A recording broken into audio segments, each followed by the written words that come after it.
Hi, welcome back guys. This is your friend, the fanfiction guy, back with another fanfiction. This is the first part of What If Deku Becomes Super Genius? Now before starting, please give this video a like and subscribe to the channel if you want more videos like this. Now let's get into the fanfic. Adults failed Izuku from the beginning. He'd learned to endure more than any children should at his age. His mother would scream, she would yell. Sometimes she grabbed him but she didn't hit him. Izuku knew it was wrong but it wasn't as bad as other people had it. His mother would keep him inside, he was too weak to play with his friends and take a walk. He cleaned the entire house and began to fear car rides. If he messed up she would explode. His mother manipulated him.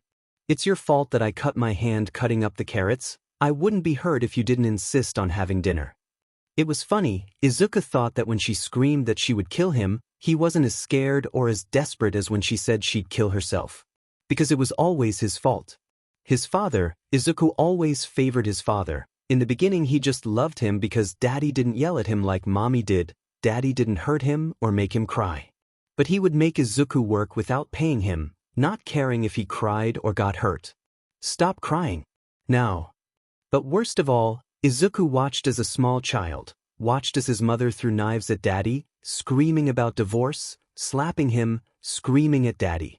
Izuku watched as he grew up, to the age of 3, and he watched as his mother's sharp words and threats, her manipulation turned to him, a child.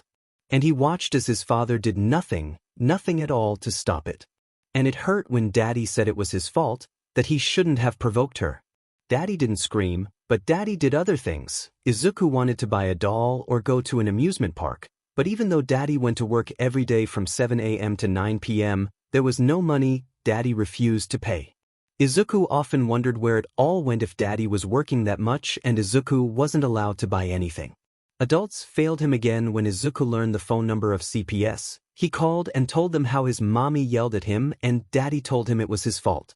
He saw how they didn't believe him and called his mother to confirm his claims, how they dropped the case and left Izuku to deal with the repercussions of the call.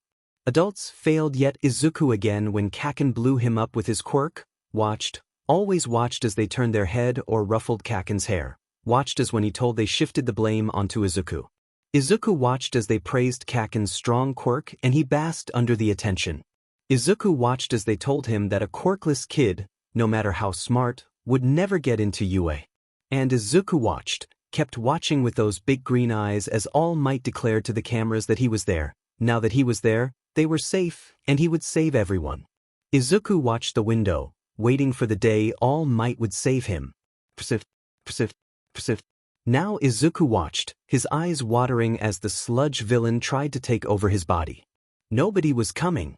He took his years of watching, analyzing villains and heroes, along with his natural common smarts to take down the villain and stuff him into his thermos which once held his lunch. He sat and watched as All Might popped out of the sewer 10 minutes later, declaring that he was there and not to fear. Izuku watched as All Might smiled as if nothing was wrong, as if Izuku wouldn't be dead by the time he got there if he didn't act as quickly as he had. Izuku saw the confusion in All Might's eyes at the lack of reaction Izuku had to his appearance. Izuku watched All Might's eyes harden as he crushed Izuku's dreams of being a hero without a second thought. Izuku watched as All Might readied himself to jump away with the villain Izuku caught to claim he had apprehended the villain himself. And Izuku snapped. I can take that villain to the police station. Izuku spat out at the number 1 hero. Young man, I cannot let myself burden you with a villain like Dash, All Might started to declare. If you go now then you'll deflate mid-air and the public will realize how much of a weakling their precious number 1 hero is. Izuku snapped. Young man, I don't understand. Izuku watched the alert in All Might's eyes with relish. It's not that hard to tell honestly, why would the number 1 hero start to weaken so quickly? If he's the number 1 hero, why are his shifts so short? Face it All Might, your time is up, but be my guest, take it to the station in your gaunt civilian form. Izuku rambled angrily. How do you know this? Who told why? All Might questioned in a threatening tone. Izuku scoffed at how amusing and ironic the situation was. What? Don't believe a quirkless kid could find out your number 1 secret? Think again Tashinori, I'm not as dumb as I look. Izuku said. All Might began again. You know what, go turn that villain into the police station, maybe you'll find a proper successor on the way. Or should I say, a proper vessel. Izuku mused, lazily waving a goodbye as he walked back to his house. Izuku wasn't surprised when All Might followed him. That is All Might started. Highly confidential information, young man. Izuku interrupted in a mocking voice. Oh, but now that I've found out you're not a complete dumbass, would you please be my successor? The green-haired boy continued in his parody of All Might's voice. How Izuku cut off the smiling man again, wanting to continue his streak of interrupting the number one hero. Shouldn't you be saving someone, All Might? Izuku sneered as he said the hero's name. I hope we never meet again. He finished walking away from the confused man. Izuku wasn't surprised when All Might didn't follow him. Toshinori frowned as he watched the boy walk away. What was he so angry for? He'd only told him the truth. Furthermore, he was sure that the sludge victim had a quirk. Mind reading maybe?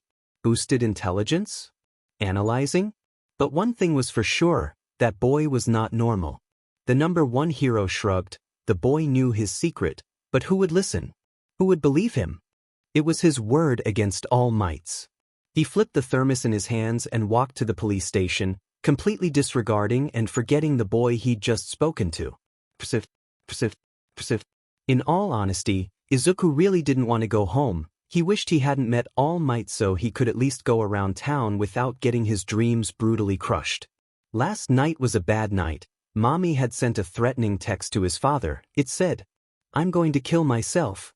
Now to the normal person it seemed like a cry for help, a sad plea or a serious text that would result in a suicide. Izuku knew better. It wouldn't result in a tragic suicide of a loved mother and wife, only a day of waiting on his mother and her yelling at him for not doing anything right. Izuku always hated it when his mother got hurt. And again, an average person would think that it was sweet he worried about her handling kitchen knives. What a good son, they would proclaim. But no, Izuku hated it because she would get irrationally angry that she had cut herself, and for the next week at minimum would have Izuku and his father waiting on her. The worst part was, she wouldn't show them the cut, and even if it was on her finger, she would simply recline in a chair and demand water as if her legs had been cut off rather than a nick on her hand.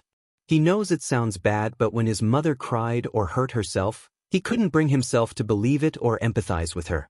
It always seemed so fake and she was always so high maintenance afterwards.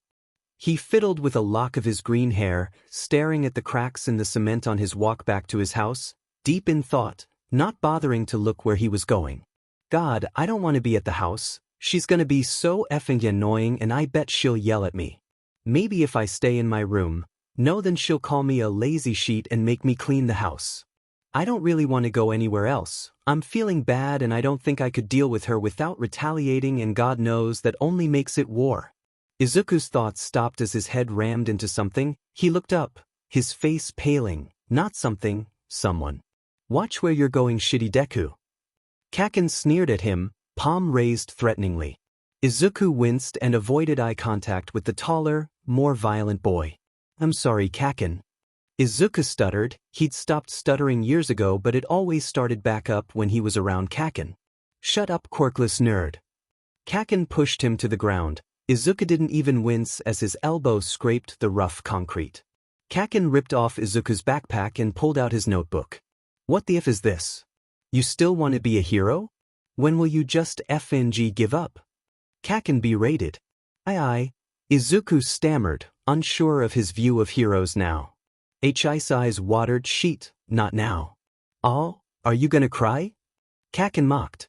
Listen, Deku, he spat the name out hatefully. If you really want to be a hero that badly, why don't you take it? Swan dive off the roof and hope you're born with a quirk next life. The red-eyed boy held the notebook in his hands and threw it into a puddle on the street. Kaken! The 10-year-old cried out in horror. Don't call me that dumbass name. The others spat out, walking away with his hands in his pockets, back hunched, and a glare on his face. Izuku simply sat in the middle of the sidewalk feeling completely alone. A heavy feeling settled deep inside of him as he cried, knees to his chest.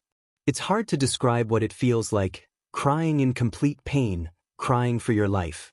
Gut-wrenching sobs left his body as he convulsed slightly in pain, his lungs hurt. He couldn't breathe, tears were streaming down his face as sharp aches stabbed his chest. Izuku doesn't know how long he cried for, only that the sun was shining west and the air was colder than when he met Kaken. He wiped the tears off from under his chin and tilted his head back to stop the new ones trying to force themselves from his eyes. His sleeve grew dark and wet as he wiped his cheeks with the rough fabric, not caring if it grew red. Izuku picked his throbbing body off the cement, indents of the ground bright pink on his arm. He shook the small pieces of loose concrete off of his body and walked over to his wrinkled, damp notebook. He'd have to rewrite it later tonight. The preteen mopped the snot that was trickling out of his nose with the hem of his shirt and restarted his walk to his house. However, when he reached the door he hesitated. The sun was beginning to set and that meant he'd been crying for nearly 4 hours now. That wasn't why he hesitated though. No, Izuku knew his face wouldn't be puffy or red, he knew his eyes wouldn't be bloodshot or watery, his nose wouldn't sniffle, and even if he didn't smile to try and cover up evidence of his earlier breakdown, nobody would be able to tell. His mother made sure of that. Izuku walked away from the door and to the polluted beach. He was bringing up bad memories and that would only leave him more raw and sensitive to whatever happened when he entered his house. The boy recalled the time she would scream at him and cry and yell and shake in rage as she drove the car. Izuku remembered how she would make him cry and beg her to stop, how she would grab his arm and make him bleed, only to later deny that and say it was simply a hangnail. His face remained impassive as he thought about the multiple times she would scream and threaten him in the car driving top speed, even pulling over to push him out of the car without a phone or any means of communication at times. The many memories of her training him pushed their way through. They all started the same.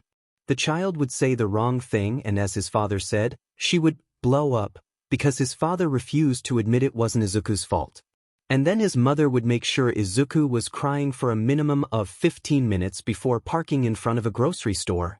Her own tears suddenly gone. This was when Izuku began to doubt the reality of her suffering, and a still sniffling and upset Izuku in tow, her cold hand wrapped around his wrist as she pulled him into the store. It was the worst. He'd be forced to stop crying as soon as the car door clicked open. He'd wipe his face with his sleeve before she pulled him in, and after that he was on his own.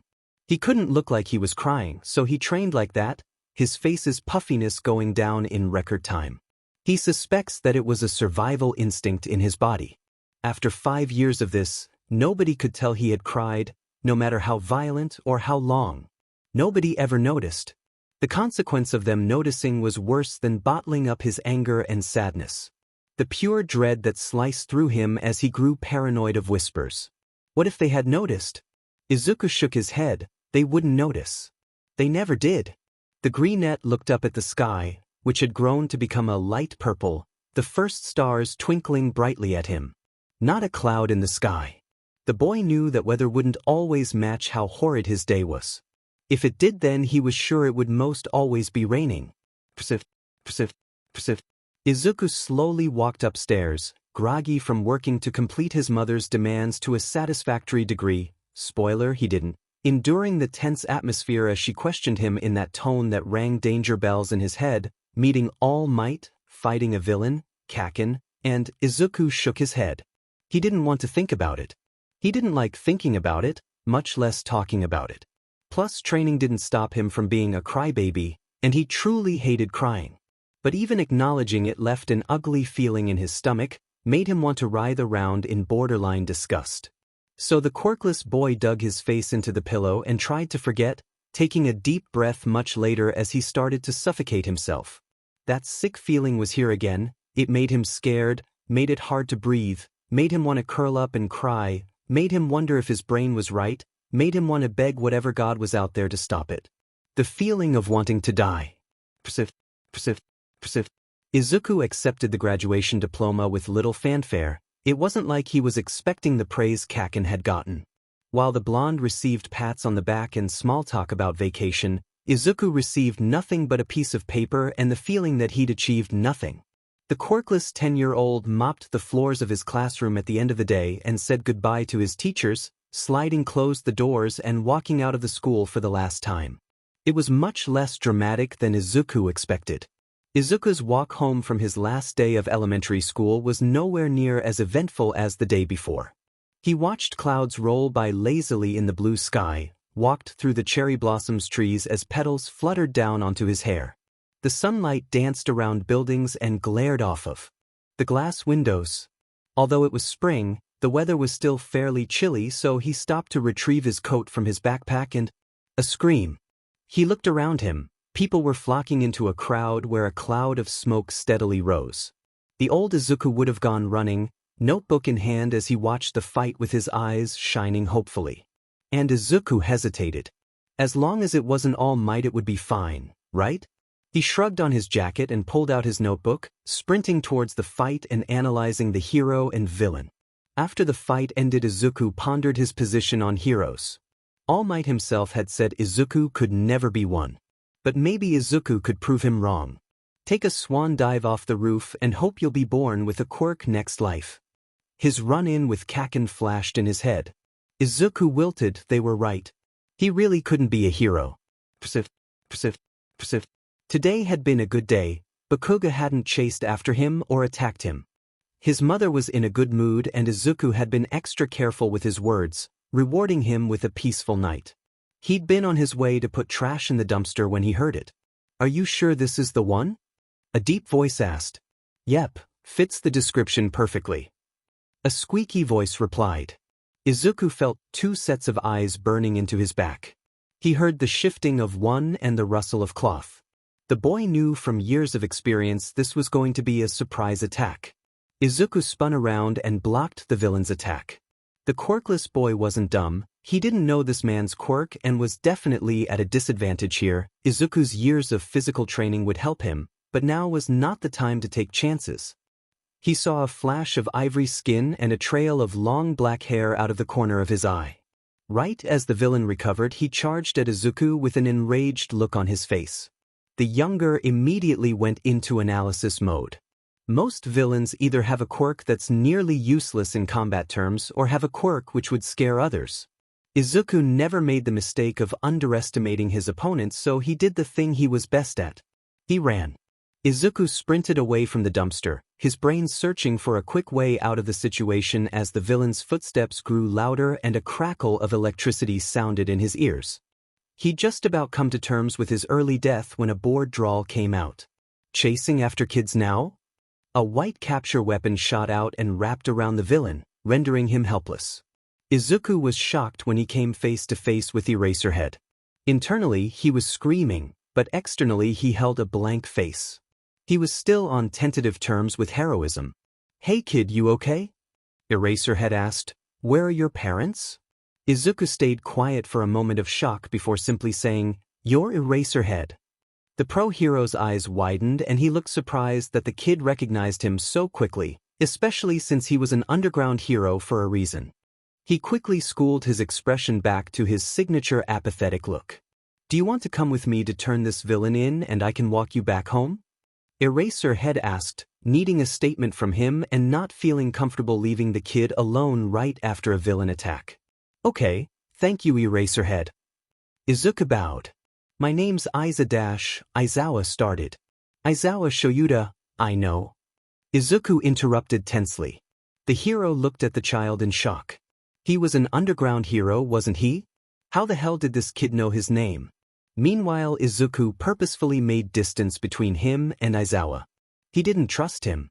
Adults always failed him. Why was this any different? Aizawa noticed the kid's nervousness and sighed. Come on, let's get going. He paused to prompt Izuku to give him his name. Why do you need to know that? Izuku asked defensively. In the back of his mind, he knew it was a common gesture, but his instincts rang danger bells in his head. Aizawa sighed, walking in silence. If the child didn't want to tell him, he didn't have to. I did just save his life, Aizawa reasoned to himself. The villain struggled against Aizawa's capture weapon, but without his quirk he was useless. The hero pretended not to notice the bright green eyes burning holes in the back of his head. Izuku watched Aizawa. He muttered notes to himself, analyzing the older man. They continued in near silence, the only sounds being Izuku's quiet muttering and the faint honking of cars from the nearby highway. When they had stopped at the crosswalk on the way to the station, Izuku pulled out his phone, typing furiously and tapping at something before quickly putting it away and crossing the street. Aizawa stopped suddenly as he reached the police station. He turned to the short boy and prepared himself for a tough conversation. "I would like you to come in with me to the police station." He started holding up his hand when Izuku opened his mouth to object or question his motives. "You are a witness and a victim of a villain attack. They'll need a statement from you so the villain can be arrested and I won't be." "Why would you be arrested?" Izuku questioned. "Didn't they have hero licenses for a reason? Even if I am a hero, technically I could use my quirk to hurt people without a true cause. It's a dumb law, but having you as a witness would save me loads of paperwork and you'd have to be interrogated anyways." Aizawa finished. He studied the boy's face. Now Aizawa prided himself in being able to read people, but for some reason this kid was like a blank piece of paper. He showed no emotion other than hostility. "Okay." Izuku bit his lip, a little bit worried about being gone for so long. His parents would never let him out after this. Oh God, he'd ruined it all. It was such a good day too. His mom hadn't yelled or used that tone that sent shivers up his spine. He clenched his jaw. What a waste. Psif, psif, psif. Izuku walked up to open the door for the underground hero who nodded his head in thanks before dragging in the villain. He stepped into the cold station. Immediately the boy made himself aware of his surroundings. 8 security cameras that he was aware of, and more that were definitely beyond his view. 3 outside in front, 1 facing the entrance, 1 in the hall, 1 at the front desk, 1 hidden in the flower pot to Aizawa's right, and 1 in the vent at the top right corner of the room, giving it a full view of the lobby. He made eye contact with each of them briefly before noting all other items in his view. A coffee machine, 3 years old, cheap, probably from Costco, 1 cup of coffee, judging from the lack of steam coming from it. An officer with a late shift had subconsciously prepared it and then left it there. There were 3 metal chairs with rubber cushions behind him, a fake plant on each side. The front desk had 3 computers on it and Izuku was sure there was a gun in the drawer. The receptionist was a man with a mutant quirk. He was yellow and had eyes all over his body. Izuku thought it was overkill, 8 cameras and a man with eyes all over his body? He had a belt on with 8 FFS that clinked happily as he shifted around on his office chair. Aizawa noticed the boy relax his shoulders after glancing around the station for about half a minute. He'd finished signing the initial paperwork, so he handed the clipboard back to the receptionist who gestured for Aizawa to follow him. The hero sighed and looked down at the boy he'd brought in. He was wary of the policeman and looked up at Aizawa as if to confirm it was safe. He nodded and they silently followed the man with the mutant quirk to the back doors. Izuku listened as the man punched in the code to enter the office. Each touch of the keypad making a beep. 68349. Izuku thinks to himself as he walks into the office. It's relatively quiet, but there are around 6 officers there. 2 are working in cubicles, typing away at their desktop computers. 1 is watching another interrogate a man with glowing blue hair through a one-way mirror. Another is simply standing guard, and the last one is speaking with Aizawa. Eraserhead. Who do we have today? The officer greets in a friendly tone. Izuku backs up slightly, watching the man closely. He knew that appearances and tones could be deceiving. A low-life villain attacked this kid. Aizawa gestured to Izuku, for some reason. Came across him chasing the kid around and trying to hit him with a lightning quirk. But I brought him to you because he's got the mark.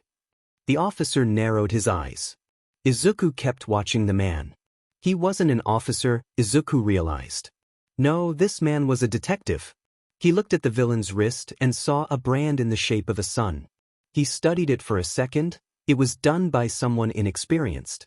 Either the leader of whatever organization this is or done by a person new to the art. From what Izuku had seen, the villain's quirk wasn't that strong, but the situation was confusing. Electric-type quirks were valuable and had many opportunities for employment as they could be so useful. Even if he had villainous intent, he would be more successful working for a normal job and getting paid a lot and then just blowing the place up. Either they've got dirt on him or the pay's good. The gang must have been rich, Izuku muses. He remembers his attacker having a brand new Rolex on his left wrist. He must have hidden it when Eraserhead showed up. The villain's gear was also made of good material, high-quality insulating material made for winter. And it was armored. When Izuku blocked his punch, he could see the metal woven into the fabric. However, the punch was badly thrown and he had horrible reflexes and truly didn't know how to fight. Maybe they don't train them? Or maybe they send all their low-level thugs first, and if their victim somehow gets away, they increase the difficulty. Izuku kept his thoughts to himself and continued watching his surroundings. The detective shared a silent conversation with Aizawa before gesturing towards the officer standing guard. "Take him to an interrogation room, please," the detective ordered. Izuku felt his gaze shift off of the villain and onto him. He met his eyes and did what he always did. Izuku watched. He watched the detective's schooled expression and found the cracks in his mask. He wasn't an immediate threat, but he was curious. Izuku's guard lowered slightly, but he stayed suspicious of the detective. Said detective crouched down to Izuku's height, and the 10-year-old boy felt a spike of irritation at being treated like a child. "Hi there, buddy. My name's Detective Tsukachi. In a minute I'm going to be asking you some questions." "What's your name?" he said in a quiet, kind voice that one would use with a toddler. Izuku made a face and kept his mouth clamped shut, staring at the detective with eyes that just screamed, "Shut the F up." Detective Tsukachi's eyes widened in surprise at both the boy's lack of cooperation and the intense anger radiation from him. Aizawa groaned and took matters into his own hands. "Tsukachi, he's not a baby." Eraserhead bowed slightly in apology to the boy. "Sorry about him. Would you be okay answering some questions?" he asked hopefully. The kid would be saving him tons of paperwork and be giving Tsukachi valuable information about an up-and-coming gang. Izuku stayed quiet for a bit longer, weighing the pros and cons. He was wary of the detective, he didn't know his quirk, and based off of his line of work it probably wasn't physical. The 10-year-old replied with a carefully phrased answer. "Do I have to answer all of them?" Both of the adults looked surprised for a moment but quickly assured the kid that he only had to answer what he was comfortable with. Izuku followed them warily as they led him towards an interrogation room. Aizawa stood in front of the two-way mirror outside of the room as Tsukachi led the boy in and gestured to the empty seat. At the far side of the table. "Persif, persif, persif." Aizawa yawned and then shivered with the unmistakable feeling of being watched. He saw the boy was making direct eye contact with him despite the mirror, his gaze giving Aizawa the feeling that he was responsible for this kid and his safety. Tsukachi was quiet for a moment. He started off by thanking the kid for speaking with him. Izuku nodded in response. "Okay, so let's start off with basic information. What's your name?" he asked what seemed like a harmless question. "Why do you need to know?" Izuku gave the same answer he gave Aizawa. He never took his eyes off of the place where Aizawa was standing. "You realize we could just run your face, right?" Tsukachi retorted, realizing this kid would be a difficult interview. The boy snorted, "No, you couldn't." Izuku knew his parents hadn't registered him. He wondered if it was to keep the government off of their back for their blatant mistreatment. "Why do you say that?" Tsukachi asked in a shocked voice. His quirk had registered the boy's words as true. "I don't see what this has to do with the investigation." Izuku replied. "That's a lie," Tsukachi said as his quirk registered the words. "Oh, so that's what it is." Izuku simply replied, he hated quirks like these. "We need this information because the villain targeting you is part of a gang and they've been kidnapping people. We are trying to find a connection," Tsukachi said in an urgent voice. "I know." The detective's eyes widened as his quirk registered truth. He wasn't paid enough to deal with this sheet. "If you don't cooperate, then we will have to arrest you for using your quirk in public." "Oh, so you're resorting to blackmail now? Guess the police aren't as honorable as they say. What makes you say I used my quirk?" Izuku snorted. Tsukachi dug his nails into his palms, leaving his knuckles white as he tried to keep his voice steady. "Eraserhead reports you were able to run from a villain with a lightning dash." Tsukachi stopped. The kid was right, He could have just been a fast runner. There was no evidence of a quirk. How about this? Can I ask you a question and you ask me one? One veto each. Izuku's eyes twinkled. He really wanted to know more about this guy's quirk. Tsukachi nodded his head, now wary of the young boy sitting before him. I'll go first. A smile graced the boy's lips and Tsukachi couldn't help thinking it didn't suit him. Does your quirk work even if you're not the one asking questions? Izuku asked, eyes sparkling with curiosity. Yes it does. Tsukachi says, taken aback by the innocent question. The detective pondered his question for a bit. He would only be able to ask as many questions about the mysterious boy as he had about his quirk. Tsukachi had to make them count. How did you meet the villain? He asked, phrasing the question so the boy would have to give him information about the case. Izuku smirked, knowing he could get out of answering the way he wanted, without setting off the lie detector.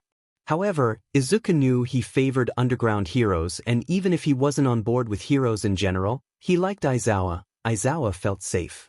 He shakes his head. No, Aizawa's an adult. Izuku doesn't trust adults. However much Izuku has come to terms with disliking heroes and adults, he set off that the villains came after him. I was going to the dumpster to throw out the trash and I heard two people discussing something about being sure he's the one, and then that dude attacked me. Izuku answers the question with an adequate amount of detail.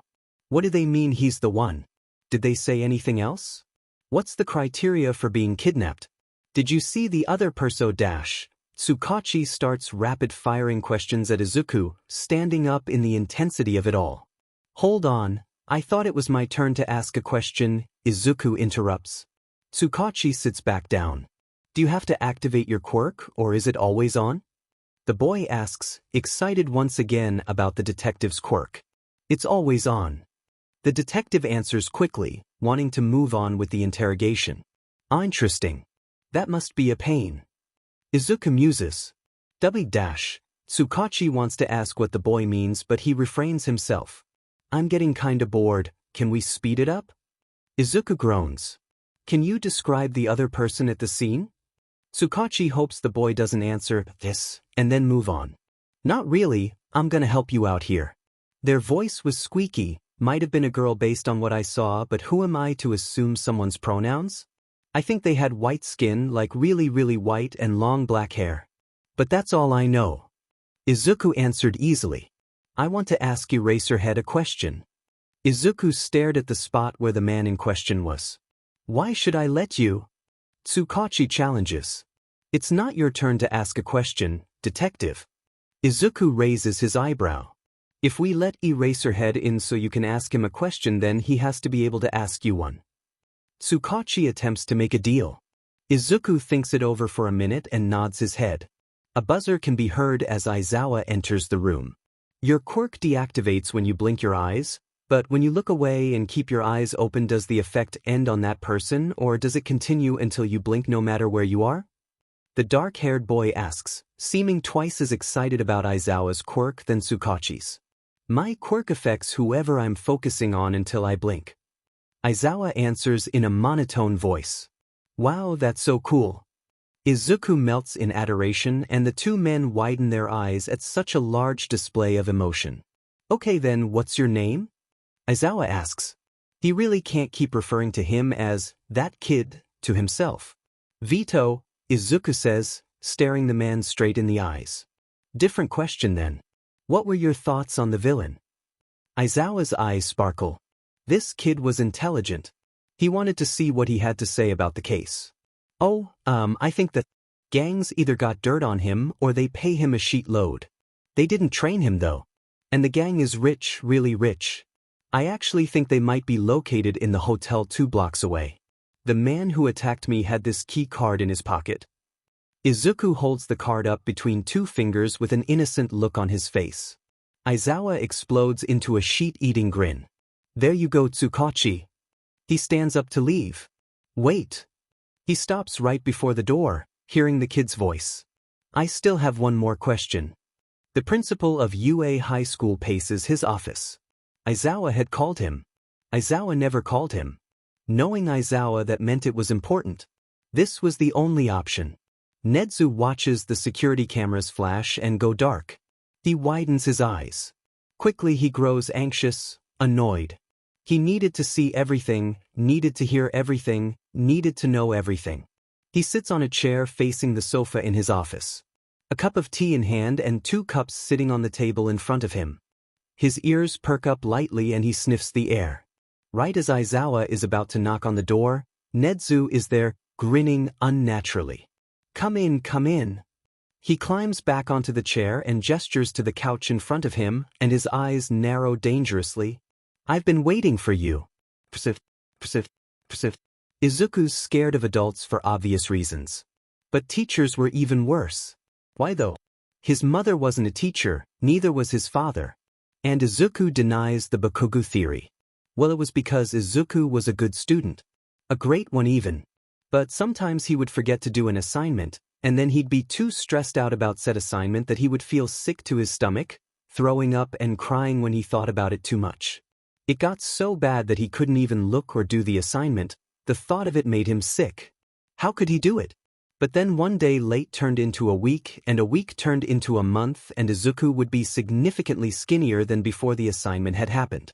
It got even worse when the teacher would pull him aside and say, "Izuku, I'm going to have to email your mother about this." "BB, but you didn't give me a warning." He would protest. "You've had a month, that's plenty of time." "Okay. Now you should tell your mother before I send the email, okay?" Here's where it gets bad. If he tells his mother, then she will yell and scream, and it will be so scary. And it will happen in the car. But then Izuku would have a clear conscience. If he didn't tell her, she might not see it, and if she didn't see it, then they would call her in, bring him to the office and tell her. The worst part was that they saw. They watched. Everyone heard when Inko screamed and yelled and her voice went hoarse. And they just sat there. Yet still they called her and emailed her and watched and made sure Izuku would tell his mother, because that was the only way they could make him turn it in. Izuku wishes they had at least tried to reach out to him and ask him what was wrong. He wishes they had tried.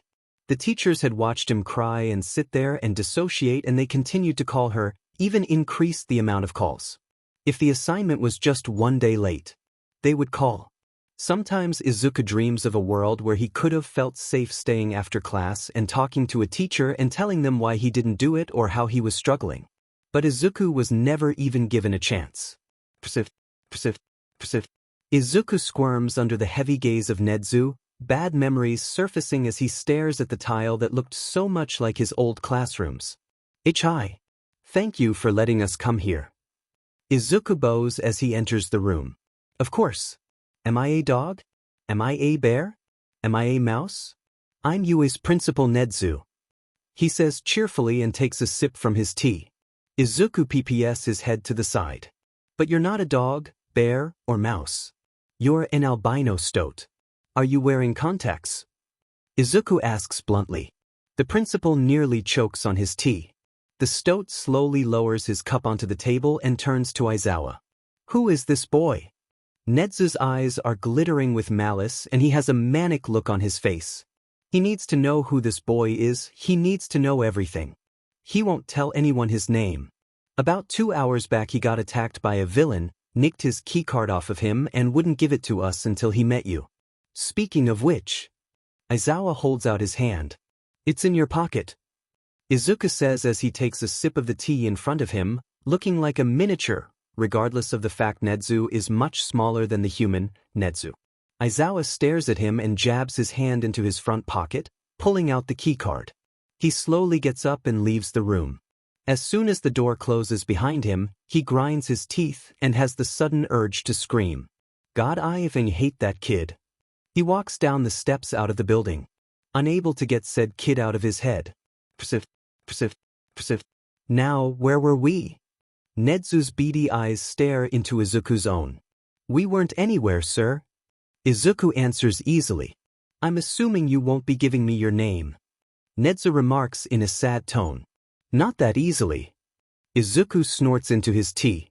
"You're the one who disabled the cameras. If it took you that long to figure out, then I'm afraid I've overestimated you." "I have hated humans all my life dash," the stoat begins. Izuku puts his teacup down with a crash, broken glass in his hands. They're bleeding. If you ever try to manipulate me again, Nedzu jumps in surprise as bright green eyes filled with murderous intent meet his own. I won't kill you. I'll do something worse. Nedzu keeps an easy smile on his face, but he's a bit put off and very amused and impressed by this boy. He'll have to ask just where Aizawa found him. Well done. I will assume again that you have lots of experience with manipulation. Nedzu sets his cup down. He has every intention of keeping this conversation going as long as possible. Enough. Izuku leans back into the couch. She spots the principal's eyes flickering down at the blood hungrily. If you want a DNA sample that bad, you can have it. You won't be able to find anything. The boy challenges. Well then, Yue's principal hops off of his chair and presses a button underneath the table. A chessboard rises out of the table, already set up and ready for playing. How about a game of chess? The principal has a gleam in his eye. What are you gonna offer me to make me accept? Izuku fiddles with his fingers. For every piece you take, you get to ask me a question, and for every piece I take, I get to ask you a question. If you win, you can ask me for whatever it is you came here for. If I win, then you tell me your name and we simply move on with our lives. Nedzu looks up at the boy who is weighing the pros and cons. No vetoes. The stoat shakes his head. I accept your challenge. Izuku locks eyes with the principal, who grins back at him.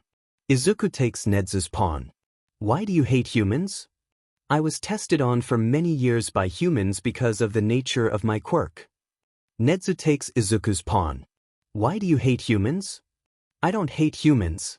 I hate adults. Nedzu takes Izuku's pawn. Why do you hate adults?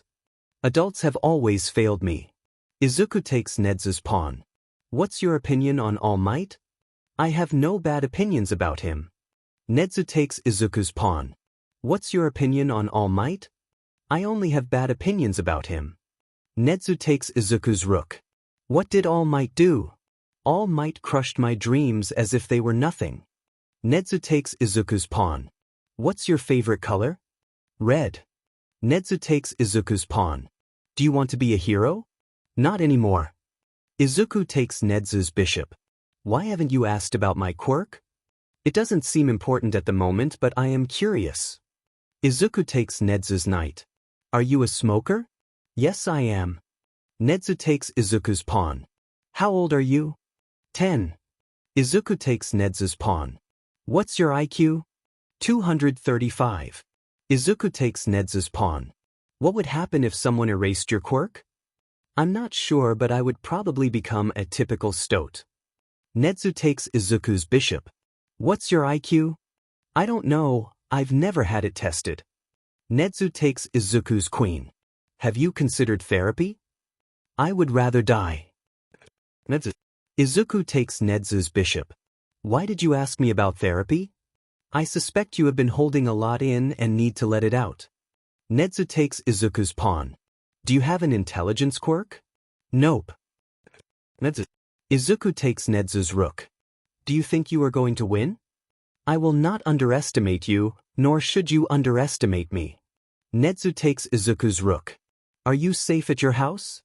I'm not sure. Nedzu takes Izuku's knight. What is your quirk? I'm quirkless. Izuku. Nedzu sits back in his seat, studying the board and realizing that the 10-year-old does in fact have Nedzu in checkmate. That was tough though. You're super good at chess. Izuku is staring at Nedzu in wonder, nearly bursting in the seams as he holds back all his questions about the principal's quirk. Thank you very much. I have to say this is a bit of a shock given I have been previously unbeaten. Nedzu admits, still a bit shocked that the boy is quirkless. Izuku rambles on about quirks and chess while Nedzu studies him. Yes, this boy would be dangerous in the future.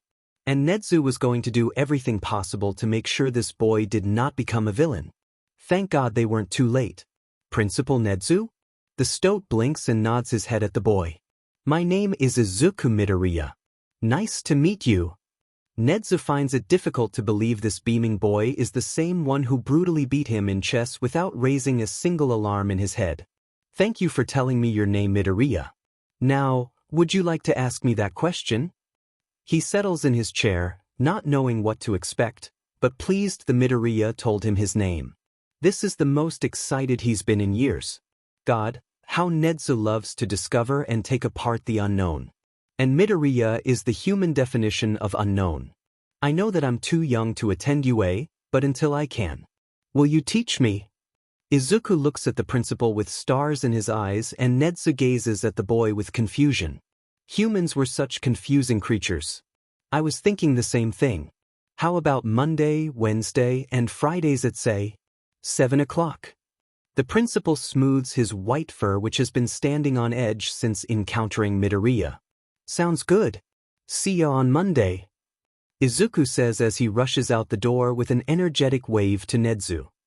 As soon as the door closes, Nedzu lets out a breath he doesn't realize he'd been holding. The chessboard is still out and mocking him with the unfamiliar sight of his own king knocked down by a simple pawn. Psif, psif, psif. Izuku skips out the front doors to UA and hears them crash behind him. He flinches at the noise but proceeds to happily hop out of the gated campus. It takes 10 minutes for Izuku to realize Aizawa just won't give up. Aizawa, you can stop hiding, I know you're there. Izuku comments in an exasperated voice. How'd you know? Aizawa says in a slightly ashamed but curious voice. How wouldn't I know? The greenette shrugs before holding up a finger. Please wait for a second. Aizawa watches in poorly disguised horror as the kid easily removes several cameras and mics that Nedzu has placed on the boy in hopes of spying on him. Honestly, did he really think I'd not notice? Izuku crouches for a second pondering. Something is off. Aizawa starts, but quickly halts his speech as Izuku curses colorfully and extracts one more small microphone which seems to have been clipped into the boy's tangled green hair. A-hole. Izuku screams into the microphone before stomping on it and throwing all the remaining scraps of plastic into some poor person's well-groomed yard. The abnormally short boy spins on his heel and turns to face Aizawa, who backs up, his instincts perceiving this boy as the threat. Now if you would kindly stop following me, Izuku prompts, I'll be on my way. See ya. Aizawa doesn't stop trailing him, Izuku notes. A large crunch and a splinter is heard as the underground hero steps on a small pile of gravel and a dead branch of a tree consecutively. Izuku winces not because of the loud noise this time, but because Aizawa is insufferably bad at being stealthy. It takes all of 30 seconds for Izuku to give up. He puts his head in his hands and groans loudly.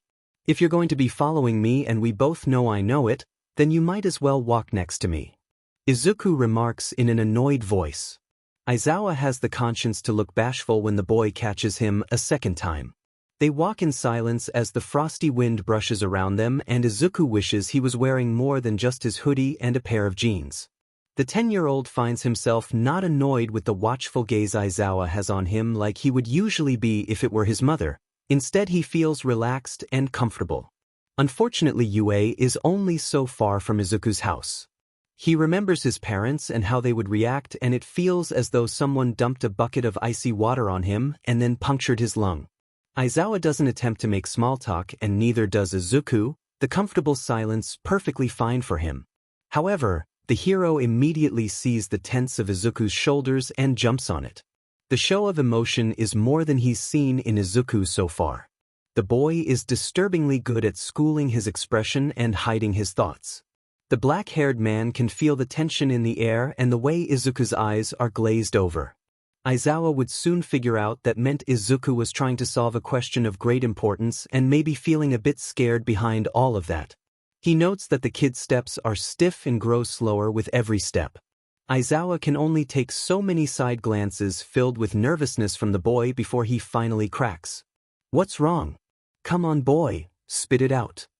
The older man sighs. Izuku mutters quietly, and so quickly Aizawa has no chance of even trying to comprehending it. Speak up, please. Aizawa feels like he's scolding a little kid. And in a way he supposes he is. I don't want you to come to my house. Izuku admits. Too bad. I'm escorting you whether I have to sneak behind you or not. Aizawa huffs out, thinking the boy will simply be embarrassed of his house or maybe his parents. But that's the thing. Izuku is embarrassed of his parents. He's long ago stopped being scared or angry at them when meeting new people. It's simply a feeling he can only describe as disgust. What can I do to make you not? I mean, it's only a block away now. I'll be fine. Izuku grows more desperate with every step. Kid, why are you so adamant about this? Aizawa questions, genuinely confused at the boy's refusal. Why do you need to escort me home? It's not as if anyone told you. And though it's likely we'll meet again, there's absolutely no reason you should want to. Izuku wipes his hands on his jeans and stops, hoping Aizawa will stop too. By some slide of luck, the stubborn man stops and makes eye contact with the equally as stubborn, if not more, boy. Kid, I'm a hero. This is my job. Aizawa states, crossing his arms. The greenette doesn't know why he feels a pang when Aizawa tells him it's his job and not because he cares for his. No, of course he didn't. It was just another adult. He hadn't earned his respect nor his trust. Nedzu is a special case. He's not a human, he's an animal. He doesn't look like the people who've hurt Izuku. Izuku has no obligation to obey him or let him see his house. Aizawa feels a shiver go up his spine as the boy whose eyes were finally gaining warmth and opening up in acceptance stares at him with a face that makes the pro-hero wilt slightly. The kid's face is completely closed up and cold. It's rejection. His body is angled away from him and his feet are ready to run. If the hero knows anything about this kid, he knows that every expression of his face and body is completely intentional. You're supposed to notice, and if you don't, it's your loss. Aizawa feels something akin to a wall between him and the boy. The green-haired child is staring at him with determined eyes and his body is ready to run. He notes that Izuku must have backed up at some point because there's a small amount of distance between them. Aizawa feels like he's miles away. Tell me why I should trust you? Tell me what authority you even have to demand to see my house. Isn't that a bit arrogant of you? Izuku snaps, a deadly undertone of anger beneath the stoic expression on his face as he speaks tonelessly to the hero. Aizawa only stares at the space occupied by the kid and can't help but shiver as if he was thrown into a lake during the middle of winter. The hero starts, but he can't get words out. He's completely stunned. Izuku is right. But there's a feeling in his gut. One that longs to protect the kid. He did save him though. However, thinking that was enough to make the kid trust him was extremely stupid. Okay, show you to Aizawa. Izuku grits out, his face still expressionless and cold. My name's Midoriya Izuku, and I'm telling you to leave me the F alone. Happy? Aizawa begins to question if he even is a hero as he watches Midoriya's small figure fade into the distance.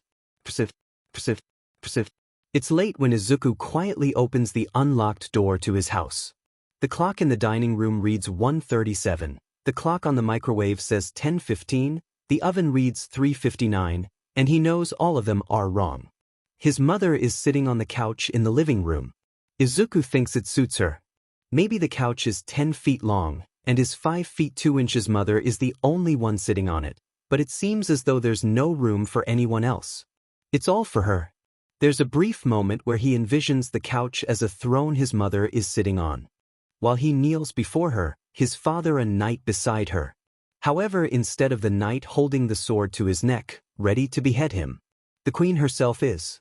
And while the whole kingdom watches, she tells them she's knighting him.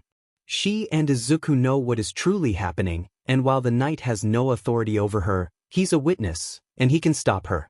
But he stands there, hands respectively clasped behind his back as he watches and chooses not to interfere. He watches as Izuku cries out and screams for help. The kingdom watches too. They watch like Izuku has been watching all these years. But unlike Izuku, they don't see the truth. They see a boy that doesn't deserve to be knighted. They see a troublemaker, a criminal, a boy that should be punished for acting in such a way when the queen was giving him the great honor of being knighted. The few that do see the truth watch the knight stare on and watch. They watch him not interfere and assume that it must all be okay, that Izuku has done wrong, that if the knight isn't stopping it there's either nothing they can do or nothing wrong at all. Izuku. Inko purrs, setting her phone down.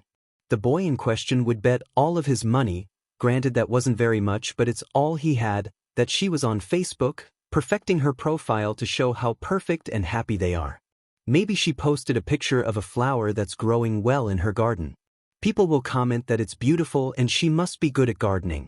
She'll post a photo of Izuku and the people comment he's growing tall, that he must be such a good son, that she's so proud. Every comment is a lie. Izuku is the one growing the flowers.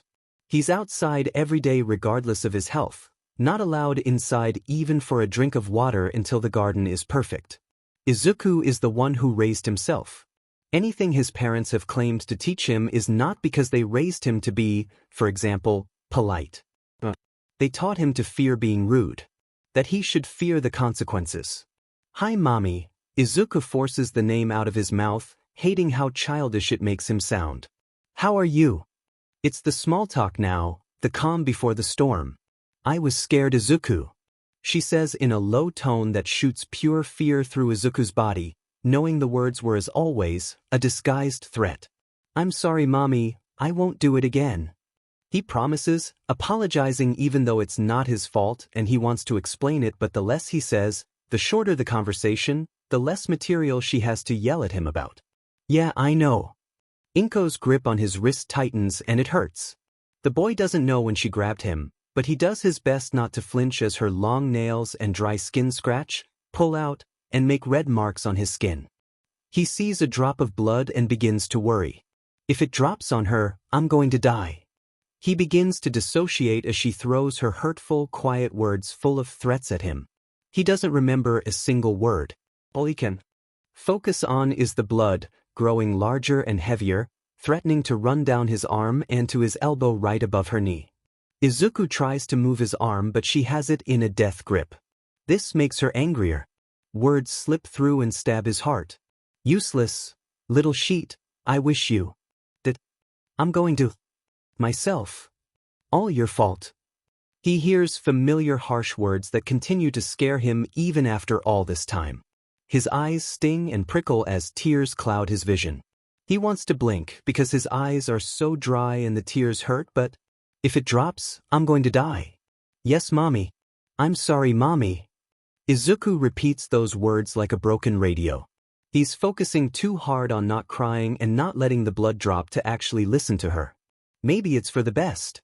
But he's subconsciously listening. He hears every hurtful insult and every time she spits his name with disgust. How she tells him what he did wrong. The will to tell her what actually happened has never faded, but he knows better now. She doesn't want you to tell the truth. Mommy is never wrong. His eyes grow wetter as the tear builds up in his eye and catches on his lower eyelashes, ready to fall at any moment. The blood on his arm has trailed down to his elbow, and he feels a pinch on his wrist. Her nails are digging into the cuts there, shaped like fingernails. It's going to scar. If it drops, I'm going to die. He watches the blood on his elbow. It's growing bigger and bigger, unable to support its weight. His tears aren't retreating anytime soon, ready to betray him. Izuku watches and readies himself. If it drops, I'm going to die. Inko releases his wrist roughly, pushing him back with force. Go to bed, I'm too old to deal with this sheet. She says, looking away from him. The blood drops onto the carpet. She hasn't noticed. Izuku thanks any god that may be out there that she doesn't see the blood. He puts his arms behind his back and puts pressure on the cuts. Yes, mommy. He says obediently, trying to not cause another outburst. Oh, so I'm old. That's what you're saying. Go, you don't even want to look at me. Am I far enough away for you? She scooches 1 inch back, looking at the wall. Is this good enough for you? I'm not too close, am I? She sneers at the wall, but Izuku winces all the same. No, mommy, I wasn't saying the dash. Izuku tries, blanching at the idea of insulting his mother. Because he really didn't mean anything bad. He didn't mean it. He didn't say that, right? But Izuku remembers the fake tears, the screams in the car, the injuries that she didn't show them. How it all stopped at the most convenient moments. And he can't feel sorry. Izuku is quite familiar with manipulation.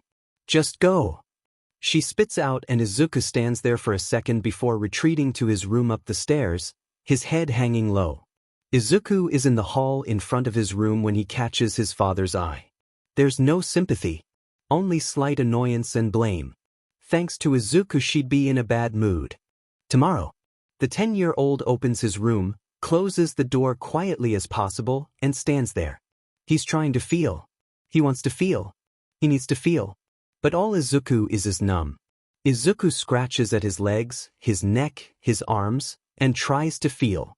He needs to feel something. He feels the scratch of his nails and it grounds him. Izuku doesn't scratch himself again after that.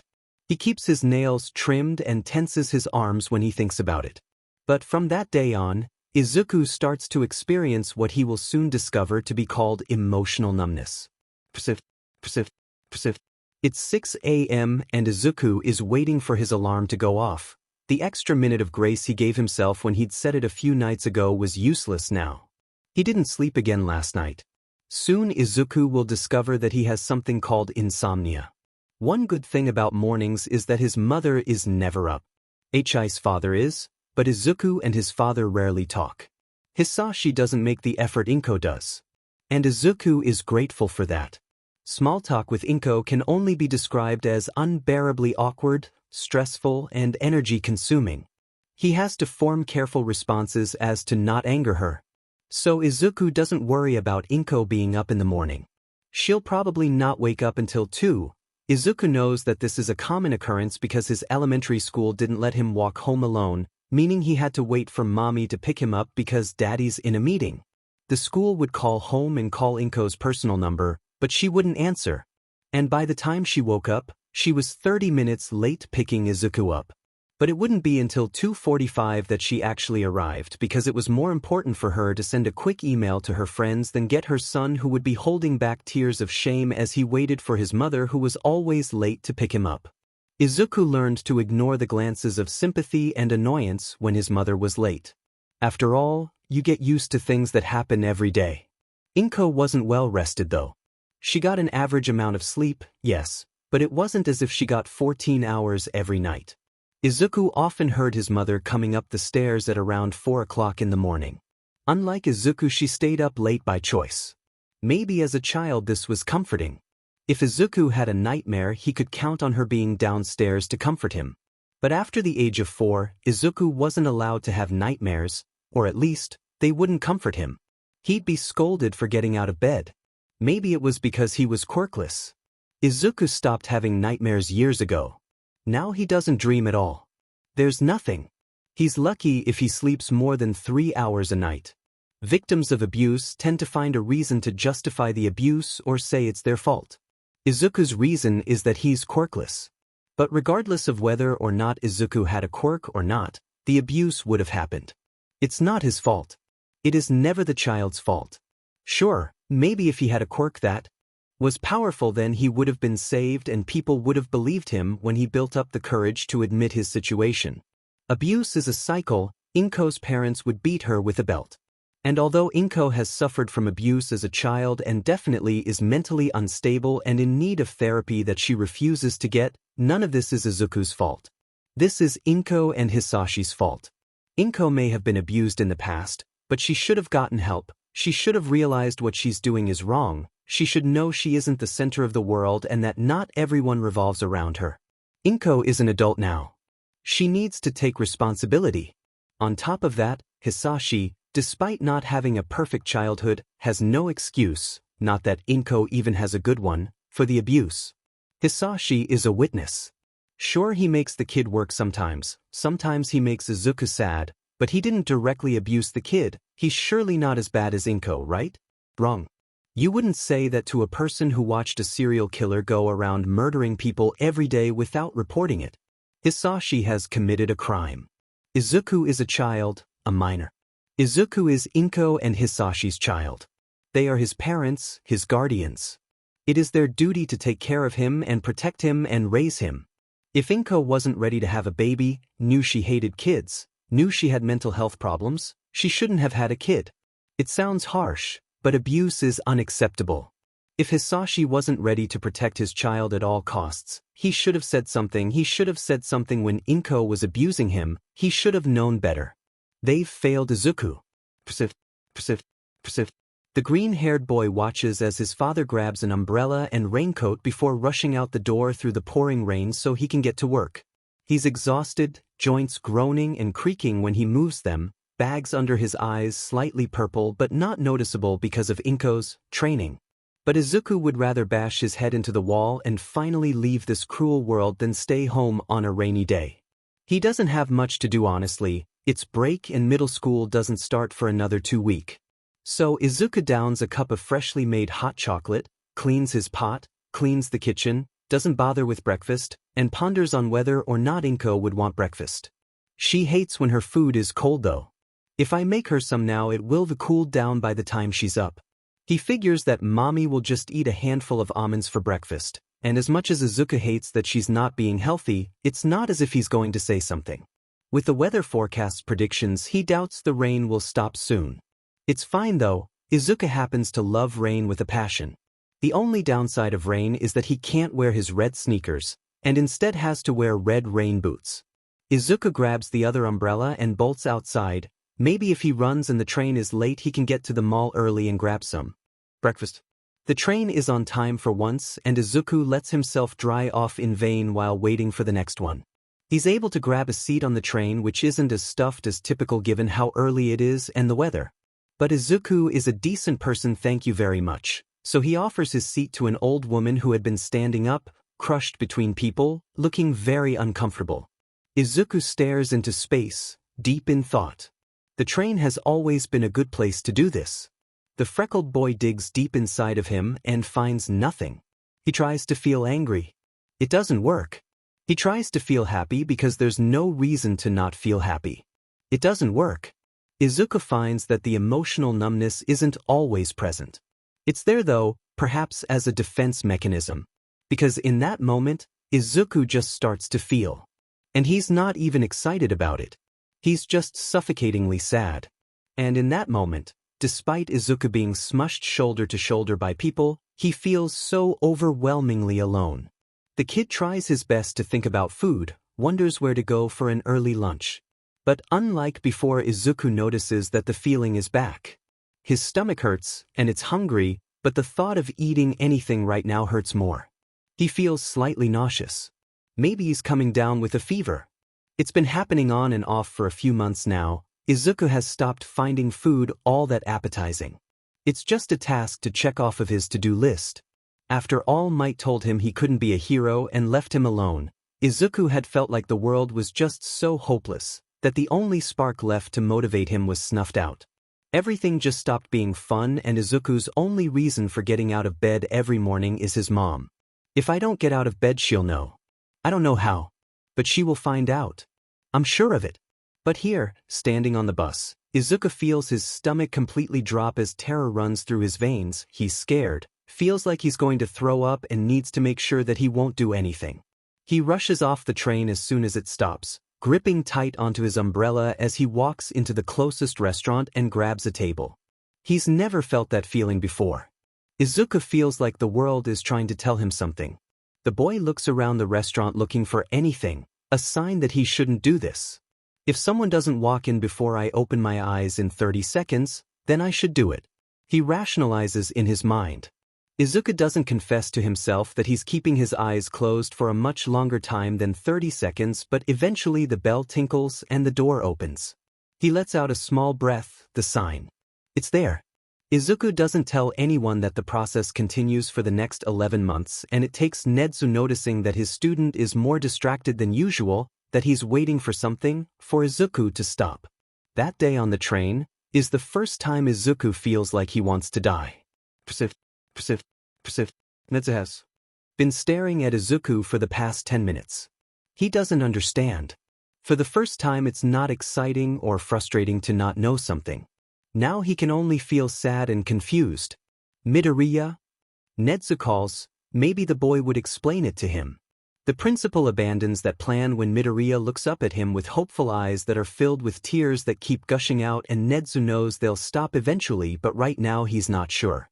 I'm sorry. You're not here for this. I'll stop. Midoriya sniffles once. The principal of UA watches in a mixture of horror, disgust, shame, surprise, curiosity, and wonder as Izuku tilts his head up, moves his eyes around, pinches the skin between his pointer finger and thumb, and wipes his face with his sleeve in less than 10 seconds. The routine is smooth and discreet, having a certain flow and ease that Nedzu knows it has been practiced often. Nedzu is shocked and confused for the third time today when he looks up at Midoriya. Having studied human behavior and biology, the stoat prides himself in knowing exactly what to expect from humans most of the time, but he is an animal who doesn't understand exactly human morals, and every time Izuku Midoriya comes into his office, Nedzu learns something new. But this is not what he wants to learn now.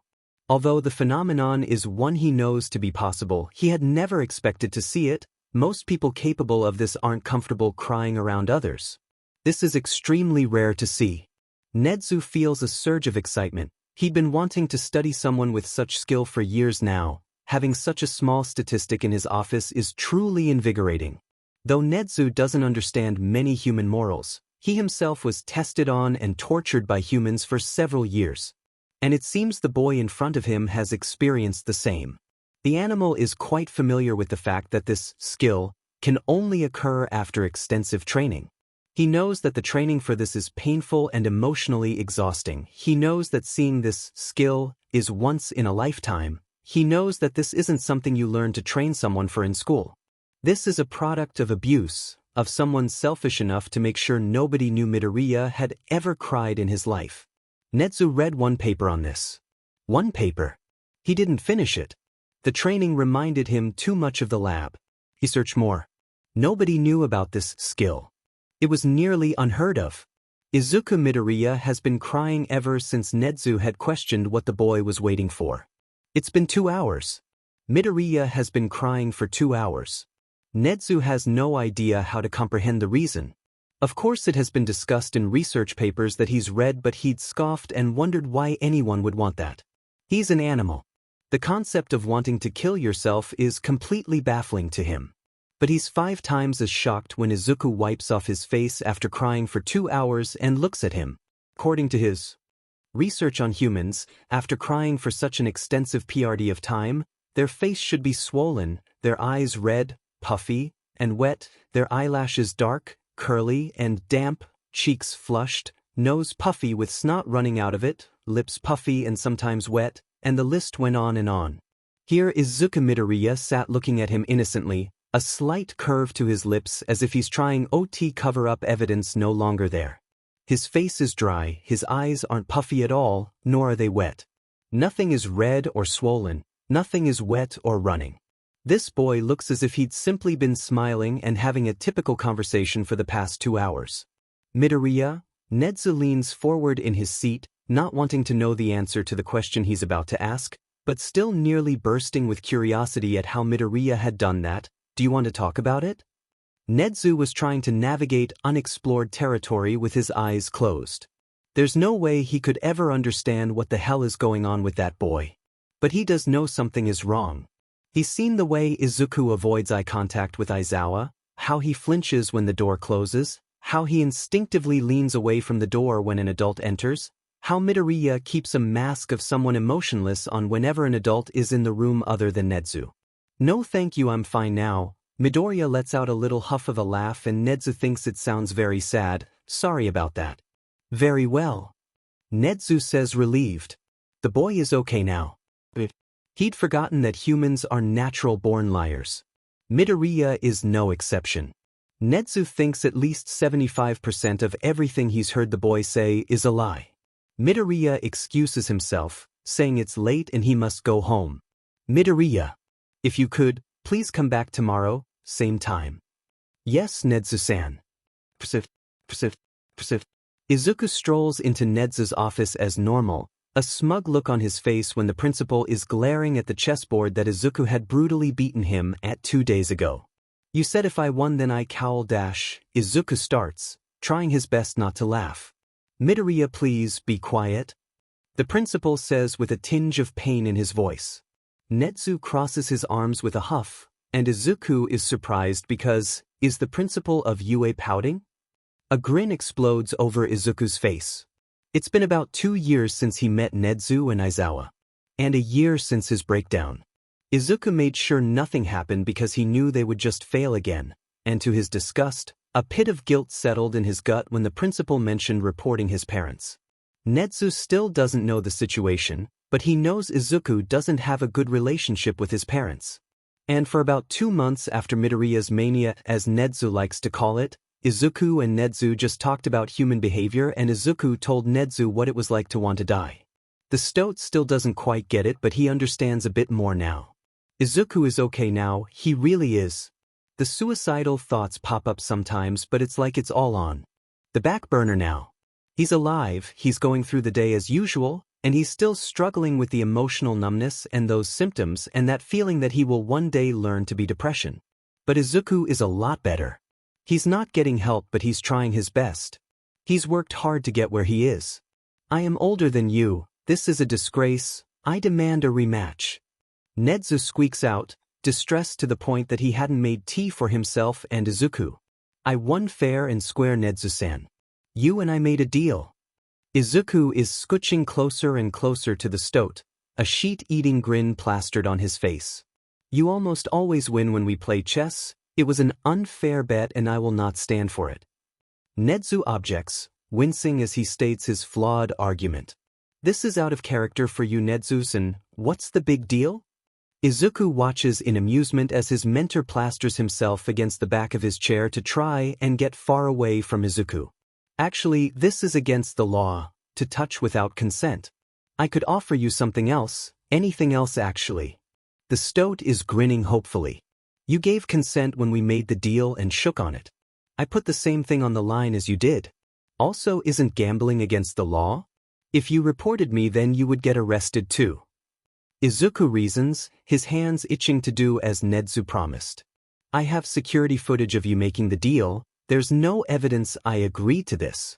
Nedzu said triumphantly. Firstly, no you don't. I've disabled your cameras every time I've had a lesson with you from the start. Secondly, I've got evidence of your agreement. Izuku waves a voice recorder that he'd stored in his pocket in Nedzu's face. If Nedzu could have, he would have paled at the sight. He's completely outnumbered. Izuku's logic is flawless. A feat he'd typically award the boy for, especially the manipulation slipped in there that Nedzu has just noticed. But still, he'd made a deal. However, he'd been stalling. The clock didn't lie. But we are out of time. I'll see you again next week, Midoriya. He attempts to push Izuku out of his room and fails. Come on, Nedzu-san. Izuku whines, wanting to claim his prize for winning the game of chess. If I say yes, will you call me Nedzu-sensei? Nedzu's eye twitches in annoyance, but he's going to try to revive at least a little bit of his dignity. You're lucky I even call you Nedzu-san. Respect is earned, not given. Nobody else gets be called san by me. It's a great honor in my opinion, Nedzu-san. Izuku laughs. Just once. Nedzu suggests weakly, shutting his eyes tightly. Okay, Nedzu-sensei.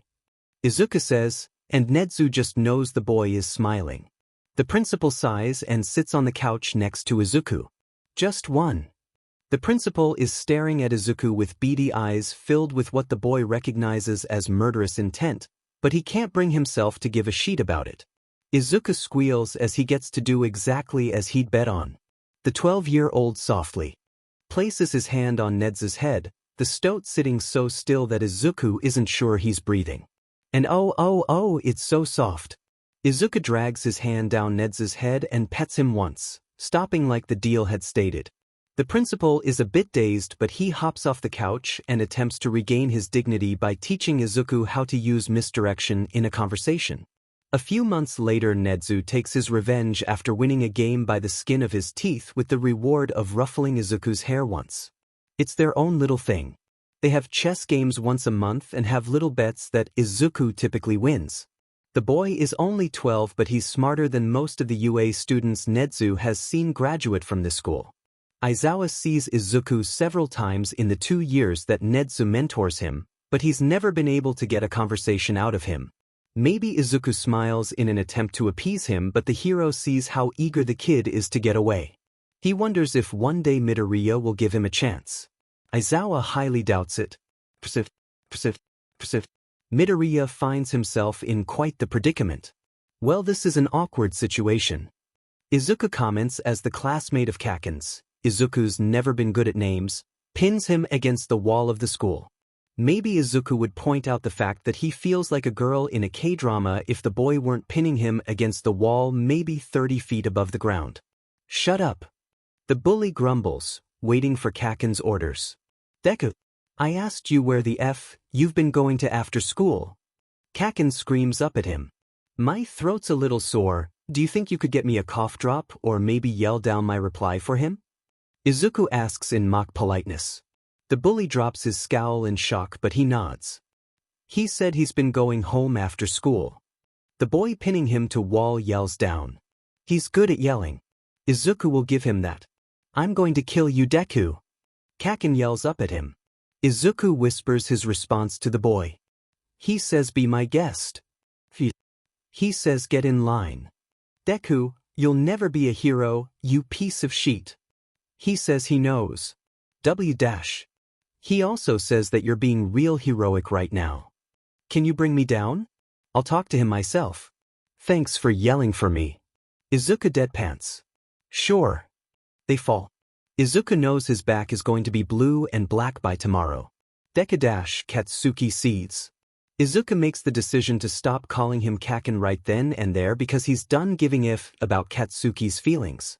Listen, Baku, Izuku starts. Katsuki goes silent, shocked that Izuku didn't use the nickname. I don't give a flying f about your superiority complex. I know I can't be a hero, but with the way you're turning out, neither can you. I have recordings of you assaulting me, and if I want I can bring you to court and make sure you never become a hero.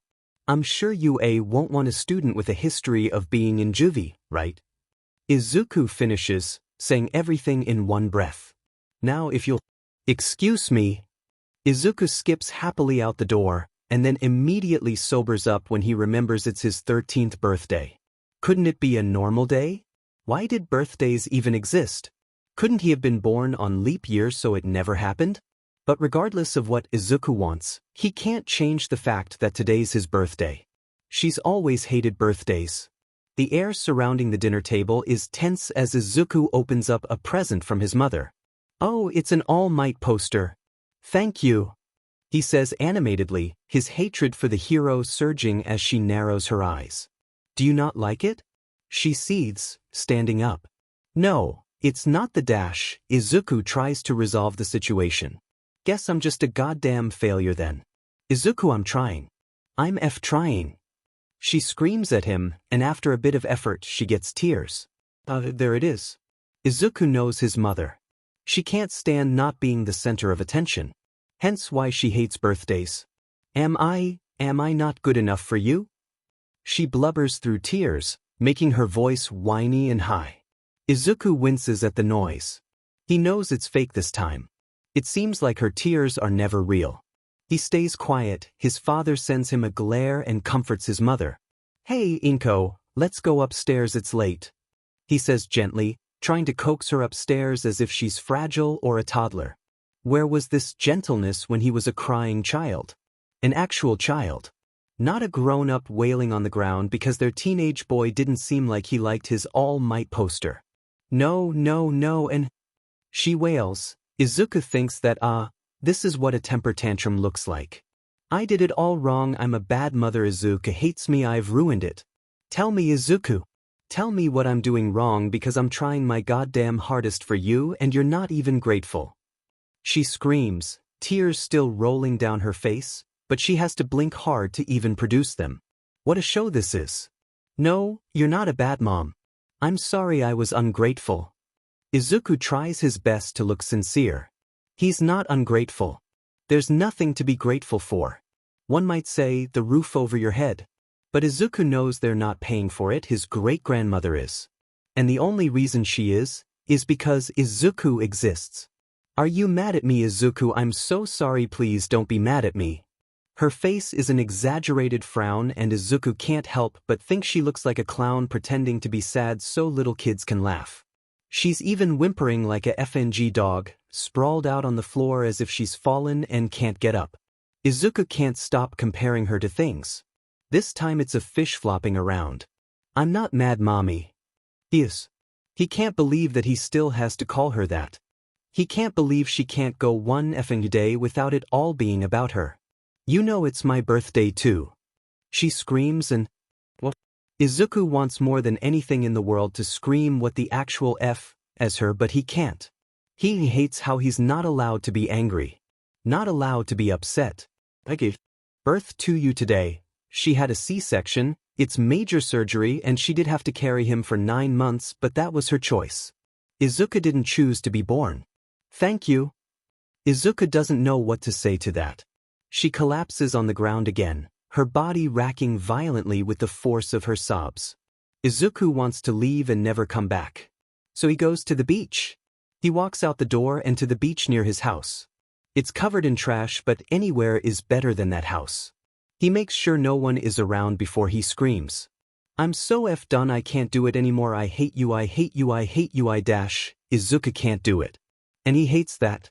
The way they've manipulated him into this sick relationship where he feels guilty saying he hates them. He's exhausted, mentally and physically. Maybe he'll sleep on the sidewalk. It's warm outside anyways and there's no school for the weekend. Izuku stares back at the horizon and this time he doesn't scream, but he declares loudly in an unwavering voice. I'm so goddamn tired of being pleasant all the time. There's a lot behind that sentence. He'd be wimpy with Bakugo, happy and stupid and sweet around his mother, silent with his father, and emotionless with everyone else. He just wants to be himself. He wants to be Izuku. But it's been so long that Izuku isn't quite sure what that means. Izuku estimates by the color of the sky that it's around 4:30 in the morning when he wakes up. The beach is still covered in trash like always, the ocean is a murky blue, the clouds are gray, he's sleeping on a sidewalk. Everything is completely normal. He's a bit dazed. What would have woken him up? The 13-year-old blinks sleep out of his eyes and scans his surroundings drowsily. There's a lump of black sitting far away from him, and he spots them out of the corner of his eye. An adult. Izuku stands up on guard immediately, making sure it's not one of his mother's friends because he really can't deal with that right now, and there's a hand on his shoulder. Izuku flinches hard. He jumps up slightly, a shiver runs through his body, and he grabs the hand, twists it, and flings the attached body onto the pavement far away from him. He's panting and panicking. Someone found him. Oh no, what did he do? Are they going to report him? He was just scared. They surprised him. Oh God, it's all his fault. He should have checked his surroundings more. The greenette is standing in the same spot, wavering slightly, trying his best to get ready to run but failing miserably. He's hyperventilating and he's going to die. If the adult he just hurt doesn't do it, then Izuku's mother surely will. A voice calls him from far away. They didn't touch him, a wise choice really, in attempts to comfort the boy. They simply spoke to him. Maybe they're coaxing him. Izuku can't tell. That's right, Midoriya. Match my breaths, in and out, in and out. Good job. Remember, panic attacks always end. It will be over soon. Keep breathing, okay? Think of a happy place or memory for me. Izuku opens his eyes and sees the black lump again, but they're far away. They've put a distance of 3 feet between him and Izuku. You okay now, Midoriya? Izuku jumps as the voice says his name. How do they know his name? Are they stalking him? What if they kidnap him? Is he going to die? You know, for such a smart kid you really do have irrational thoughts. And the voice is that of an adult. Had he said his thoughts aloud? He schools his expression, putting back on the mask of indifference. Regardless of the events that have just occurred, this is an adult. And Izuku knows better than to trust an adult. I'm sorry for bothering you. Thank you very much. Izuku bows slightly to the blob. Don't apologize to me, apologize to him. The blob probably points to the other blob, but Izuku can't tell. Izuku has to look all around him until he sees another blob. It's yellow and black this time. God, he really shouldn't have left without his glasses or even a change of contacts. He squints at the yellow-black blob and hears a groan of pain. You good, Mike? The blob closer to him calls and Izuku realizes who these people are. Aizawa, Hisashi. What are you two doing here? Izuku wants to go over and stutter and apologize like a good citizen. But right now he has no filter, no desire to be pleasant or nice. He is in self-protect mode. It's the world against him. You know this kid? The yellow-black blob, now known as Hisashi, or present Mike, yells, and Izuku wishes he had a Tylenol on him with the raging headache clouding his mind. Yeah, he's Nedzu's personal student. Beat him at chess like 50 times at least too. Aizawa drawls back. DMN. Hisashi replies, sounding very impressed. Why are you two even here? Your patrols aren't at the same time to my knowledge. Izuku asks, wanting to get answers and not caring how. How does he know our Patra Dash, Nedzu's student? I understand. Hisashi sounds a bit confused. My night patrol overlapped with his morning patrol, and when I was about to clock out, Hisashi found you sleeping on the sidewalk. Aizawa states and Izuku nods. That makes sense. Ah, I see. Well, I'll be going now. Izuku tries to leave, but wobbles and nearly steps off the edge of the sidewalk into a pile of trash if not for Aizawa grabbing his arm. No, you won't. You're obviously not well and sleeping on the sidewalk? What's that about? Is this why you didn't want me to bring you home? Aizawa starts. He notes how Izuku tenses and looks away angrily at the word, home. Why the hell are you glaring at me? What did I do to Dash? The erasure hero stops. Izuku pps his head to the side as if he doesn't know he's squinting his eyes, making it look like he's glaring at both heroes. Hisashi, my shift's over, so I'm gonna deal with him, okay? Aizawa calls out to the loud hero, who nods his head, dumbfounded. What the hell do you mean, deal with me? I'm not a chill. Dash. Izuku stops when the black-haired man wraps his capture weapon around his mouth. It's unsafe for a person with a prescription below -3 to be walking the streets without their prescription glasses or contacts on. He says, simply needing to control the boy who confuses him and worries him at the same time. Let go of me. Izuku's voice sounds muffled. Only if you promise to let me. He Dash. I said let go of me. Izuku screams and Aizawa thinks his capture weapon might just tear. He puts his goggles on, feeling threatened by the small teenager. The underground hero activates his quirk, erasing Izuku's, and the child is unaffected. He doesn't stare dumbfounded at Aizawa, or lash out in anger, or give up, or freeze, or freak out. No, he keeps struggling against the capture weapon. Aizawa is confused to say the least. Maybe he's got a mutant quirk, like a bigger brain or something. But Izuku is still struggling as the capture weapon wraps tightly around his wrists, rendering him immobile. Let go. Izuku hates how weak his voice sounds right now, but he needs Aizawa to let him go. The flashbacks are subtle. They jump on him when he least expects it and break his heart all over again. They make sure to remind him just how weak he really is. Inko is gripping his wrist hard and he feels like he's frozen. The dread making him immobile. Her nails are making him bleed and he's crying because it hurts so bad and the wounds from last time are still raw. And then it changes. Izuku's in the car, front seat, because if he tries to use any other she accuses him of hating her. But the front seat is the worst to get yelled at in. She's screaming right in his ear. His arms are covered in bandages and she's angry because he's overreacting. It was an accident, a hangnail. It changes again. Katsuki has his wrists pinned to the wall and he's holding a hand to Izuku's chest, and the telltale crackling noises of his quirk reach the freckled boy's ears. It's coming again. And oh, it burns, it hurts, and then it changes because Izuku remembers Hisashi calling him over when he was a toddler. How his gentle father, who didn't deserve to get yelled at in Izuku's 3-year-old opinion, made him hold out his arm before putting out the cigarette on Izuku's then unmarked skin. He didn't do it again. Inko yelled at him, saying that he hurt her baby. Everything shifts and his favorite teacher told him to stay late after school, and Izuku had jumped up and down in excitement because this was his chance to ask questions about his homework and what he was confused on. But the man had grabbed his wrists and covered his mouth. He'd been so confused. What was happening?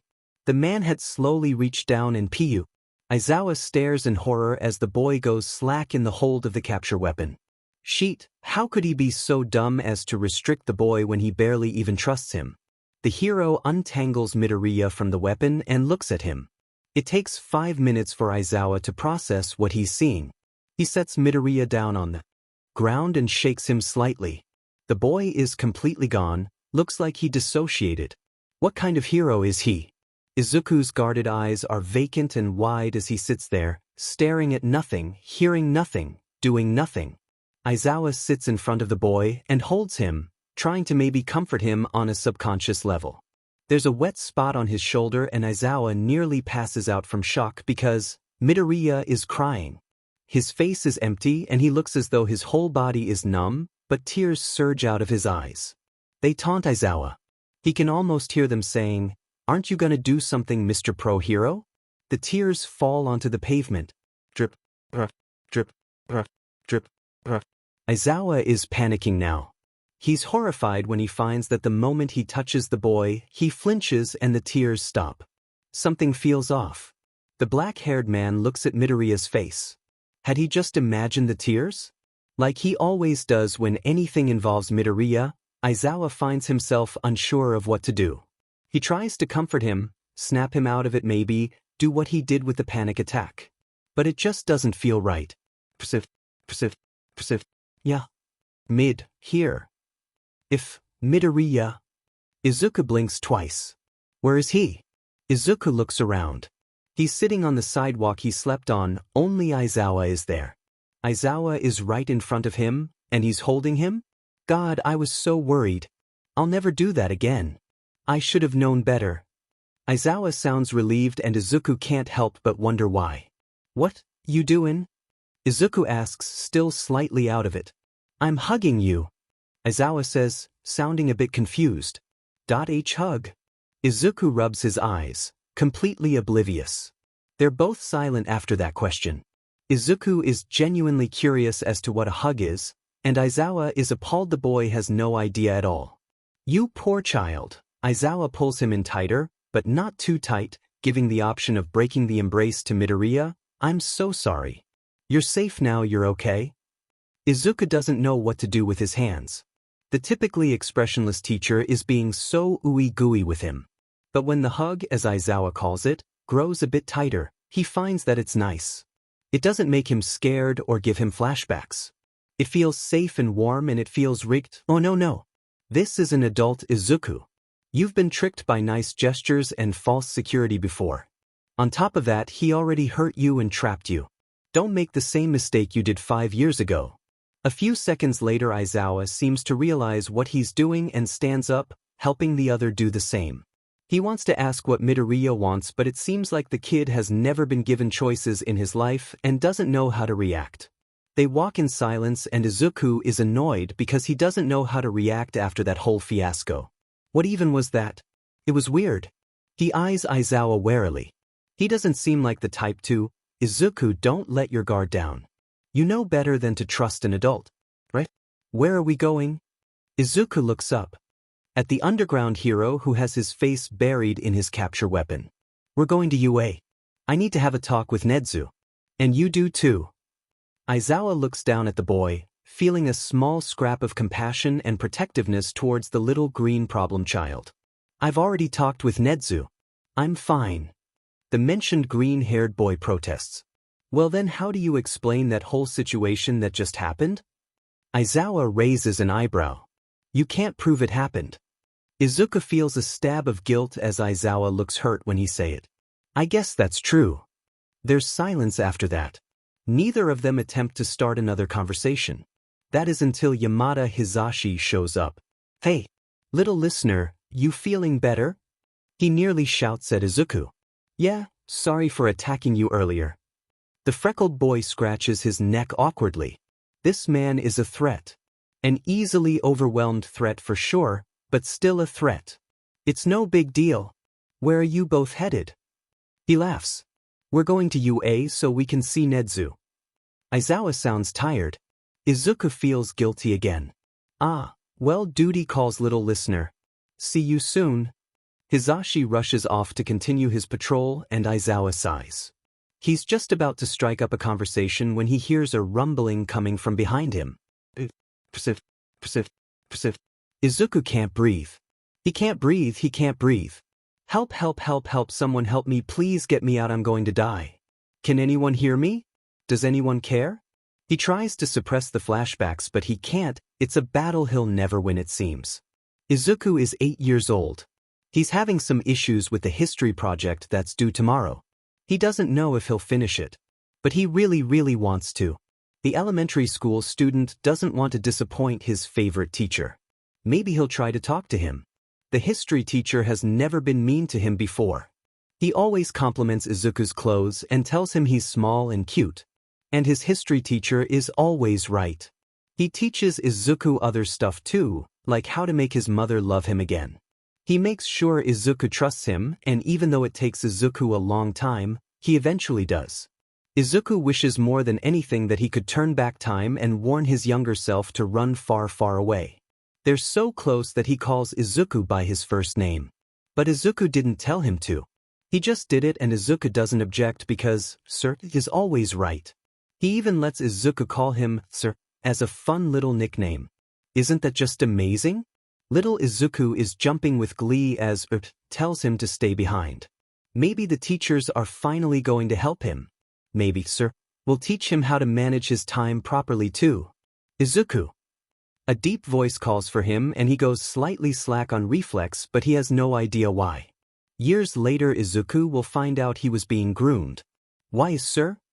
Izuku wants more than anything to ask him about the project, but he's been told not to speak unless spoken to. I'm going to teach you something new today. If only Izuku had seen the grin decorating the man's face as someone ready to attack rather than a teacher excited to teach Izuku about time management. Really? Izuku's voice is odd. He'd never imagined a teacher would be so willing to help him. Stand against the wall. Take off your shoes. Izuku complies immediately, just as he'd been taught. He doesn't know why he isn't allowed to wear shoes when they're just going to be talking about time management. In one swift move Izuku is pinned against the wall, wrists held tight. He tries to cry out or yell for help, but there's a hand covering his mouth. The 8-year-old starts to cry. He's so confused. What's going on? Kneel. Midoriya. A cry of hope and desperation for the boy to reply, for him to be okay. Aizawa watches in horror as the sludge monster grabs Midoriya and tries to take over his body. He'd noticed the boy was dragging his feet, he'd seen faint bags under his eyes, but that was more than anyone ever saw, so to Aizawa it's a big deal. He'd seen the way his arms hung limply by his side. He didn't know that Izuku had beaten this villain before, that he'd gotten up without a scratch and walked away. All Aizawa knows is that this villain has Izuku. And no matter what it takes, Aizawa is going to get Izuku out of there. He runs at the villain and pulls some of its sludge from its form before throwing it far away from here. The hero sees a glimpse of Izuku. He's struggling, and although he can't see a single emotion on the boy, he knows he's scared. Aizawa jumps back as the villain slashes at him. His phone's not in his pocket, it's shattered on the pavement and he can't even call for help. The boy is turning red, he needs oxygen. Aizawa grits his teeth and glares at the villain. He's failed Izuku enough times today. Right now, he needs to succeed. Izuku feels like he's floating. His body held up by the disgusting sludge. It slides down his throat and he jiggles, but it's no use. He feels like he's drowning. It's slow and weightless, but his lungs burn and it hurts so horribly. He's beat this villain before. What's different this time around? He wants to close his eyes, he wants to give up. He remembers it all and it hurts. Surely there was a reason he forgot it, blocked it out. But Izuku can't help the way his brain reacts to the situation. Izuku is trying his best to move around and struggle, but he's completely surrounded. It's not warm and comforting and safe like Aizawa, it's cold and scary, and it hurts. Just like she does. Izuku is 5 years old. He's hiding again, this time he's sure she won't find him. Sure, maybe she caught him hiding among his clothes in the closet, found him lumped up underneath the blankets on his mattress, caught him huddled underneath his bed, found him underneath the laundry baskets, but this time it's different. The small boy is curled up into the tightest little ball he can manage and stuffed into a small chest that he keeps his dress shirts in. There's a tiny crack where air can come in, but it's not enough. Izuku doesn't know this yet. She's yelling up the stairs, stomping through the hall, tearing through the room and trying to make him think that she's seen him. She grows quiet, standing in the middle of the room. She's waiting. Izuku, I'm going to count to 3. If he gets out now, then she'll yell and scream and hurt him. 1. If he doesn't get out now, she might not find him and he'll be safe for today. 2. If she doesn't find him today, it'll be 100 times worse tomorrow. 3. He's too late. She sits in the middle of the room, her rage brewing as she yells and yells, telling him there will be consequences and he should be ashamed, he's just worthless. It starts getting hard to breathe. The chest is small and he can barely fit into it. The air is hot and hard to breathe. He's running out of oxygen, his body cramps from being folded up so long. He needs to get out. It feels like hours that she sits there as he tries to keep his breathing even and quiet enough that she won't hear it. Is it worth it? Wouldn't it just be better to Midoriya? Aizawa yells desperately as he sees the boy go limp and stop fighting. You'll never win against me. The villain taunts. Izuku can't breathe, but it's not the same as when he was hiding from his mother. This time if he gets out he won't die. Inko's not here right now. But how can he be sure? The 13-year-old reaches into the back pocket of his jeans and pulls out a small but sharp knife that he always has on him for emergencies and slashes blindly around him. It doesn't work. Through the haze of suffocation, Izuku vaguely remembers. Aizawa freezes. There's a knife stabbing the sludge villain's eyes out from its sockets.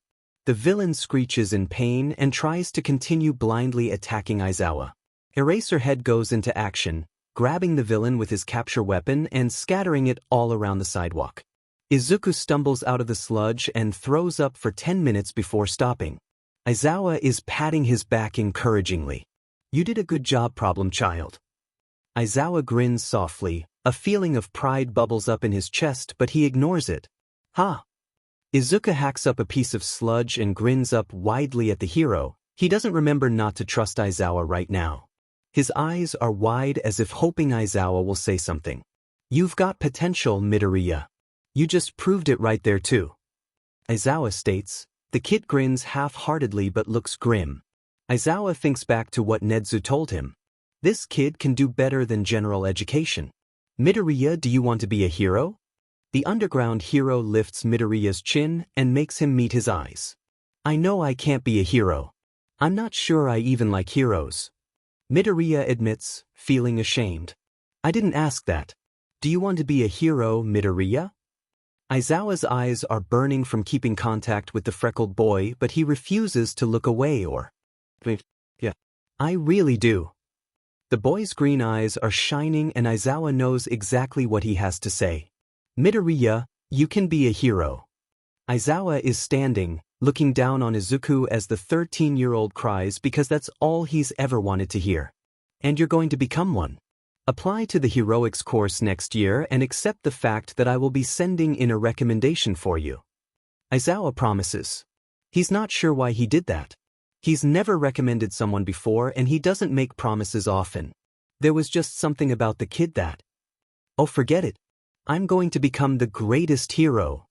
Izuku makes a promise back to Aizawa. There's no way he'll ever let him down.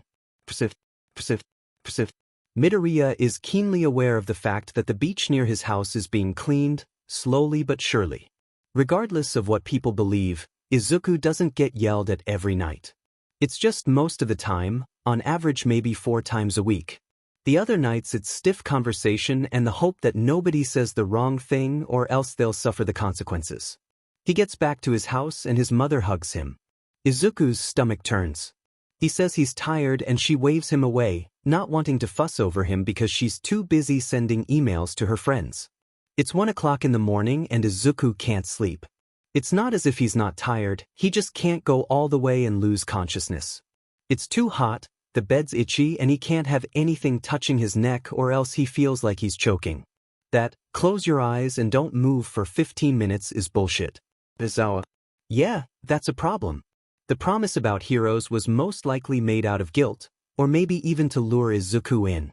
He'd smiled and agreed in his post-adrenaline after almost dying haze, but now he's not sure. It's the hero course, surely nobody would. Izuku shakes his head. He's just being paranoid. Aizawa is a good person, right? The boy tosses and turns in an attempt to escape from his thoughts in the form of sleep.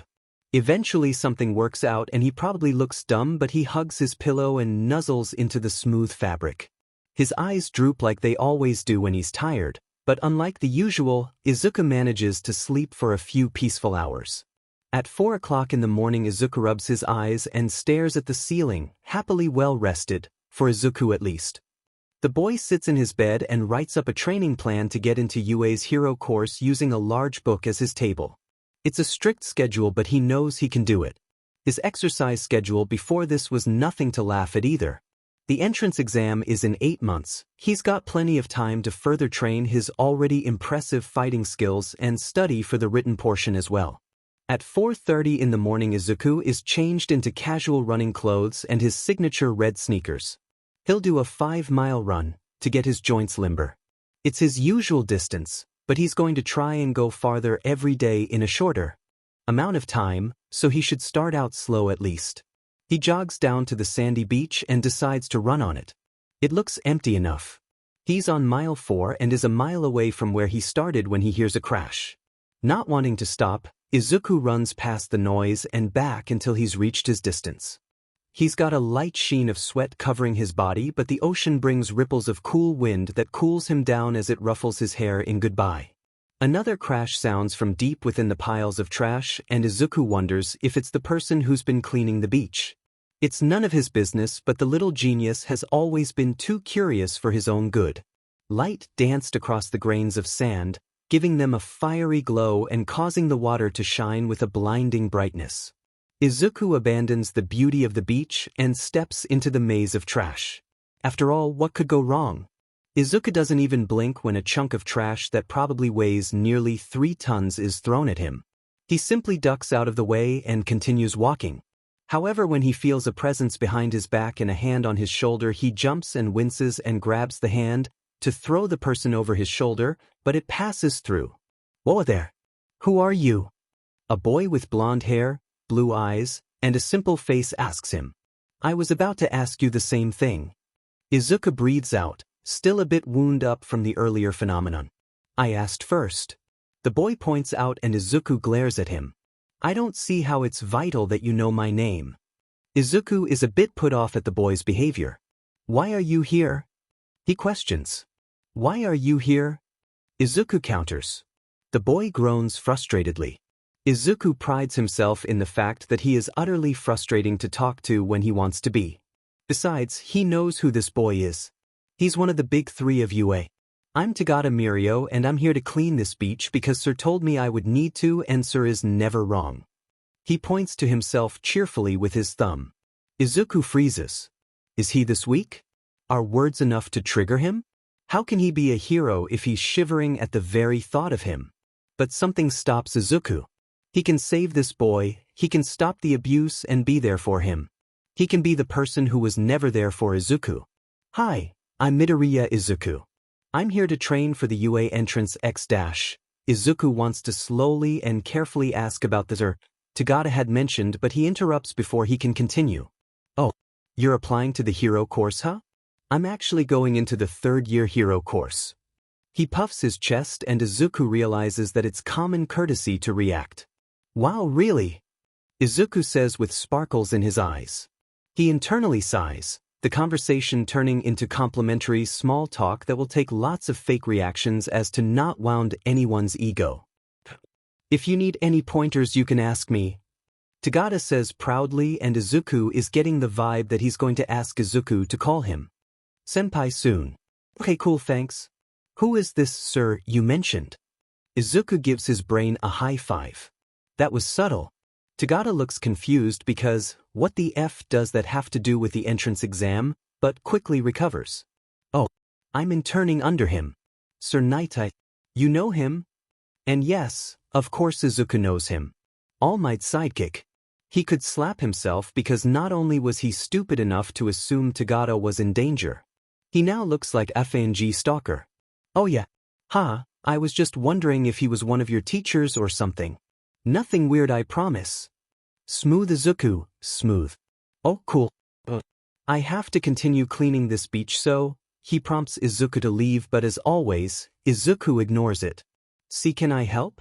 Izuku uses move shy boy and looks down cutely. It's very effective. Tagata is going to scream because this boy's demeanor is constantly changing and it's confusing. But if he was a threat, then surely Sir would have mentioned it, right? Yeah. Sure. Help yourself. He motions to the trash around him. Thank you, senpai. Izuku laughs cheerfully, going to pick up some trash. Izuku winces and throws up internally. Tagada is beet red and in his protective upperclassman mode. Any time. He replies coughing, still pink-faced. He doesn't even realize the boy hasn't told him his name. Persif. The rising third year at least has the humility to be ashamed that his pile of trash is significantly smaller than Izuku's. Well, even that is a bit of an understatement. Izuku's pile towers over Tagada's and the smaller boy doesn't even look tired. This was fun, but I really have to go. Izuku waves and Tagada turns around after saying goodbye, completely baffled by the odd boy he's just met. Izuku is rounding the corner and suddenly he's cold. The freckled genius greets the darkness surrounding him with Hello Kurojairi, how are you today? Persif. The green-haired boy has been meeting a man named Shigaraki Tamura at a cafe for about a month now. Izuku had approached him with a band-aid and some hand lotion and their relationship had developed from there. Tamura tells Izuku he's a villain. Izuku can't find it in himself to really care all that much. Hey kid. Tamura greets him with his hands threaded together as if he's in prayer, but Izuku knows it's to keep him from disintegrating anything or scratching his neck. Hi Tamura. Izuku greets back sitting across from the blue-haired man who is feeling awfully exposed and alone without his hands right now. Like most other people, it took Tamura a while to figure out Izuku's name, but they're here now and Tamura knows now. Izuku is a goddamn ray of sunshine. He may try to act all tough and solemn, like he's only a ball of sadness because his parents abuse him and he's got trauma and he's quirkless, but no. Despite the fact that it may not be healthy, Izuku has it all bottled up. Sometimes it leaks and he has flashbacks, but he doesn't tell anyone anything. No, Izuku uses it to fuel his kindness. Tamura watches fondly as Izuku carefully tapes the villain's pinky and pointer fingers so that he won't accidentally disintegrate anything. God, why does he trust him so much? It's because Shigaraki Tamura is nothing but a glorified kid. He's a teenager. Izuku could never trust an adult the way he does Tamura. So unlike Nedzu, unlike Aizawa, Tamura asks. And unlike Nedzu, unlike Aizawa, Tamura gets an answer. The freckled boy doesn't say everything, because no way. He'll never say everything. Tamura grinds his teeth and wants to scratch his neck, but he promised Izuku he wouldn't. Tanji Washijo, a history teacher at Masagaki Primary School. A week later the old man is found castrated, with his head missing. The police say it was a disintegration quirk. What a coincidence. Persif.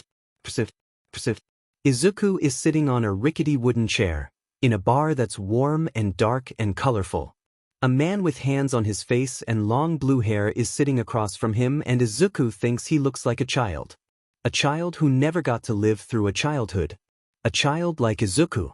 He's drugged to the edge of consciousness and his words shine through unfiltered and true.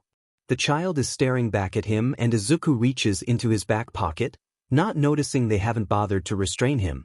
Izuku smiles kindly and hands a small bottle of lotion and a band-aid to the child that has just kidnapped him.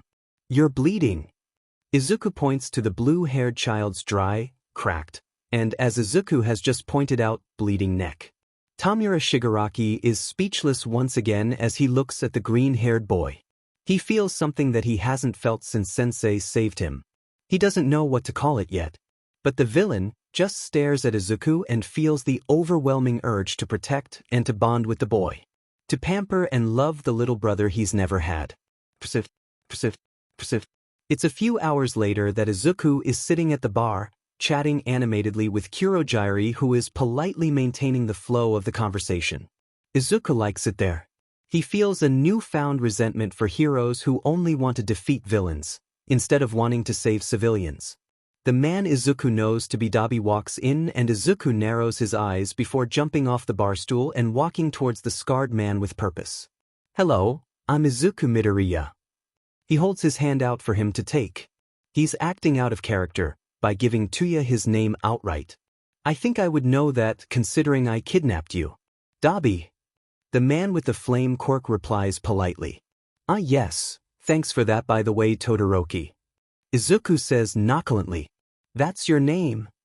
Tamura screams in an accusatory tone, choosing to prioritize this information over the possibility of Todoroki Tuya being a spy for Endeavor. Dabi groans and glares at Izuku. Meeting Toga Himiko goes similar to his meeting with Tamura. She walks in and everyone backs up like she's a ticking time bomb. The girl sits on a bar stool and crosses her legs in regards to her short schoolgirl skirt, and Izuku knows. He sees her personality some would call borderline psychotic, and knows that something drove her to this craziness. It seems most villains are familiar with the idea of child abuse. In just one day, Izuku has heard 4 villains' tragic backstories, but they don't know his. Toga's need for love stems from parents who stopped loving her after she found out about her quirk after innocently kissing a paper cut on her father's pinky finger. She'd killed them and the guilt made her go insane. She didn't know how to go back and nobody helped her or took her side. With a quirk like that, nobody wanted her. Twice has always been split in two. He's half Japanese, half white, and has always had difficulties with his identity. But his parents were anything but accepting when he came out to them as bisexual. It's hard enough to not understand your own sexuality. Does he like boys or girls? He needs to choose. It's not like he can like both, right? And apparently sending him to a conversion camp was his parents' solution. Clearly it didn't work out for them. Twice came back traumatized, hating himself, his parents, hating everything. Who even is he? The villain still isn't quite sure. Dabi is like Izuku.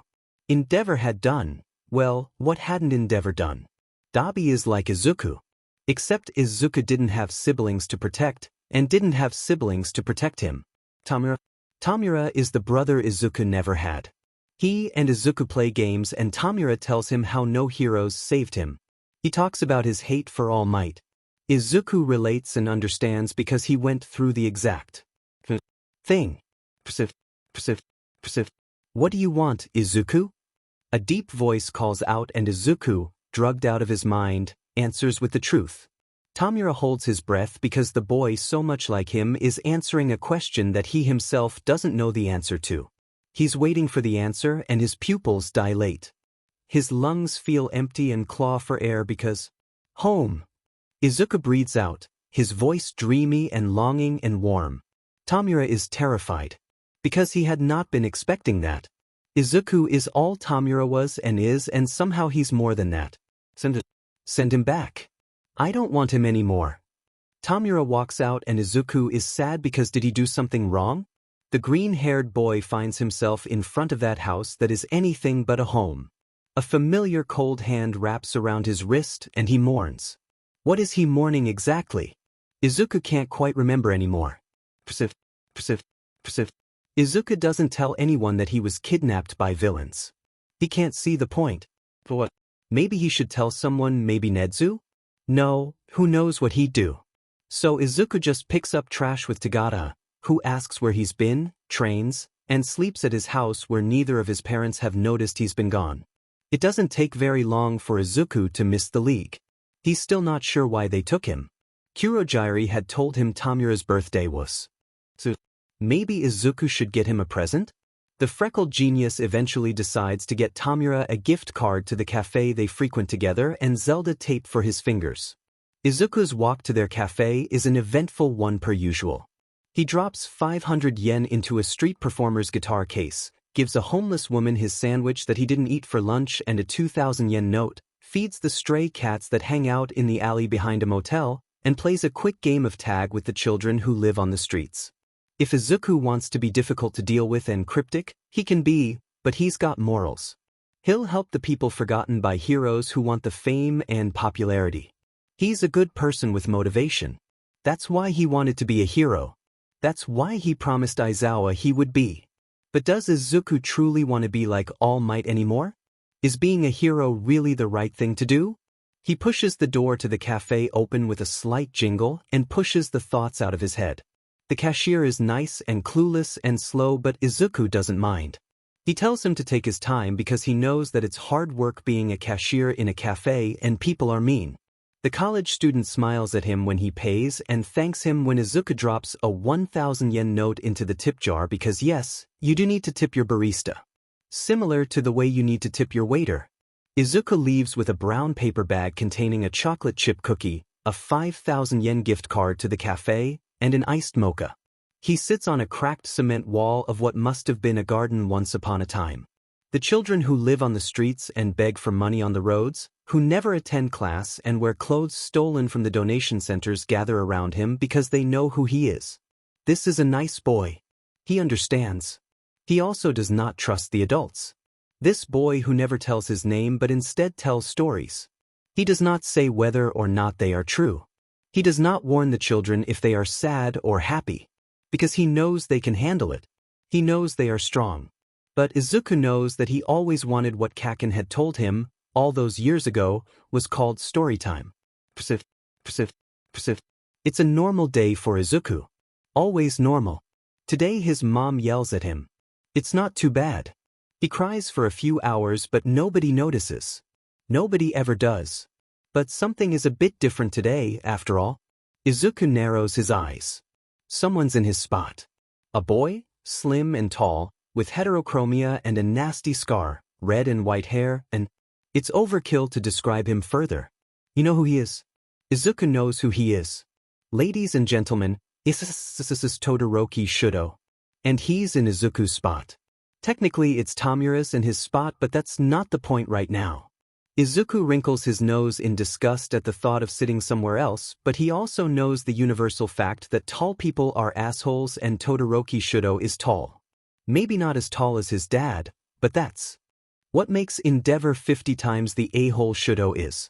Izuku is a whopping 5 feet 2 inches, and he thinks if he continues training he might grow 2 inches. Todoroki, the BSRD, is 5 feet 9 inches, and growing steadily. FING greedy but beach. Honestly, the green-haired boy has nothing against Todoroki Shudo, it's just that he's sitting in his spot. Izuku orders an iced mocha.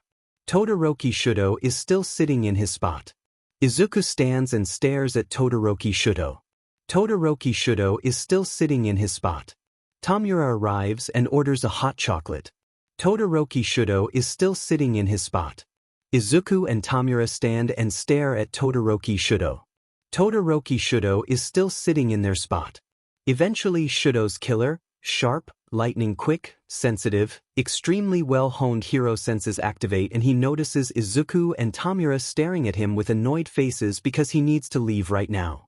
Todoroki Shudo flees the cafe and never comes back.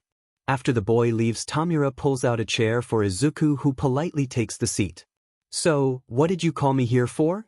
The greenette asks solemnly.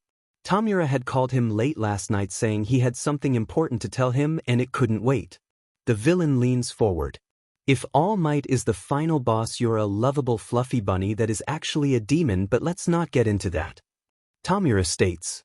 Izuku blinks once, twice. Tamura, no offense, but what the F dash dot? It's vital information. I couldn't just not tell you. Tamura looks repulsed at the very idea. I'm only not punching you right now because it's your birthday. Izuku grits out. It's my fault. I don't care about birthdays honestly. How'd you know? That's a dumb question, please ignore me. Tamura stumbles over his words. Don't even try it. Izuku holds up his pointer finger and snaps twice. A black void swirls around them and suddenly both boys are teleported to the bar where everyone jumps out and screams. Surprise! Tamura just stands there because he doesn't know how to process it. Eventually he does, and it's through painful awkwardness. Come on, Tomichan. You're not a teenager anymore. Toga smiles and hugs the taller. For the first time in many years, Kurogyari thinks he sees the ghost of a smile. A true one with no malice or murderous intent. He looks happy. Open mind first. Izuku and Toga drag Tamura to the bar where Kurogyari has a Shirley temple with a sparkler in it waiting for him. The 20-year-old looks like a repulsed cat when they show him a hat that says, "Birthday Boy," in big white letters. Izuku thinks that Tamura is going to cry when he excuses himself from the party because he has to get back to the house. Thanks. He looks at his feet, not sure how to receive the presents that were so thoughtful. Toga had given him a grow your own daisy after she'd seen Tamura try and failed to pick a few flowers outside of the bar, Dabi had given him a bottle of light blue hair dye because he knew how damaging box dye could be when you're dyeing your hair constantly, and Kurogiri gave him a new game called Animal Crossing which looked a bit boring, but he wasn't going to tell Kurogiri that. Anytime. Izuku smiles at the bashful man. See you soon. Toga calls and the 14-year-old sees Dabi give him a curt wave. If these are the people heroes call villains, then Izuku isn't sure he'll be able to keep his promise to Aizawa. Nedzu narrows his eyes at his student. Something's off. It's not like those other times where Izuku broke down crying and Nedzu had a small breakdown of his own. No, it's different. Quieter. Angrier. He's doing a stellar job at hiding it too. Aizawa didn't even notice. But Nedzu's smarter, sharper. They're playing chess and Nedzu can't hold back his curiosity anymore. Midoriya, is something wrong? Nedzu carefully takes the young boy's pawn, making sure he hasn't compromised himself. Something's always wrong. It's nothing new. Izuku swiftly moves his rook without a second thought and Nedzu envies the ability to move his pieces nonchalantly. Have you started your application to UA? Nedzu changes the topic but prods around to see what's wrong and bingo. Izuku halts for half a second before taking Nedzu's knight. And Nedzu curses inwardly because he should have been more careful. No. I'm not sure if, I don't know where, actually I think I dash. Izuku trips over his words and Nedzu puts a paw up. Is this about the hero course? Nedzu moves his bishop, silently mourning his fallen knight. Yeah. Izuku says in a defeated voice. He sees through Nedzu's plan and retreats back to his side of the board. Although I can guess what the problem here is, I don't know the reason, so I'm going to ask. Midoriya, why don't you want to apply to the UA hero course? Nedzu puts Izuku in check. I'm not sure I like heroes anymore. Izuku admits and does the castle move. Nedzu is surprised again at his student's skills. Well, why don't you talk to Aizawa about this? Nedzu suggests, his brow furrowed as he tries to get out of the little trap Midoriya has planned for him. Nedzu-san, the freckles genius stammers, putting Nedzu in check. It's okay Izuku. I understand. Nedzu clicks his tongue at his current predicament because Izuku is about to win yet another game of chess. You do? Izuku asks hopefully as the principal knocks down his queen. I hate humans. The albino stoat glares down at the chessboard as if it personally offended him when Izuku takes his queen in return. But all of them? He messes with his unruly green hair and studies the board while waiting for Nedzu to make his move. Not all of them, you're fine, you understand and you're not completely incompetent and stupid. Nedzu sneers at the thought of those dumb, inferior humans. You hate them because they're dumb and don't understand? Izuku tries to comprehend. Izuku, just like you, I have suffered at the hand of people who think they're superior and try to test me. Izuku opens his mouth to ask how he knows, but Nedzu gives him a look and he shuts up. And I would prefer not to talk about it because although it has been many years and I have gone through a recovery process, I still don't like the memories. He finishes, trying to keep a straight face despite the fear welling up inside him because he really does resent humans. It's okay. You don't have to talk about it. You're getting better. You're okay now.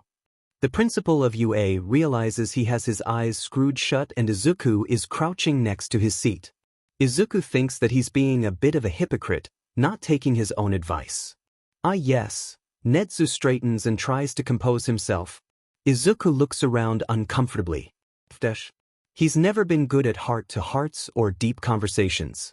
So the teenager tries to break the tension by placing his hand on Nedzu's head, like he had so long ago when Nedzu had lost that game of chess. Let's get back to our game, Nedzu-sensei, Izuku purrs teasingly to the white mammal who is sitting completely frozen, but oddly enough, seems to be nudging slightly into the palm of the freckled boy who is now also shocked because he wouldn't mind petting Nedzu again because his fur is so soft, but he hadn't gotten permission yet and consent is a basic right. So Izuku withdraws and Nedzu looks dazed like he did last time. A few seconds later when he snaps out of it, the stoat will deny reacting to the pat on his head and blame it on the fact Izuku used honorifics on him. The two geniuses return to their game of chess, Nedzu a bit ruffled, and Izuku very amused. Izuku decides he hates the silence because he's never experienced comfortable silence. Every time it was silent in his house it was a sign of foreshadowing, it was tense and scary, and Izuku had to smile and laugh and use a light, joking, cute voice in attempts to raise the mood or provoke her. So, I'm thinking of applying to general education. Midoriya comments offhandedly as the game of chess reaches its end. What about the hero course? Nedzu suggests hopefully, knowing this is still a hard topic for Izuku. He hesitates. I don't know, maybe. I think I'll apply to other departments and schools, and if I have extra time I'll apply to the hero course. Okay. Nedzu is still unsatisfied with that answer, but he doesn't say anything else. I don't think that I'll win this game. Izuku comments as he takes the elder's other knight. Neither do I, Nedzu says, a bit disappointed as he takes the younger's last pawn. Eventually Izuku declares it a draw by stalemate. But there is a question hanging in the air. What do they do about the deal? Aizawa walks in to escort Izuku home but stops cold outside the door because he hears something. God, I hate chess. What a shitty game. Is that Midoriya? He sounds so angry and sad. The Erasure hero notes. Agreed. Perhaps we should play a different game next time. Aizawa's eyes nearly bulge out of his head. Because is he just imagining it, or does Nedzu sound angry? Aizawa, come in already, you little creep. He opens up the door a bit bashfully after being found out by Midoriya, who has no right to call him little given the fact that he's nearly 9 inches shorter than him. The pro-hero wants to turn around as soon as he enters because he can't decide whether to laugh or be scared. Because Izuku is wearing bunny ears that are dyed the same green as his hair, and there's a pom-pom stuck to his behind that's the same color, which can't be a coincidence, wearing a pout on his face and a glare that is screaming, "Laugh and I will dismember you." He's also muttering small curses under his breath, and it's scaring him. Aizawa sees that the stoat is wearing a wig. A red curly wig with a very large hat attached to it. He looks at him for a second, trying his best to ignore the burning of Nedzu's glare. And oh, he knows what it is. It's taking every cell of his being to not burst into laughter then and there because oh my god, he's dressed up like the Mad Hatter. The humor is SCKD out of him when he looks around the room and spots a chessboard thrown across the room, chess pieces that seem to have been chewed up, and a broken window which, judging by the lack of remaining pieces, must have assisted in the disappearance of said pieces. But it seeks the color from his face when he sees his teaching contract taped to the wall, with copies stacked up on the table between the two angry mammals. Aizawa-kun. Nedzu remarks stiffly, sarcasm threaded into his voice. How nice of you to join us. Have a seat. Midoriya robotically gestures to a chair at the end of the table. He plops down on the seat and he can't breathe. The air is thick with tension between Nedzu and Midoriya, both aggravated with the other. My head hurts from the ears. The teenage boy dressed up like a bunny whines. And my head itches from the wig. The real-life Mad Hatter snaps back. You're insufferable. Why a bunny? Izuku groans out. And you're an obnoxious brat. What even am I supposed to be? Nedzu retorts. Aizawa's eyes widen because he's never seen Nedzu this worked up. Granted, he's never seen Izuku petting him. I'm sorry, what's going on? The UA teacher cuts in confusedly. We play chess. They reply in sync, voices void of emotion, eyes that show how dead they are inside, as if that explains everything. He can't help it, his mouth is twisted and pursed, he's holding his breath, biting his tongue, trying not to smile. Their eyes turn to him as if daring the hero to do it. So he does. Aizawa lets out a breathy noise that would have sounded like a normal breath to a normal person. But no, he's surrounded by two geniuses and they know he just laughed. Nedzu launches at his face. Izuku tackles his legs. Aizawa turns up at Recovery Girl's office with a scratched, bleeding face, bruised ankles, and a bite mark on his arm. He doesn't know which one of them bit him, but it FNG. Nedzu and Izuku have called a truce and removed the offending accessories when they hear an indignant scream. They both chuckle evilly. You told Recovery Girl she's not allowed to heal me? Aizawa shouts at the two, now peaceful geniuses as they sip their tea. Yes indeed. Nedzu says cheerfully. We believe you need to learn from your mistakes. Izuku continues. It's getting late, Aizawa-kun. Nedzu remarks. Yes, I must leave now. Thank you. The green net announces, trying to escape. Midoriya. The albino says in a commanding tone. The younger slumps his shoulders. See ya on Wednesday. Izuku waves at his mentor, grabbing the Erasure hero's wrist and dragging him out the door. Per usual, the walk back to Midoriya's house is insufferably awkward. Izuku breaks the awkward silence by dropping the bomb on Aizawa. I'm not going to apply to UA's hero course. He says it casually, like it's a remark about the weather. Aizawa stops walking completely. It's supposed to be a dramatic effect where the other person stops walking and looks at them and they have a heart-to-heart, but Izuku's not really in the mood. He's a bit put off when Izuku keeps walking and doesn't even look back. The shorter boy notices that the elder had to jog a bit to catch up to him. Why not? Aizawa asks dejectedly. He thought that the promise meant something to Izuku. Why should I? It's what I want. But you told me you wanted to be a hero. Aizawa reminds him. Izuku is the one who stops this time, and like any decent person, Aizawa stops too. I lied. He lies. No, you didn't. Midoriya, tell me why you won't apply to the heroics course. Aizawa holds the boy's shoulders and looks him in the eyes.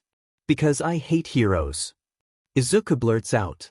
And Aizawa was not really expecting that, but it's still not that much of a surprise. Then become the hero you wouldn't hate. The words come easily to him as he watches Midoriya think this over. Don't know. The boy tries to comb his finger through the unruly green hair but give up when they get stuck halfway through. Just think about it. Aizawa pleads. The unnerving gaze of Izuku Midoriya analyzes him, and he can't help but shiver because his eyes are so blank, void, and trained to hide every emotion. Goodbye, Aizawa. He says after a moment. There's a crash about 20 feet behind him and the underground hero looks back towards the noise on reflex, but when he turns around, Izuku is gone. Hey stranger. Tagata shouts while waving from his pile of trash as Izuku speeds towards him. Hi. He pants out, sweat dripping down his face as he squats down, taking deep breaths. Thought you weren't gonna show up. The blonde comments offhandedly in a joking tone. Huh. Sorry, I was just doing an extra mile 'cause the hero course exam's tomorrow. Izuku explains, still out of breath. Oh, don't overwork yourself or else you'll be sore. And get some sleep for once. Tagata scolds as Izuku picks up a tire and lugs it over to his pile of trash in the dumpster. I'm just too nervous, I need to get the extra energy out. Izuku protests, now slowly dragging a stainless steel fridge off the beach. You're plenty prepared. Plus, with that analysis quirk of yours, you'll definitely pass the written exam. The rising third year reassures him, fully believing Izuku's lie about his quirk. Izuku thinks it over for a few seconds. Guess who's going to be researching robot anatomy tonight? I think they'll let me use support items? He takes a break from picking up trash and ties his too long hair up into a small ponytail. Tagata tells him he looks like a rabbit and Izuku nearly strangles him. I don't think they can stop you, I mean you can wear whatever you want. The blue-eyed boy grunts with the effort of carrying a motorcycle. They wouldn't classify it as cheating, right? The green-eyed boy wonders aloud and Tagata assures him that no, it's not cheating. It's the recommendation exam, right? The blue-eyed boy confirms. Izuku nods. He wasn't gonna apply for the heroics course until Eraserhead used his recommendation on Izuku and told him he had potential, which really just made him so weak that he accepted his fate. I didn't take that one, but Nijire told me it was an obstacle course her year, like a race or something. Mirio supplies helpfully. A race? The younger says in horror, nearly dropping a broken television set on his foot. Come on, Midoriya. You've gained like 20 pounds of muscle since I met you and you're the fastest person without a speed quirk I've ever met. The older encourages. But Izuku starts. No, but's Midoriya. You'll be fine. How about tomorrow morning before the exam I ask Nijire and Tamaki to come and help us pick up trash and spar? Mirio asks, hoping the younger will accept the offer because Nijire's been nagging him non-stop about his community service companion for months. I'd like that. The greenette says, flashing a bright, blinding smile at Mirio, who opens his mouth to say something and, I swear if you say a pun or make one of your horrendous jokes I will castrate you. Izuku says, dropping the smile and throwing a lamp into the dumpster. I wasn't going to. The rising third-year protests indignantly. Izuku and Mirio stay at the beach for about an hour before they're done for the day. How much longer until it's all clean, do you think? Green eyes question as they look up into blue ones. Probably only a few more days. Thanks to your help. The older expresses his gratitude and forces Izuku to accept it. See you tomorrow. Mirio yells as they walk in opposite directions. Bye. The shorter yells back, smiling as he skips back to the house. It's only 7 a.m., there's no way she's awake. Right? The house is dark and quiet. His father has left for work and his mother will most likely sleep till noon at least. The green-haired boy sneaks around, paranoid that he's making too much noise. He creeps past her bedroom and closes her door, then goes to his bathroom and closes all the doors before turning it on. He winces as the water gurgles and shoots out in a spray. It feels like the shower is the loudest thing in the world right now. Izuku strips and cleanses his body and hair of the sweat he'd accumulated from the morning's stressfully quick. It's 7:15 when he checks the clock again. His hair is wrapped up in a now damp towel and he's wearing a clean t-shirt that says t-shirt and jeans. Izuku is dreading combing his hair. At 7:20 the newly washed boy starts tackling the challenge called his hair. Inko used to sit him down on the floor in front of her sofa and carefully, lovingly, comb out the tangles in his curly hair before sending him to bed. Now Izuku puts in oils and carefully combs out the knots in his hair while it's still wet. When he's done detangling and drying his hair it's nearly 8. There's no time to waste so Izuku grabs his backpack and fills it with everything he'll need for the day. And at 8:05 Izuku is out the door, not going back to that house until early evening, and walking with purpose. He's got a full schedule today. People often think Japan has no homeless people, or that it's very rare. It's true that there's a smaller population of them, but truly they're all just hiding out of sight. Unseen on the clean streets. Izuku walks down dirty back alleyways and feeds the strays some dry cat food that had been on sale at the small grocery store chain. He sees a box in a side street and finds 2 boys, probably around 10, and their mother. They thank him when he supplies 3 sandwiches out his bag. He checks his watch and there's extra time. So the green-haired boy makes a detour to the internet cafe, finding the cubicles full as always. He drops off sandwiches and bars of soap at the front desk, asking the man working to distribute them to everyone who'd been there overnight. Izuku figures if he rushes then he can get there on time. Midoriya. You're late. The boy he volunteers with teases in a deadpan tone, washing his hands and putting on an apron. Sorry. Izuku smiles at the boy. He thinks his name is Tokoyami? Todorami? Tokoyami. He's got a killer quirk. Super cool. The woman in front gives them name tags and thanks them for doing this. Izuku bats away the thanks and Tokoyami soaks it up. Does your friend here need a name tag too? The woman points at Dark Shadow. No, he will be fine. Tokoyami says in his perpetually emotionless voice. Dark Shadow gives the woman a thumbs up and she returns it, smiling wide enough that her cheeks shine. About halfway through his allotted time, Izuku starts to shut down. He's sad, contemplating the pros and cons of killing himself, but still managing to pour drinks and make rice for the shelter. Get through it, Izuku. You can do it. What the hell is wrong with you? This isn't the time. Tokoyami sees Izuku wobbling and takes up some of the slightly taller boy's jobs. Thanks. Izuku smiles. I see you two struggle with the darkness. Tokoyami manages to get out and the boy just continues to smile because what the hell is he supposed to say to that? The bird-headed boy eventually taps Izuku's shoulder and tells him their shift is over. Izuku groans gratefully and waves goodbye to him and Dark Shadow before he can say anything. Tokoyami stands alone, Midoriya's apron in his hands. He really doesn't let anyone get close to him, does he? Izuku looks behind him and lets out the breath he'd been holding. Nothing against Tokoyami, he seems like a nice dude, but he's sure that nobody would actually want to be his friend if they knew. If they knew what he'd gone through. The green-eyed boy sighs because he's acting really out of character today. He keeps walking and walking, fiddling with the loose threads on his backpack. It's only when a small sneeze sounds from behind him does he realize there's an army of children waiting for story time following him.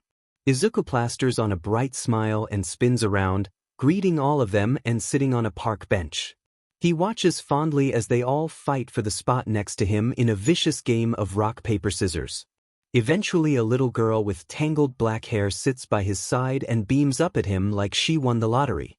Maybe today he'll tell a happy story to cheer himself up. He takes a deep breath and everyone does an anticipatory drum roll until Izuku silences them.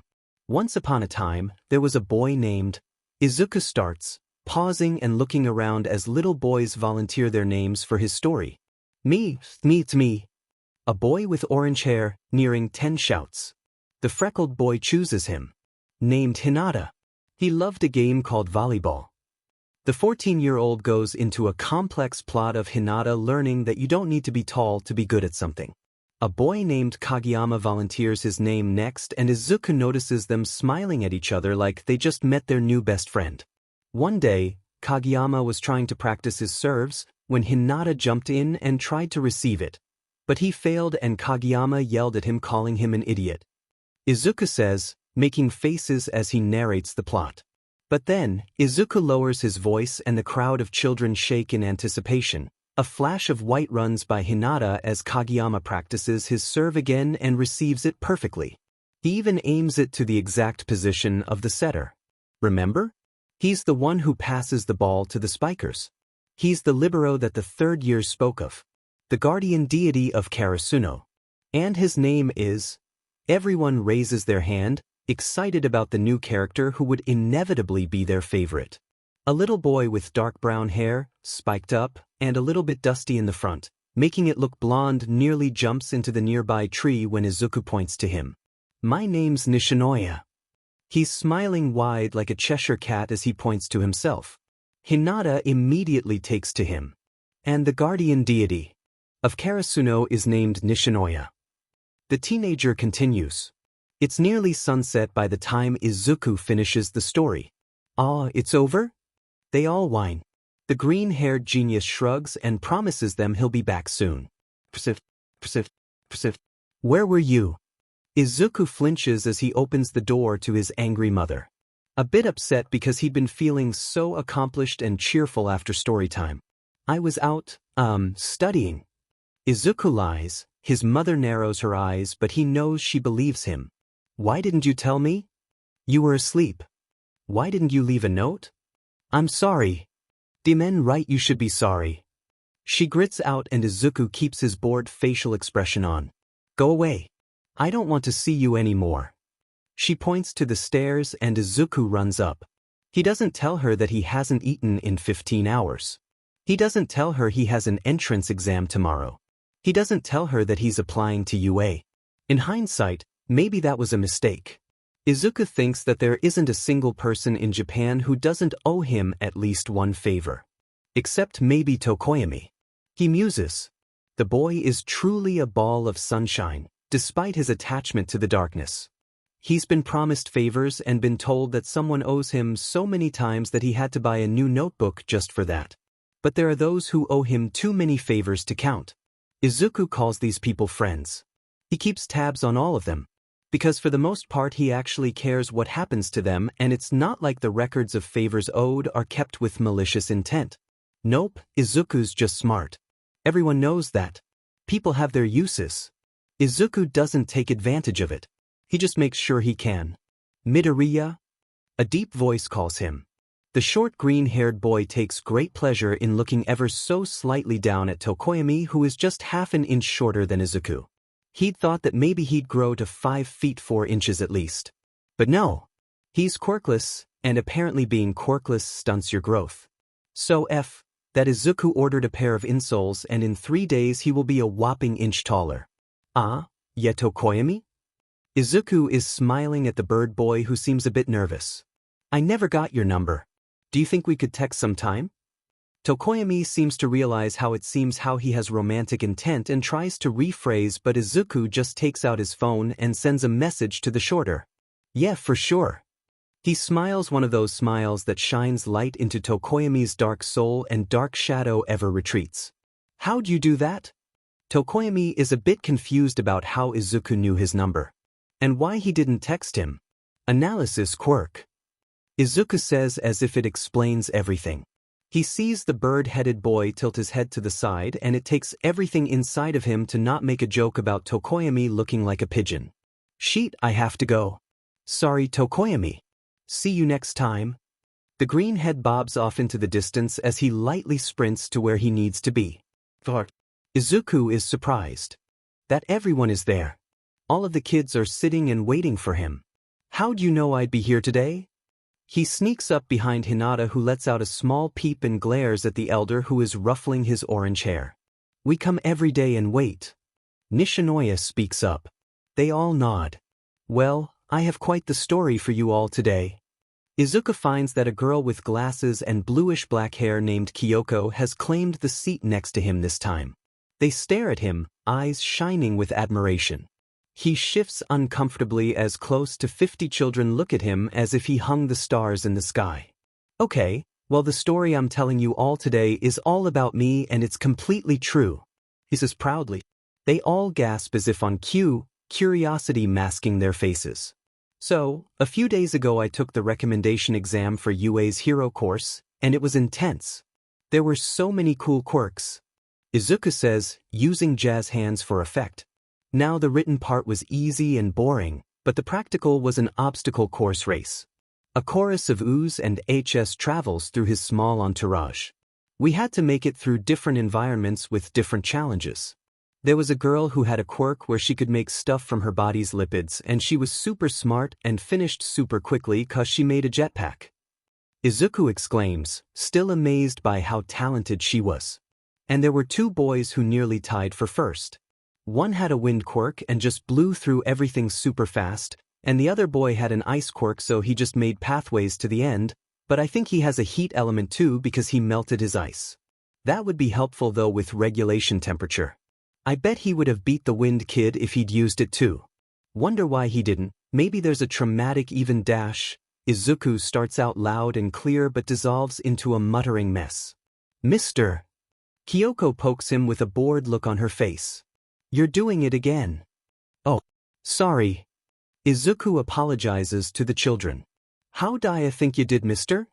A girl with red hair and white curly horns that looks scuffed up and damaged asks. I think I got most of the written exam right, but I wasn't super quick at finishing the practical. I finished it though, but I was way behind the people in front. He sighs. Why? A mysterious voice asks. He doesn't know where it came from. Who, where? Izuku stumbles. I've got a camouflage quirk, mister, so you can't see me. She calls from an empty space. Why did I not finish fast? I don't have a physical quirk for one, but I also helped a boy named Ida, I think. He had engines in his calves, but in one of the environments, I think it was swamp, they got clogged with mud and started overheating. He was about to get hurt, so I couldn't just leave him. But then he lectured me and ran ahead, so I don't know if it was worth it. The greenette sighs while telling the story. In reality, he'd done mediocre on purpose. Distantly, Izuku wonders if Nedzu notices. Notices everything. Mister, I think you can be a hero. A voice yells, breaking him out of his thought process abruptly. So do I. Me too. You're already my hero. You were more heroic than anyone else there. The children bombard him with compliments and admiration, and Izuku has to literally run away to escape it all. Maybe he doesn't need UA to become the hero he's always needed. Drink it? I would rather not. The table between them did not have a chessboard between them like usual. Instead, there was a pile of colorful cards stacked up messily in the middle. The last golden rays of sun make them shine, and the glare hurts his eyes. Drink up, Ned-sensei. Izuku pushes the cup towards the mammal, teasing the honorific he only used when he'd won a bet. I respectfully decline. He turns his head away, nose up in the air opposite of the offending drink. Izuku rolls his eyes, slams the cup into Nedzu's hands and sits back into his seat. I courteously abstain? The principal tries. He loses hope when the teenager maintains unwavering, challenging, threatening eye contact with him because Nedzu made a promise. It smells bad. He says matter-of-factly. But he lifts it to his lips and Izuku lights up smiling. And he's actually rather cute like tea. Chug chug chug chug chug. The boy yells, and Nedzu takes it all back. He's just an overpowered brat. I'm never playing Uno with you again. The stoat declares, tentatively taking a sip of the liquid, ready to spit it out, but it's actually quite good.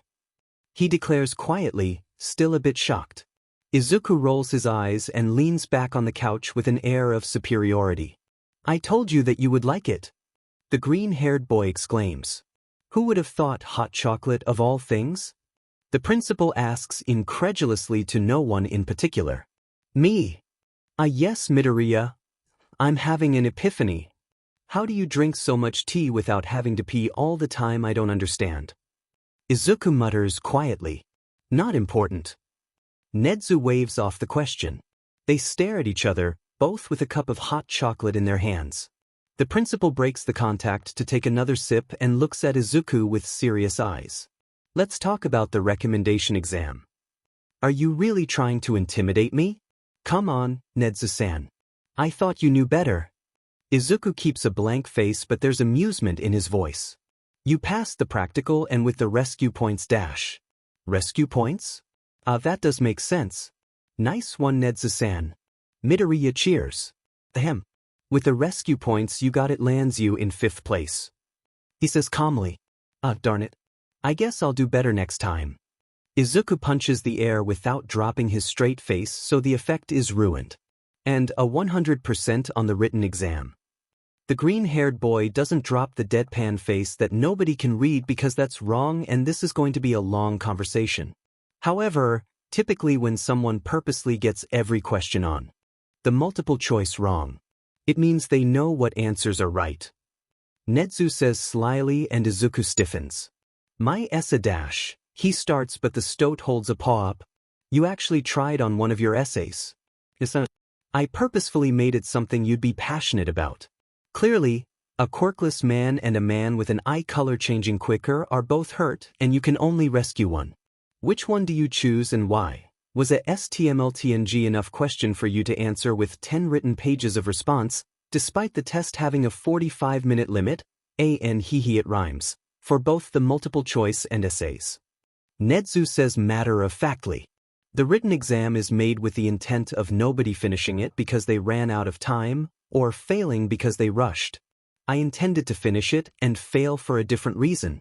Also, that question was bullshit, Nedzu. Izuku spits, leaving out the honorific that Stoat has worked so hard to earn. I can't be the hero I've always wanted if you're teaching me to be the hero I hate. The green-haired boy leaves in a huff, slamming the door on his way out. Nedzu puts down his now cold hot chocolate and calmly stares at the couch where Izuku normally sits. That outburst is an issue, yes. However, he's now sure Izuku won't join the hero course. It was the most likely outcome since the start, but the albino had hoped the young boy would surprise him again. Sometimes the resentment goes so deep that no matter what anyone says, they won't change their mind. Yes. Nedzu hops off of his seat and calls present Mike, Power Loader, and Midnight. Izuku would be taking 5 tests when he decides to come back. And 4 of them won't be Nedzu's. It's been long enough. He's ready. He can handle it. Nedzu assures himself as he walks over to the printer, which is churning out sheet after sheet of an assessment that had only been taken twice. He's sitting in his office chair, watching Aizawa walk Izuku home through the security cameras he'd hacked when Izuku looks up at the camera hidden in the trees, making direct eye contact, takes out his phone and types something, before throwing something at it causing the video to fizzle out. The Stoat switches cameras. There were 7 that had a view of the area. It wasn't that big of a deal. He simply typed in a code and pressed enter, sitting back in his chair. He smiles to himself, but it's not out of happiness. He said, access denied. Maybe the situation's been flipped for a while now and Nedzu just hadn't noticed. However, now it's clear. He's at Midoriya Izuku's mercy. Everyone is. They're just so lucky he's not a villain. Maybe all this time when Nedzu thought he'd been toying with the boy, manipulating him ever so slightly, just to make sure he didn't go to another school that wasn't UA, Izuku had been doing it right back. And Izuku almost always wins when they play games. The stoat looks at the stack of pages, hot and fresh out of the printer, the ink still tacky and smudgeable. It's 50 pages long, but the shortest time it's taken to complete it was 3 separate sessions, all 5 hours long like Izuku's. Everything is clear to Nedzu now. He's been underestimating Midoriya Izuku. Quite the mistake to make. Aizawa hasn't spoken to Izuku and it's been 5 minutes. Maybe it's because last time Aizawa gave him advice and it had almost made him do it. Izuku had almost given it his all on the practical exam. Izuku had almost actually tried, except for that one goddamn essay, on the written exam. All because of one man. How could one man nearly undo all that had been done to him? Izuku's not 100% sure he wants to find out. Aizawa stops walking and is relieved to find that this time Midoriya has stopped too, unlike last time where he didn't give him the time of day and kept walking. The pro hero starts. 1 second. Izuku holds up a finger and makes eye contact with a camera hidden in the trees. The older man is surprised that he's never noticed it before. Izuku pulls out his phone and types something in. Aizawa notices the red lights that tell you the camera is recording fades out in all the surrounding surveillance. He hopes Izuku isn't planning to kill him. That'll piss him off. Izuku chuckles quietly underneath his breath.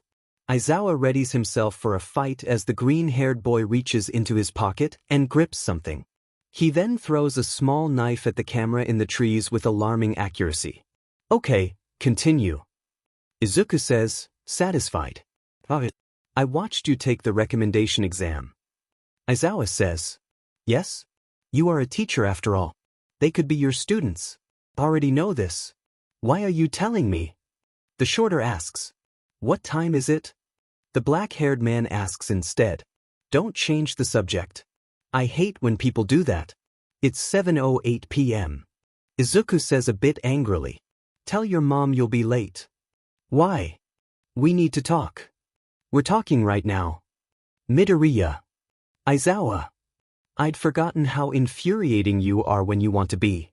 Jesus Christ, will you please just come with me? He pleads. Midoriya looks like he's considering it for a moment. I'll come, but if I don't want to talk. Izuku narrows his gaze and Aizawa swallows nervously. You can't make me. The greenette starts walking at a rapid pace that the underground hero has to jog slightly to keep up with. He finds himself at the wall where he'd once found Izuku sleeping and then had quite the day with him. The memories of Izuku's panic attack, Izuku dissociating because of his stupidity, the sludge villain attack, and his promise appear in his mind. Twilight is just ending, the clouds are dark purple and remind him of Kurojire's portals when he's happy. There's a thin sheet of orange sun glowing between the suffocating purple and gray of darkness. You didn't try that hard on the exam. In the practical you made sure you'd be just behind the person in 4th place. You didn't want to make the cut. Aizawa states, looking at the child who nods. And the written exam. You failed on purpose. He states again. Izuku nods again. Why? I promised you I would become the greatest hero. Yeah. But I don't think I can do that at UA. I don't think I want to be the hero that I would be taught to be. What? I can fight and all, but that's not where my speciality lies. Plus, the type of hero work I want to do is different and maybe more suited to a detective or policeman. I want to be a different type of hero. What's your speciality? Aizawa asks, wondering if it's the boy's quirk. Eraserhead. Homeroom teacher for the hero course. Class 1, the best of the best. Though Class 1B held more promise last year given the fact you expelled everyone. You probably give them a test on the first day to measure their potential and expel the ones without it. Your quirk is that you can erase someone's quirk as long as it's not a mutant type, but the effect goes away when you blink. You suffer from dry eyes and carry around artificial tears everywhere you go. Prolonged battles are difficult because your eyesight gets blurry. If you use your quirk for too long, your eyes get red and sensitive to light. Based on your appearance, I'd say you live alone and have, let's say, ye 2 cats even though you are allergic. You don't shower often to keep your water bill down, you prefer comfortable clothes over stylish ones, you've been growing out that pathetic beard for a few years now, and despite how scraggly it is, you refuse to shave it, and you didn't pick your hero name because you wanted to be an underground hero. I think Hisashi might have? There are hundreds of ways to take you down and easily defeat you. Would you like me to elaborate, or is this enough? Izuku sighs. He could have said more, but that might have freaked the man out too much. Behind his back, the boy fiddles with his pocket knife and flips it in his hand. An adult knows his speciality. He's probably not going to tell, but he shouldn't assume. Izuku. Analysis. A voice breathes out behind Izuku. Yep. The green-haired boy turns around to face the underground hero. Midoriya, what type of hero do you want to be? Aizawa asks, hoping he says underground because it'd be amazing to have this boy's skill to help him. I want to help the people that aren't seen. The ones who cry and beg for help but are never heard. I want to protect the parts of Tokyo that heroes don't patrol because it won't help them gain popularity and they don't care about the types of people there. I want to save the people who are waiting and wishing for help they'll never get. I want to punish those who aren't called villains but deserve to be. Izuku grits out passionately. He wants to say children instead of people, but something in the back of his mind tells him that would be too obvious. Too obvious he's talking about children like him. You can do that. The hero course can teach you. I can teach you. You could be a rescue hero. I'm an underground hero, and I think that you should be one too. Aizawa says a bit hopefully, but he keeps his tone even like always. You don't understand. Izuku says a bit sadly. He looks at him with piercing eyes that looks like they've been haunted for years. Looks like the soul behind them was abandoned long ago. The taller man looks at the smaller for a long time and he remembers that this is a child. He's not helpless or meek. He's strong and smart. He's so smart you forget he's a child sometimes. Maybe I don't. One day, you'll have to explain it to me in more detail so I can. Aizawa says decidedly. The boy is now beside him and looking down at the pavement below his feet. A few seconds pass and Midoriya doesn't say anything back. Now, Aizawa's eyes soften when the green-haired boy looks up at him with wide eyes. They're masked and protected, but they're listening and watching. He shivers a bit. Always watching.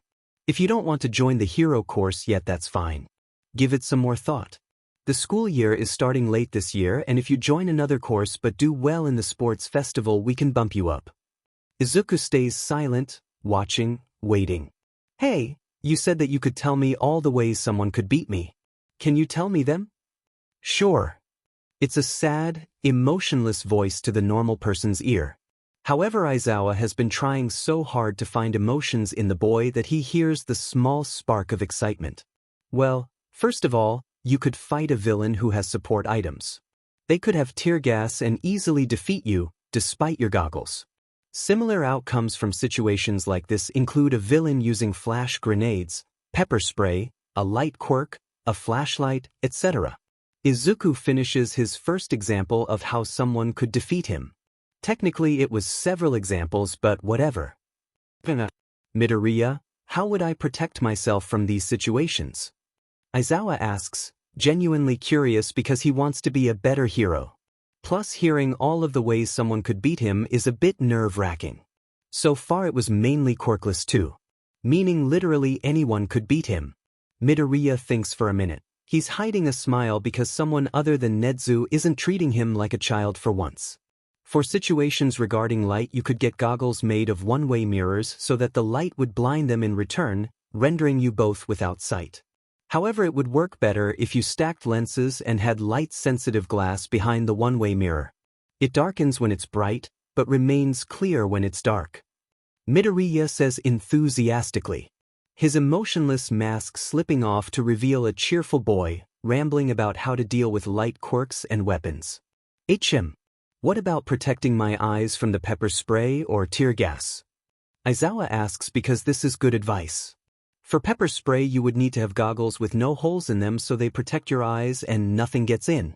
But that would Make your goggles fog up from the inside, so I would recommend having a protective layer of bulletproof, shatterproof, the works, glass. Which would also prevent situation number 42, someone crushing or breaking your goggles, causing them to be useless and possibly pierce your eyes. But to prevent pepper spray, I would have the protective layer and a filter in the sides. Same with tear gas. However, I would recommend a mask with a filter too so you don't breathe it in. Izuku rambles intelligently. I see. Here, let me do something real quick. Izuku suddenly plops down onto the cement and pulls a notebook out of his backpack. Out of the pro hero's sight, he grips a small blade in his hand, ready to use it. Just in case.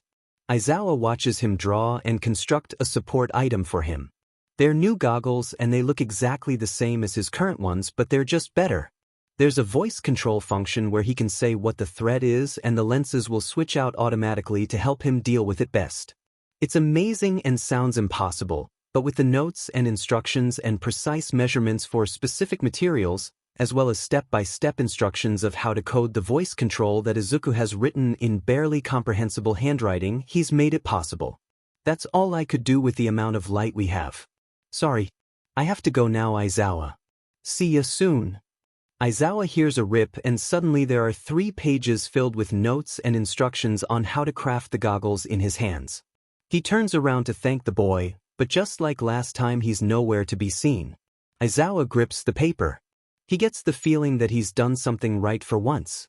There's a small worrying voice in the back of his mind telling him that the boy might get hurt, but he ignores it for now. It's probably best to leave him alone. He's safe at home. Right? Persift. Izuku checks the driveway. There's no car. Distantly he wonders where they are. He immediately remembers he doesn't really care. They come back at 4 a.m., just after Izuku finally managed to fall asleep. He doesn't greet them. He hears footsteps going up the stairs. It's his mother running up and his father following her closely. The floor outside of his room creaks as she steps on it and Izuku immediately pretends to be asleep. Hisashi. Hisashi. She says in a baby voice. The scent of alcohol wafts into his room. She only uses that voice when they've gotten into a fight and she's hurt him and yelled, but soon after comes back crying, using that voice, playing victim and acting like a literal toddler. The 14-year-old wonders how Hisashi falls for it every time. The manipulation. Come on, Inko. And oh, I want to see him. I want to look. Look, he's so cute. She squeals. Izuku feels a strong urge to throw up the ramen he ate for dinner. There's a dip in his bed as he feels the weight of his mother sit much too close for his liking. He gives her the cold shoulder because he's supposed to be asleep, but her presence irks him. Somehow it feels cold. She stays silent and stares at him for a second. The teen wants to curl up out of sight.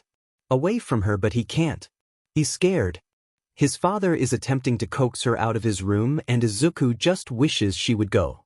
The dip in the bed lifts and his mattress springs up as she wobbly follows Hisashi, not without stepping on his shirt that he'd set out for tomorrow, making it dirty as she walks out.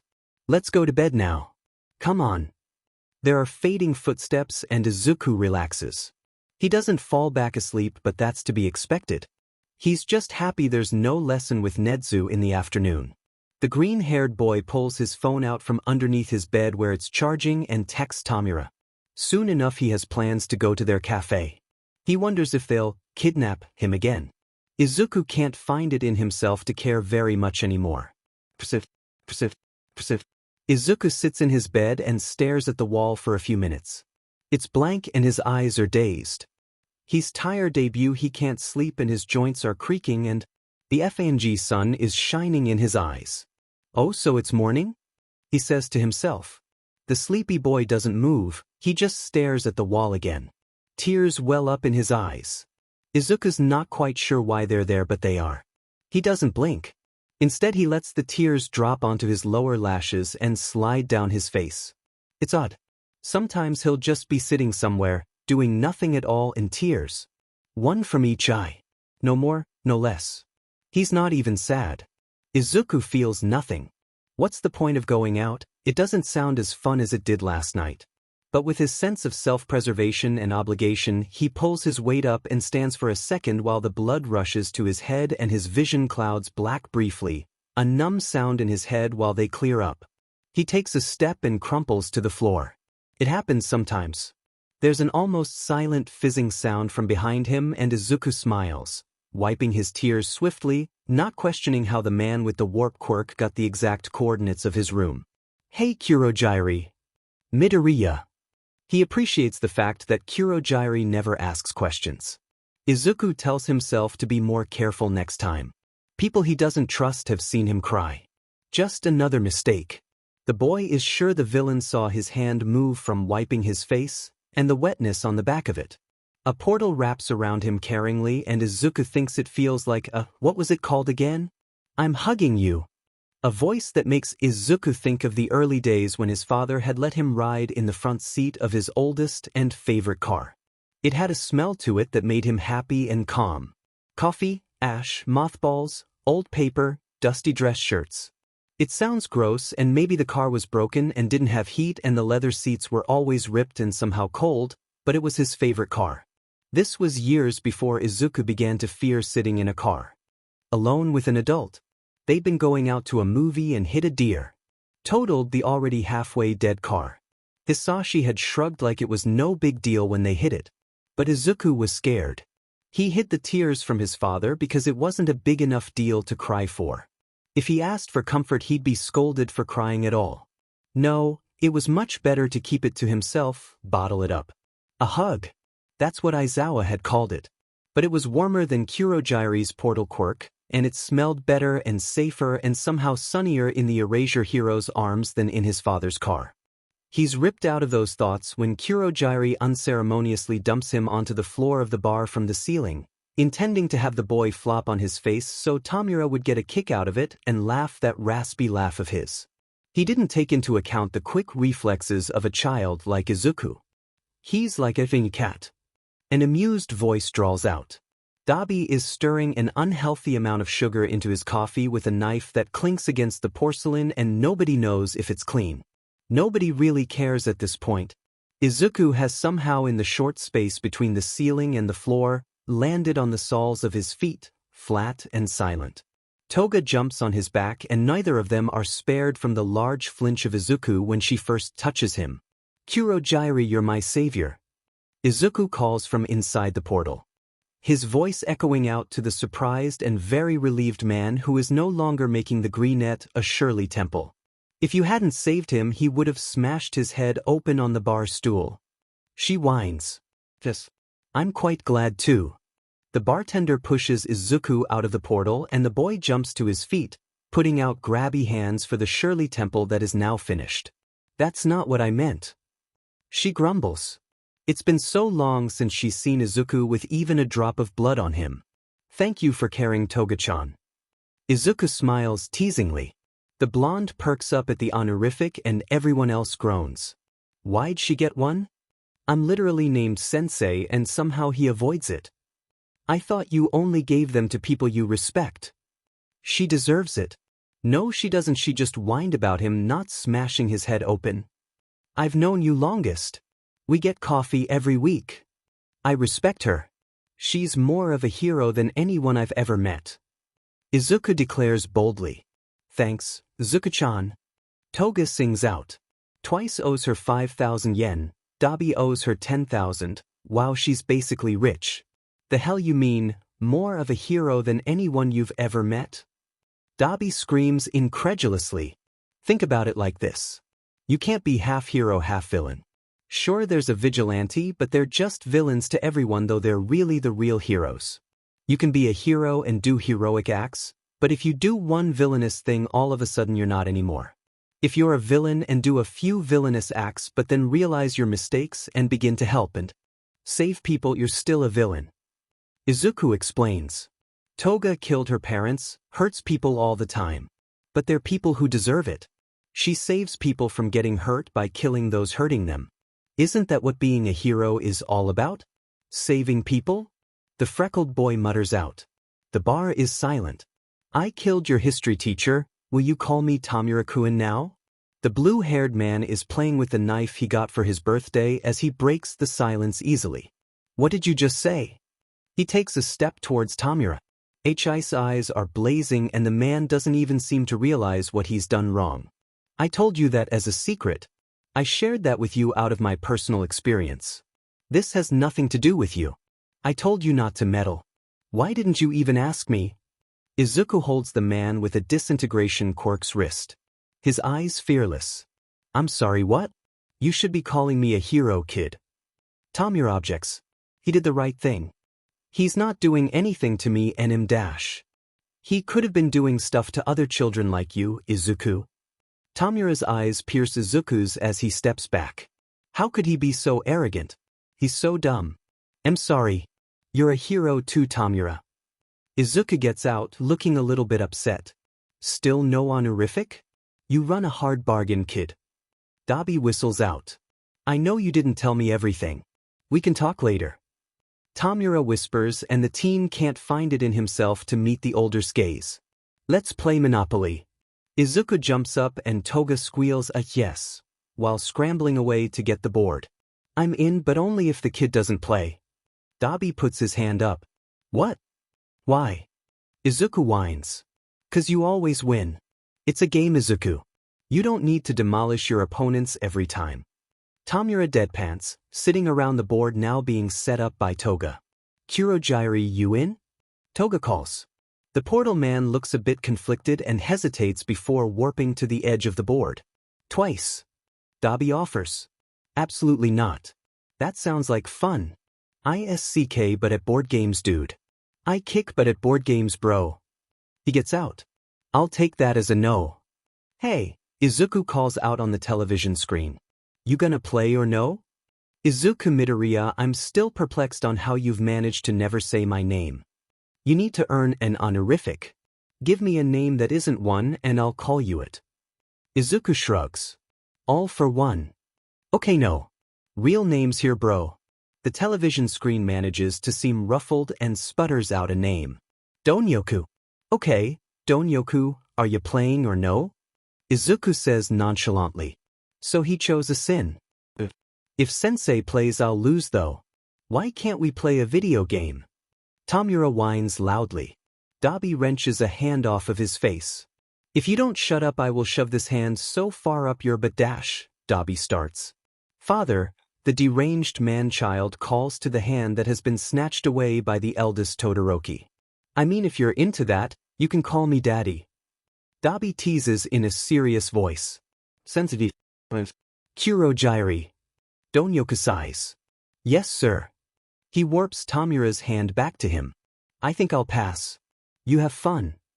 The television turns off and Izuku shrugs. Come on. I wanna play. Toga whines and stabs Dabi's thigh. He doesn't even wince. Instead he grips the knife, pulls it out and points to a chair in the corner of the room. Go in the corner, he says a bit tiredly. She sulks like a puppy and drops all of her knives onto the ground and sits facing the wall. All of them. There's a thud as she drops a Swiss Army knife on Tamura's head, who screeches indignantly. She's in timeout? The boy sitting on the bar stool, just watching this all happen, amusedly asks the warp villain, who is looking a bit concerned as Dabi declares he's going to be the banker. Just for 30 minutes, and then she doesn't get knife privileges until next morning. Kurogyri says casually in a tired voice, and Izuku can tell that this is a common occurrence. Shigaraki, Tamura, are you ready to start? I'm going to crush all of you. Izuku's the boss at games and you all are just NPCs. Oi, shut up for once, will you? The fire-quirked man whines as he places a small metal dog on the start square. Kurogyri rolls the die. It seems they've all forgotten how long Monopoly goes on for. Toga walks out of the corner and plops down next to Izuku, pouting. He wants to console her, but she just smiles at him, and he can't help but think she looks a bit nervous without her knives on her. The two disqualified players end up playing Connect 4. Toga quits after losing 15 times in a row. He notices that she's different. Not as bloodthirsty. Maybe even Toga's got a soft side to her. The frantic shouts from the Monopoly board drag him out of his thoughts. You're on my property, give me money. You, My this bigger I don't have to pay. Dabi, give Shigaraki Tamura his money. You can't steal from the bank. I'm the banker, so it's not stealing. Tamura, you have to go to FING jail.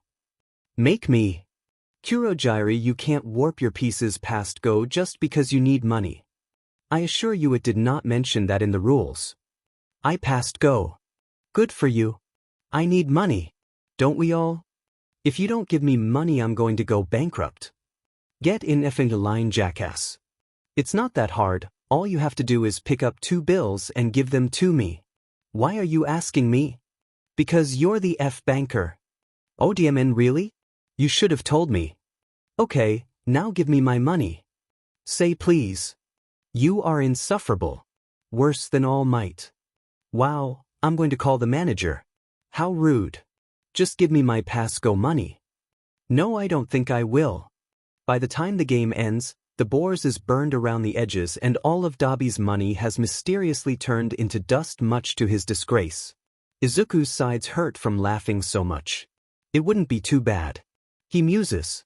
To be a villain. The bar is full of life and playfulness as they all huddle around the warp villain and the little genius. The two are staring at each other with intense gazes, tension thick enough to cut with a knife, neither daring to look away or break it. Kurojiri narrows his eyes at the boy who is giving him the blankiest stare he's ever seen. Toga watches the staring contest, giggling and delighted because Izuku trusted her with the task of referee. 2,000 yen on Izuku. Dabi slaps a note onto the bar and Tamura grins. You're on. Kurojiri could never lose dash. Kurojiri blinks. Ha! Izuku screams out in triumph as Toga announces him the winner and Tamura pouts, fishing out his wallet. Fine, ask away. Kurojiri sighs, resigning to his fate. If Izuku won the contest, he got to ask a question, and vice versa. Are you pretending to be an adult?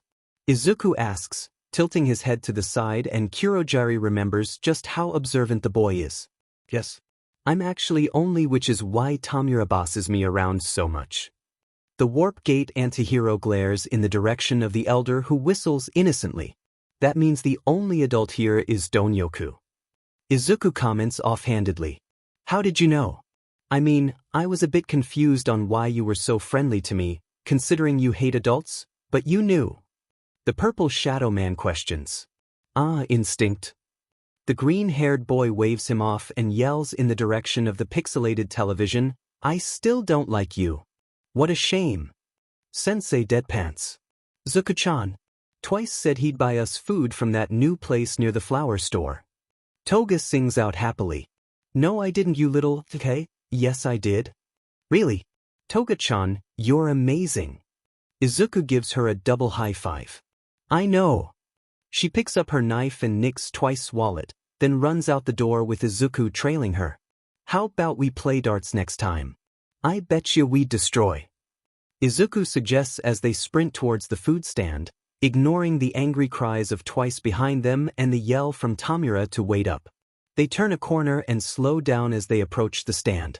There's a scream and then some more muffled noises. Toga stands up straight and bolts towards the sound. Izuku runs as fast as he can, but he can't keep up with her. The thing about Toga is that she doesn't use her quirk often. She's known since she was a child that it was a villain's quirk. But since she's already being called a villain, what's the point in not using her quirk? It just makes it hurt more. Since she was labeled as a villain from a young age, no matter what she does, it's the actions of a villain. Izuku arrives panting, hunched over, sweat dripping down his neck. Toga has a knife to the man's neck. Can you help her? He was trying to assault her. Toga says, keeping her voice calm and careful to prevent triggering the woman who is curled up on the ground, her shirt torn into shreds. Miss? You're okay now, do you have any injuries? Here, let me give you my jacket. You're okay. It's okay. He's not going to hurt you anymore. Izuku soothes. Toga threatens the man in the background but shouts encouragement towards the woman who is nodding tearfully. I'll call the police, okay? No. They won't believe me. He's a hero. She shouts, sadly and angrily. He's no hero. Toga sneers in a deep voice. I know you, you're native. Izuku says he hadn't liked the hero since he debuted given his racist name, but now. Not anymore. The blonde girl slits Native's throat and leaves him to drown in his own blood. The woman they just saved, who was once thanking them, looks at them in pure horror and screams. Because killing a hero means you must be a villain. Persif. The thing about wanting to go unnoticed and unrecognized is that you have to make minor changes to your features that distinguish you. Just enough to make sure nobody notices they're different. Izuku needs a backup plan. If he goes missing or does something bad, he needs their descriptions of him to be wrong. He covers up his freckles. They're faintly still there, shining through the concealer. But he's managed to make them look faded. Soon he'd erase them from existence without anyone noticing. But this was the first test. Would Nedzu notice? He generally points out anything he deems important or anything that he's observed that wouldn't hurt to be said. He walks in and the stoat looks at him strangely for a second before looking at the floor and saying, "Something feels off." "Well, that is. What are we playing today?" Izuku sidesteps, and although Nedzu looks very put off by the slight change that he can't quite put his finger on, he hesitantly joins the conversation. "I'm assuming our strike of the horrendous game known as chess is still in action." He grins solemnly. "Indeed. May I suggest a video game this time?" Izuku proposes politely, expecting the principal of UA to get that gleam of determination in his eye because video games are so easy to rig and require strategy. Instead, Nedzu sighs and confirms Izuku's condition that Nedzu cannot hack or cheat any games. "I rather..." He looks for the correct word. "Despise video games, actually." What? The stoat squirms in the silence that cloaks the room, and Izuku is thrilled because other than the times he's been able to pet Nedzu, the animal has never shown so much discomfort. So even the renowned principal of UA has a weakness. He SCKS but at video games. Izuku whistles out as Nedzu wilts slightly at the screen in front of him that reads "eliminated." It's quite annoying given I am able to decipher the patterns and decide what strategy to use. Yet my lack of opposable thumbs and my evolution not giving me blue light-sensitive eyes, I cannot use my full power. He sighs, simply dropping his controller out of the window and brushing his hands free of any evidence he ever held it, as if it had personally offended him. "Well, I won. You know what that means," Izuku says while doing jazz hands, and the principal looks like he'd rather be anywhere else than here right now. "I'm quite afraid I do not know what you are talking about, Midoriya." He turns his nose up in the air and Izuku rolls his eyes. "Nedzu, stop sending teachers to follow me home," the quirkless boy demands. "I am not aware of this teacher situation. You can keep sending Aizawa but no one else." "Deal." They shake hands. "Well, I guess I have to go now." The 14-year-old. "Midoriya, UA entrance exams are soon in dash. I already tried and failed the hero exam, Nedzu." Izuku narrows his eyes and the animal in question winces because the boy is radiating an aura that is telling him something very bad is going to happen if he says something wrong. The dropped honorific solidifies the fact he's lost Izuku's full trust and will have to work hard to get both that and his respect back after the exam. "I meant other courses." The principal lays out 5 written tests. "What? You don't have to take the practicals, Midoriya, but please do your best on these written tests. Hero Course 2. Choose what UA course you want to attend." The albino is basically begging at this point. "Why are you doing this, Nedzu? What do you want in return?" He can't trust. He can never trust. "Don't apply to another school." "You mean, don't apply to Shiketsu?" "Yes." "Fine. But one wrong move, Nedzu, and you'll wish you were never blessed with a quirk." Good. Next session come early and you can take the support, general education, management, and hero. You can start my test if you have time. However, I doubt it will take you less than 3 sessions to even finish. Nedzu says, a glint in his eyes. "Is that a challenge?" Izuku grins. "Maybe." Persif. The quirkless boy shoves earbuds in his ears and walks quickly. Aizawa takes the hint that Midoriya is not in the mood to have a conversation today. They walk in awkward silence, and to Aizawa's amusement, Izuku shows the most enthusiasm and emotion when he's listening to music. The smaller is bopping his head and mouthing lyrics. He's smiling, and when the pro hero looked away he may have spun. A few minutes later Aizawa is surprised to see Izuku pulling the cord out of his phone in a gesture close to kindness. In fact, Izuku just wants to show off his music to Aizawa because he's excited about music. It's probably his favorite thing. The music blasts out and the greenette keeps looking up at the erasure hero for approval. I was not expecting this kind of music from you. It's very diverse. Aizawa comments carefully. He's prompting a conversation from Izuku. Yeah. I listen to all different kinds of music. Because they're all so good. It doesn't matter the language or anything. It's just music and it's good.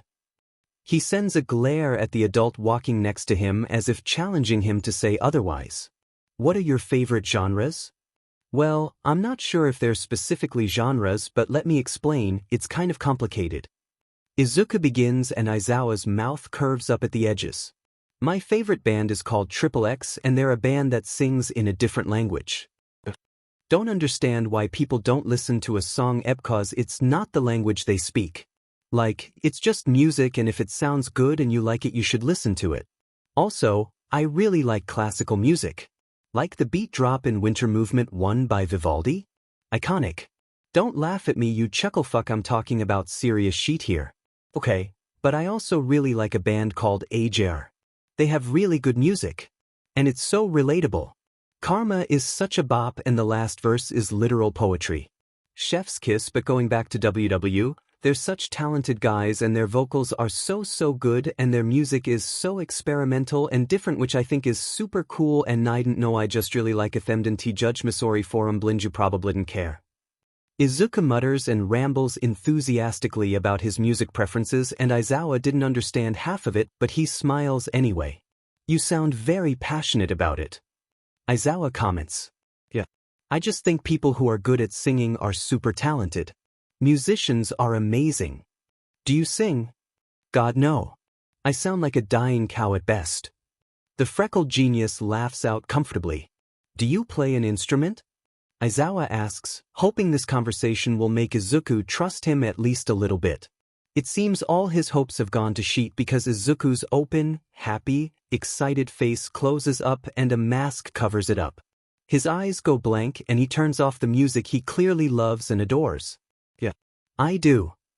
The conversation ends there. Izuku never did understand why people covered their eyes when they cried. It makes your hands stick and wet and dirty. After all, Inko never lets him wipe his tears when he cries. Don't touch your face, Izuku. This is the third goddamn time I've told you that. She screams in his ear. He sits, eyes firmly planted, staring at the road ahead of him, hating the feeling of tears running into his mouth and underneath his chin and down his neck. His nose running and dripping, but he wasn't allowed to touch his face for some reason she had. This was a mistake. He shouldn't have said he would come with her to get coffee. It seemed like an innocent offer.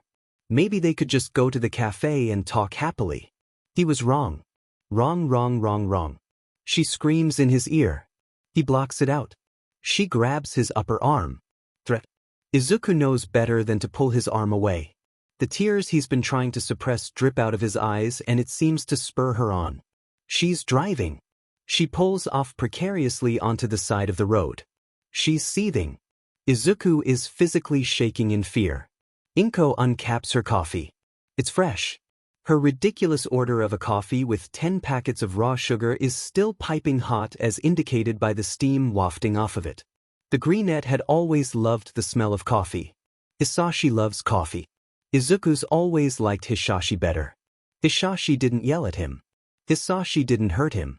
But Hisashi never stopped Inko. It's not as if any adult has ever helped Izuku before. How would telling anyone about Inko help? It wouldn't. Young children have thinner skin. This results in deeper and more severe burns. Children have greater body proportion that is exposed to a scalding substance.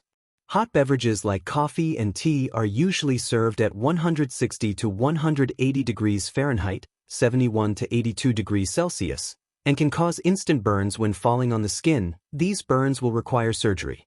Inko uncaps the cup and throws her hot coffee on Izuku. It hurts. It hurts. She dumps the empty cup outside of the car and yells some more. He wants to tell her not to litter, but that would make her angrier. And he can't. It hurts. It hurts. Someone please help. The car pulls into the driveway. Get out. Izuku tries. He really tries. Inko pushes him out of the car and onto the gravel. He tries not to cry out, but it hurts, it hurts, it hurts it. He looks at his arms where the coffee, 88 degrees Celsius, gave him third-degree burns. Speckled all over him. The right side of his face, covering half of his eye. The skin on his arms is dark brown and peeling and blistering and red. It's bleeding because of the gravel. He can hear Inko slamming her door and stomping inside. It's his chance he can. He feels lightheaded. It hurts. His phone. He has his phone. 3 names run through his brain. Nedzu. Tamir. Aizawa. He presses a random contact and weakly whispers into the speaker. Help. The shock gets to him and his world goes black. He lies on the dirty gravel driveway. It seems that today is the day when Izuku's life changes. They rose up from the ground, barely sparing a glance at the defeated villain below them. A gloved hand pulled their voice changer up over their mouth as they dialed a number into their burner phone. Tsukachi, I have a present for you. They deadpanned. They heard a smack from the other end of the call and assumed it was the mentioned detective's head hitting his desk. Dust. The elder gritted out over the phone. That's me. Now, there's a level 6 villain tied up and unconscious at the convenience store near the cherry blossom tree. That wasn't very descriptive, but it's near the aquarium. You know what? You guys are smart, you can figure it out. They rambled matter-of-factly. Hey, you can't D-dash. I'm not breaking the law if there's no evidence of me using a quirk or assaulting villains. They hung up the phone. About 10 minutes later, when the police finally did arrive, the only description of the vigilante dust they had was that they were a short person with what the villain assumed to be dark-colored hair. They watched the whole fiasco from the top of the building. I must prepare for the UA entrance exams. The world won't wait for me. They monologued to themselves as they slipped away from the crime scene, a dark shadow in their wake. Izuku enters the principal's office like normal. Except something's off. He's now officially erased his freckles to make himself less traceable, but that's not what's off. Nedzu is sitting in his chair, drinking tea per usual. What could be off? The couches. He analyzes the sofa he always sits on and glares at Nedzu. The green-haired boy, who is now slowly dyeing his hair darker and darker, pulls a pocket knife out of his pocket and without breaking eye contact stabs the cushioned seat and pulls out a whoopee cushion. Nedzu looks disappointed but not surprised. Why? Izuku asks, his eyes closed and slightly exasperated because this is the 5th time today. Earlier when he was telling the kids stories like usual, there was a whoopee cushion there too. I was conducting an experiment. Nedzu answers, taking a sip of his tea. One day I'm going to put rat poison in your tea. Izuku growls and Nedzu looks disgusted at the mention of hurting animals. May I ask how you knew? I thought that one would get you for certain. The seams of the couch are invisible, so when I came in today I noticed the seam was white and not hidden. Honestly, sloppy work. Are you losing your touch, Nedzu? Also, the couch was puffier in my spot than usual. Although it's the same height as the other, given the frequency of my visits my spot has flattened a bit. There's also a cotton thread on your tie. He slumps down on the mutilated couch and throws the whoopee cushion at Nedzu. Impressive. Your analysis is getting better, Midoriya. Izuku nods his head in acknowledgement and thanks. So where are the tests? Actually, Midoriya, I have a case for you. Apologies, but we will have to reschedule the tests. Only if I get to choose the next game we play. Izuku grins mischievously and Nedzu slumps his shoulders in resignation as he nods and chugs the rest of his tea. Twister. No. You said I get to choose, Nedzu-sensei. Izuku teases the honorific. Will you call me Nedzu-san again? I'll call you what I want to call you. Tell me what the case is about. Nedzu pours himself another cup of tea, and if the greenette didn't know better he'd think the tea has vodka in it or some other alcohol. Let's wait for Aizawa. Shall we? He's the one who asked for your help. Nedzu comments casually. Izuku blanches and his mind goes into overdrive. Aizawa asked for him? Personally? Really? He trusted the boy that much? Life's crazy again. The hobo-looking man that Izuku has such mixed feelings about knocks on the door and the quirkless boy jumps slightly. Nedzu gives him a weird look but eventually brushes it off and goes towards the door. What's the password? Nedzu calls out cheerily and Izuku snorts loudly. We are not doing this. A deep, deadpan voice comes from the other side of the door. Yes, we are. No, we aren't. I will fire you. Alohomora. Aizawa says in a voice that sounds like he wants to die. Yes. Welcome, Aizawa. Nedzu opens the door with a flourish. Who knew the principal of UA was such a Harry Potter fan? Izuku comments. They discussed this already, of course, in great detail.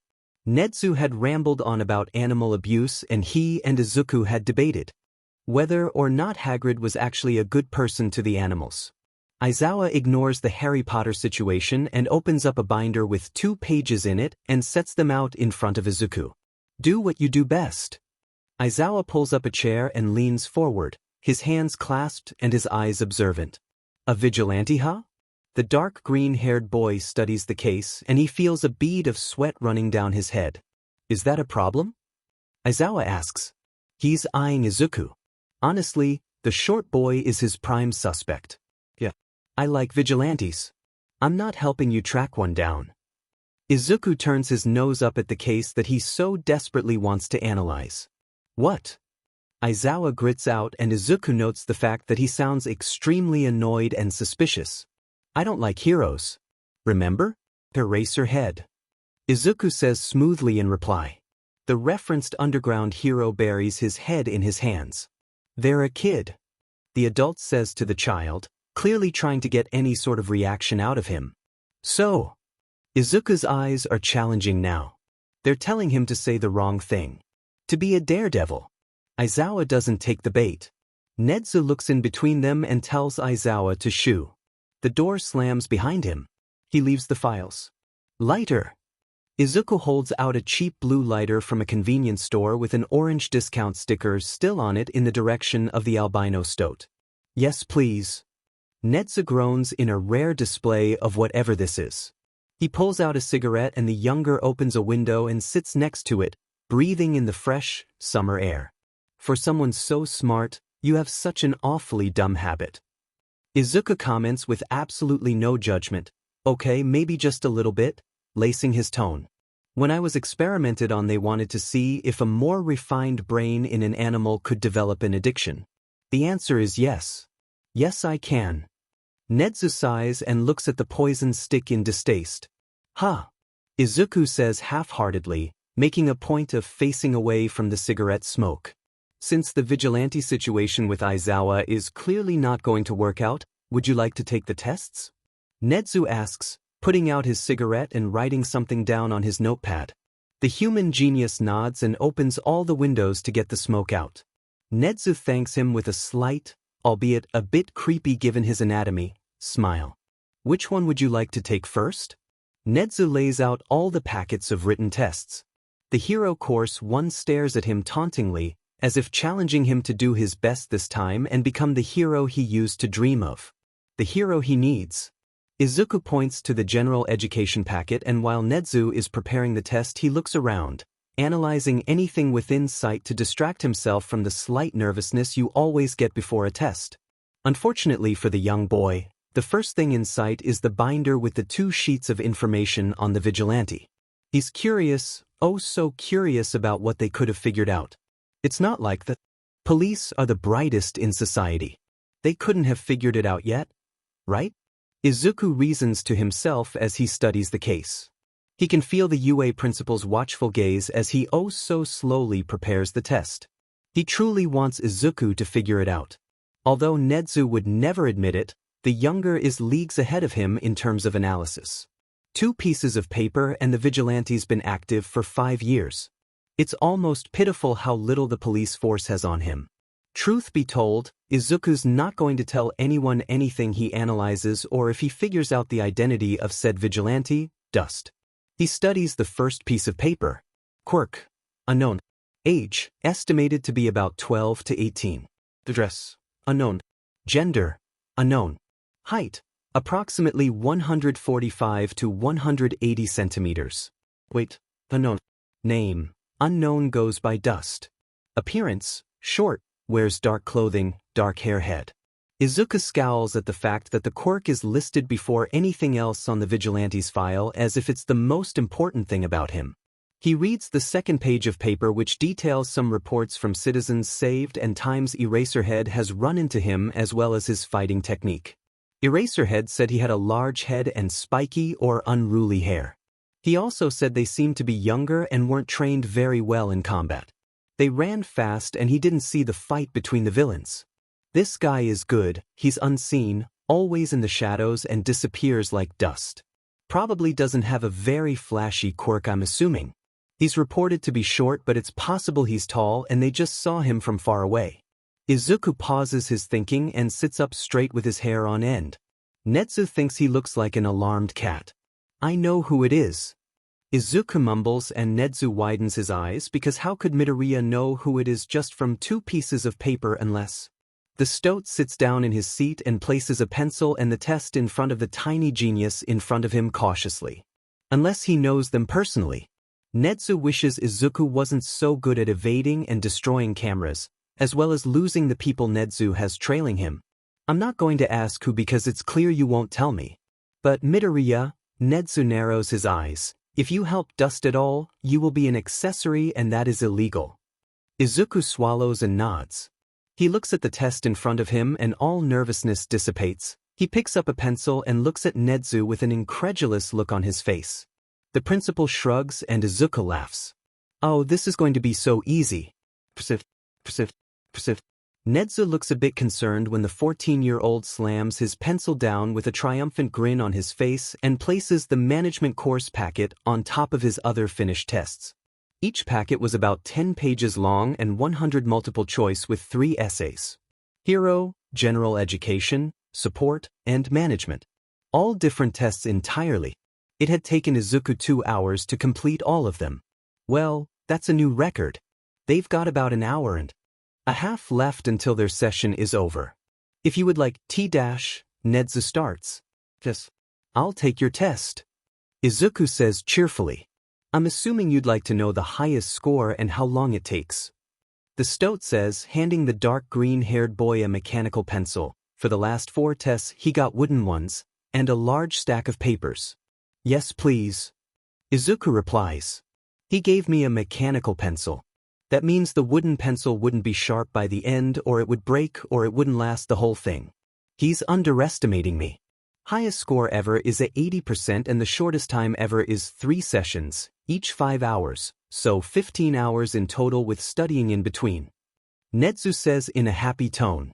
He won't mention the fact that the person who achieved those scores had an intelligence quirk. Okay. The teenager shrugs and opens up the exam, reading the first question. He looks Nedzu straight in the eyes. And laughs. Persif. Problem child, tell me why Nedzu came into the teacher's lounge and said that he wished he could drink alcohol. Aizawa says with a bit of humor in his voice. His 15-hour test isn't that hard. Izuku shrugs and Aizawa widens his eyes because he had to take that test and he was allowed to literally look up the answers but still failed. What? I'm halfway through and although it's challenging, I'm very happy this test isn't super easy like all the other ones. I was getting bored. Oh, okay. Aizawa stays silent and just keeps walking. All of a sudden his hairs raise on end and he turns around just in time to see the villain, Muscular, standing behind him, grinning. Finally, I was getting restless. He grins and lunges at the hero. Aizawa erases his quirk just in time but gets knocked to the pavement, making him close his eyes briefly. Muscular looms over him, licking his lips and grinning. He says something about blood and tries to punch Eraserhead but something stops him. The black-haired man sits up, clutching his bleeding head as he watches the scene in front of him in disbelief. Honestly, Masakura, I thought you knew better. Izuku is shaking his head at the man who slinks back like a toddler getting scolded. You see, the the villain tries to defend himself but stumbles over his words, not getting out an adequate explanation. I don't have to hurt you, Masakura. You owe me enough favors for me to not even need to use the pocket knife in my back pocket. So, because you've broken the rules, shall I use one of my favors? Izuku fishes out a notebook from thin air and opens it to a page with Muscular's name on it as well as all the favors he owes him and what they're for. Aizawa is baffled to see the villain not attacking Izuku, but backing away from him in fear. I'll kill you, he says in a sudden fit of rage and bloodthirst. Aizawa erases his quirk but Izuku doesn't even blink an eye. In fact, the child goes up towards the previously snarling villain, who is now growing paler. With every step he takes towards him, and whispers in his ear. Now, you wouldn't want me to tell Shigaraki about this, huh? Or even better, Yachi? Izuku purrs into his ear quietly. Aizawa would give an arm and a leg to know what the boy said to make the villain so obedient and willing to follow them to the police station, but it's clear that won't be happening. The walk to the police station is silent, but they're both thinking back to when Aizawa and Izuku first met and this whole shitshow started. Tsukachi is walking out the door, thankful to finally be out and go home when he sees the child. Tsukachi, it's been so long, Izuku says in a cheerful voice that contrasts his blank, dead face, just to show that he can.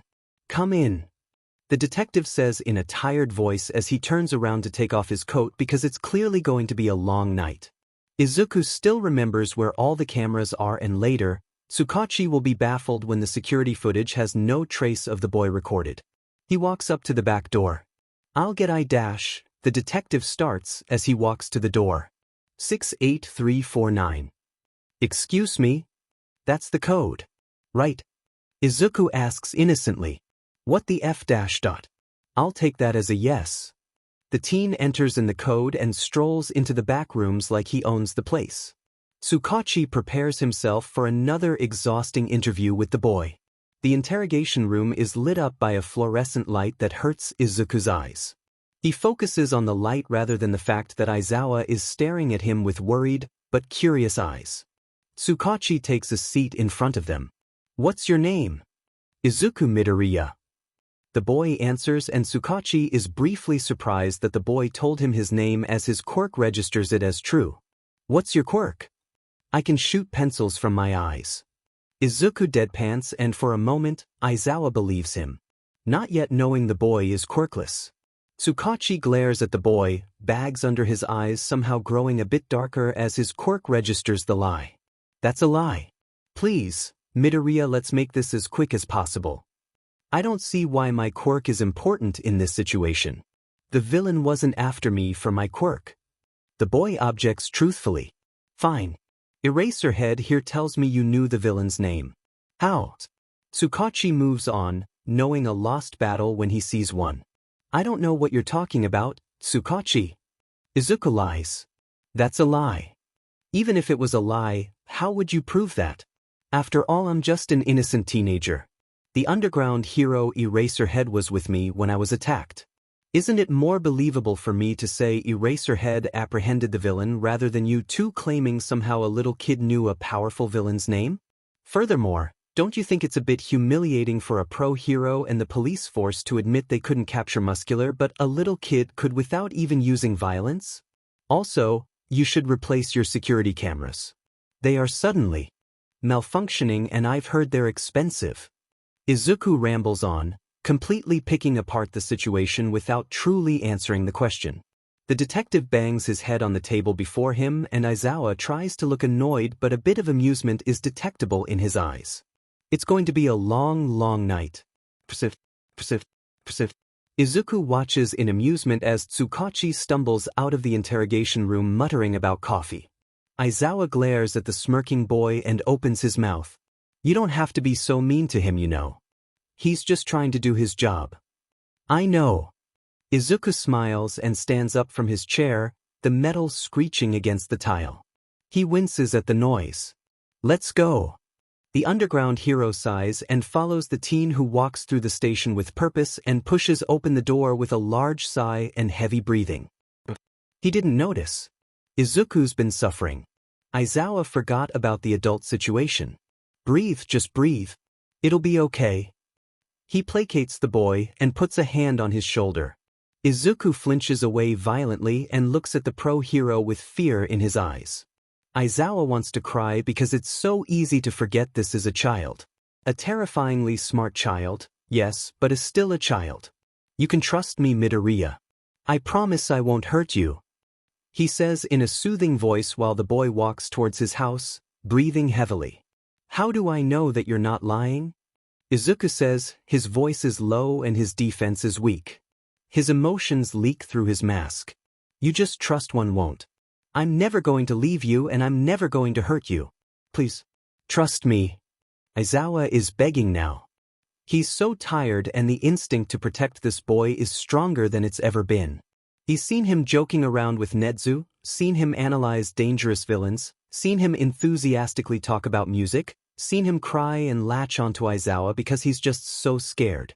Aizawa realizes that he's grown attached. He cares about the boy as if he were his own son. So it only breaks his heart more when Izuku quietly speaks up. Someday you are going to forget about me. And you won't even realize it. It chills Aizawa to the core. Izuku contrasts this statement by giving Aizawa a hug, by crying, and letting Aizawa walk him to his house for the first time since they met. It's clear he doesn't want Aizawa to ever forget him. It's clear he wants to trust Aizawa. But it's clear that he can't. This is it. Aizawa stares at the completely normal-looking home and wonders how such an anomaly could come from such an average place. The adult knocks on the front door and he's a bit confused when Izuku grips his hand in something akin to fear. He hears someone stomping towards the door, throwing it open with rage evident on their face. A woman with green hair and eyes that any normal person would think looks kind and happy. But Aizawa can see what Izuku sees. An adult. An adult who should be feared. Where the F were you? She hisses. It seems like a statement from a worried mother. Izuku hears the threat. Hears the anger and exhaustion underneath it. A promise. Aizawa hears it too. He sees her hand gripping the boy's wrist tightly and how he winces when she touches him, how she spat in his face, and Izuku looked like he was going to pass out from panic. The greenette looked like a caged animal in that moment. His mother gripping his wrist, fingernails digging into his skin, drops of blood rising up, sweat running down his temple, eyes looking everywhere but her, stuttering and scared. A half-second later she finally sees Aizawa and he curls his lip in disgust at how her demeanor shifts. She grabs Izuku's hair and pulls him hard into the doorframe, making the boy fall and run away. Aizawa knows Izuku is going to hide. He's going to curl up in a dark place and hope this woman never finds him. Thank you for bringing my son home. The pro-hero wants to growl at the word, home, because Izuku has never said that word to him. This is clearly not a safe place that anyone would claim to be a home. Of course. Aizawa wants to march in and take Izuku far, far, far away, but this is a delicate situation. He knows it. The black-haired man looks at the ground and sees tears speckled on the concrete. He spots something tan, like paint smeared on the floor behind her too. It looks like foundation. If looks could kill Inko, Midoriya would be dead.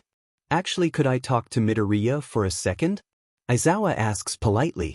It's past his bedtime and very late, I'm sure he's tired. Inko says, giving an excuse expertly. Something she's done millions of times. Please. It's important. The erasure hero flashes a smile at her and she gives him a stiff, extremely fake one back. She yells for Izuku and Aizawa winces because it's so loud and angry and she could have just walked to get him instead. Izuku scuffles towards the door and he looks more helpless than Aizawa has ever seen him. Shoyuta realizes now why Izuku never let him come to his house. The boy refuses to look him in the eye. His own are glued to the floor and tears are plopping one by one onto the ground. Don't be rude, Izuku. Look the nice man in the eyes. She grabs his arm again and Aizawa glares at her because there's no need to grab him. Izuku immediately shivers and flinches hard, looking up like she demanded. Shoyuta Aizawa wishes for the first time since he graduated UA high school that he wasn't a hero. He wishes he could punch this woman standing behind Izuku as if she owned him and not get his license revoked because Izuku has burns covering his face and arms. And the man is sure that not all of the foundation has rubbed off and there are more that he can't see. The burns are fresh and untreated and possibly infected. They're splattered over the right side of his face, making it clear that this was not self-inflicted and someone else burned him. Someone else threw something at him. Someone named Inko Midoriya. Yes, Aizawa-san? Izuku asks in a sad, dead voice. That makes Aizawa want to cringe because finally he has an honorific, but this is not how he wanted to get it. Izuku, is your mother hurting you? He blurts out. This is not how he wanted to deal with the situation. Excuse me. Inko creaks indignantly and Aizawa holds up his hero license in his face to make her shut up. She's still yelling but the hero blocks it out. All of his attention is on Izuku. That she's never hit me. Izuku mutters out. And God, he looks so young and scared right now. Another reminder that this is a child. That's not what I asked. Is she hurting you physically or mentally? The kid doesn't answer this time. Aizawa spots Inko holding his wrist again. He swats it away with his capture weapon and asks a different question. Izuku, are you safe at home? The long-haired man uses the child's first name to get through that he wants nothing to do with the other Midoriya. Izuku, do you feel safe at home? He tries again and Izuku is looking up at him with watery eyes and disbelief. Izuku is in preschool, he's excelling in school, reading at the level of a 7-year-old despite being 4, and although he's suspected to be quirkless, his teacher doesn't actively pick on him. She's kind to him and later Izuku will cry quietly late at night when she decides to pursue a new career halfway through the school year. And like all 4-year-olds, Izuku is painfully honest. She greets him as he walks in that morning. His eyes have slight bags under them. This is before Inko trained him. Good morning, Midoriya. Wow, you look tired. What happened last night? She asks in an animated voice, expecting to say he drank soda too late or was reading for too long. My mommy was yelling at my dad last night and it was really loud. She threw knives at him and I was really scared and couldn't sleep. Nobody kissed me goodnight either. He pouts as he tells the tale to Mrs. Azumane, not knowing that this is not in fact normal. He looks at her face and watches. She visibly pales and her expression morphs into something akin to horror and fear. She holds his shoulders and looks him straight in the eyes. Midoriya, is this true? She asks in such a serious voice with such an oddly terrified look on her face that he just knows that apparently what happened last night is not normal. And for the first time in his young life, Izuku lies. Izuku thinks of his preschool teacher. He thinks of his second-grade teacher who had asked him the same thing. But he didn't trust her enough to say anything, so she'd left it alone when he said he was fine. The greenette looks up at the UA teacher who is looking at him with an expression not too different from that of his preschool teachers, except there's something different there. Something that wasn't in Mrs. Azumane's face that he sees now in Aizawa's. Determination. And to himself, Izuku wonders to himself quietly. Does he trust Aizawa enough? Izuku. Inko says warningly. Her eyes are narrow and watchful. Hisashi walks up and tries to demand Aizawa leave, but Aizawa tells him he's in no position to make demands. They all look at Izuku, who shrinks under their gaze. They all look at the child who hasn't been helped in 14 years. Who has watched and experienced the worst things happen. Things that no child should ever see. No, Izuku looks up at Aizawa hopefully, eyes twitching back to look at his mother in pure fear. I don't. Then let's go give Tsukachi a visit. What? You don't think I'm lying? Izuku asks, eyes wide in disbelief. I trust you. He smiles at the boy who is clutching onto his arm, leaning as far away as he can from the wrath of Inko. And at that moment, Izuku Midoriya, looking up at the adult before him, eyes blown wide, sparkling with wonder, knows that he trusts Shoyuta Aizawa. This is ridiculous. He's clearly lying. Sorry about him. Inko manages a forced smile at the pro-hero who jerks Izuku away from her. Absolutely not. He grits out. I would never hurt my baby. How dare you? How dare you even assume that? She blubbers out, tears suddenly falling down her face. Aizawa stares at her for a second, shocked by the complete change in character. Izuku tenses in anger. She's never done anything for him. Those tears. He hates those tears. They're so FNG fake. He wants to scream and yell and be angry for once. Why isn't he allowed to be angry? He remembers how she would scream at him to clean, clean, clean, because she was having company over and he forgot to fold her laundry. In his mind, Izuku wanted to ask what she'd done. She'd been upstairs for the past 2 hours on her computer, or sleeping while he'd cleaned. He remembers how she drawled on and on about how she did everything in this house. Izuku had watched her. All she did was make her own bed, wipe the kitchen counter with a wet paper towel, declaring the kitchen was a mess as she wet it, as if wiping the counter with warm water was going to clean it up, despite Izuku himself having cleaned all of Hisashi's breakfast dishes, Izuku's own singular dish, Inko's dinner from the night before, the sink, the oven, organizing the pantry and cooking supplies, and sweeping the floor, but for some reason it wasn't clean. All Inko had done was wipe a counter, make her own bed, and walk around yelling about how she did so much, how she did everything, and screaming at Izuku because he hadn't done one thing to prepare for her friends to come over. And back then Izuku wanted to scream too. He wanted to cry and get angry, but for some reason he was never allowed to be angry. Inko was always angry. Why couldn't he be? Izuku wished with his entire being he could ask, "Is this what you imagined when you wanted children? Is this the life that you wanted? To yell and be angry all the time?" But no. He couldn't. Because Izuku isn't allowed to get angry. Aizawa winces at her blubbering because it's just oh so fake. And he knows he should make Izuku get his stuff from his room, but the 14-year-old clearly wants nothing to do with this woman or this house. Inko is grabbing at his sleeve and begging him to give her baby back, but the erasure hero just wrinkles his nose in disgust and pulls out his phone. He feels a bit smug when horror bleeds onto her face when he says, "Tsukachi? We have a situation here." Naomasa is a good man. He does his taxes on time, he doesn't break the law, he eats healthy, he helps old men and women cross the street. He's a good guy. So why? Izuku could ask the same thing. He's been so good. All his life he's been good. So why? The dark-haired boy waits outside of the interrogation room where Tsukachi is talking to Aizawa. He's got his earbuds firmly in place inside his ears and his music loud so he can't hear anyone talking to him. His favorite song plays and normally he would happily hum along to the tune, but the lyrics stand out and punch him in the gut because no, he is not going to cry. Not now. The song Karma plays and he wants to scream because that song he'd told Aizawa about was a cry for help. Had he even listened to it? Is trusting him a mistake? Aizawa stares Tsukachi straight in the eyes and pulls out his phone. Yesterday, Midoriya was talking to me about music and he casually mentioned a song called Karma by the band Aizawa. Aizawa says to the detective, "Yes."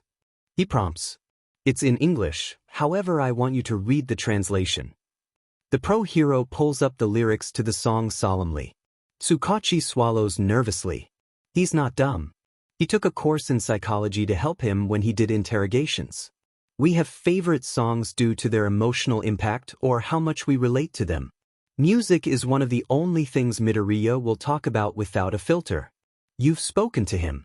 Do you really think you're going to get a straight answer from him? Especially in a topic as sensitive as this. Aizawa reasons as the detective reads the lyrics of the song, which just breaks his heart because he, like nearly everyone else who's ever met Midoriya Izuku, forgot that this is a child. "Call Nedzu in, we're going to have a conversation about music and I need him here to help study Midoriya's body language, cryptic answers, etc." Tsukachi orders the UA teacher who nods and goes to text the principal.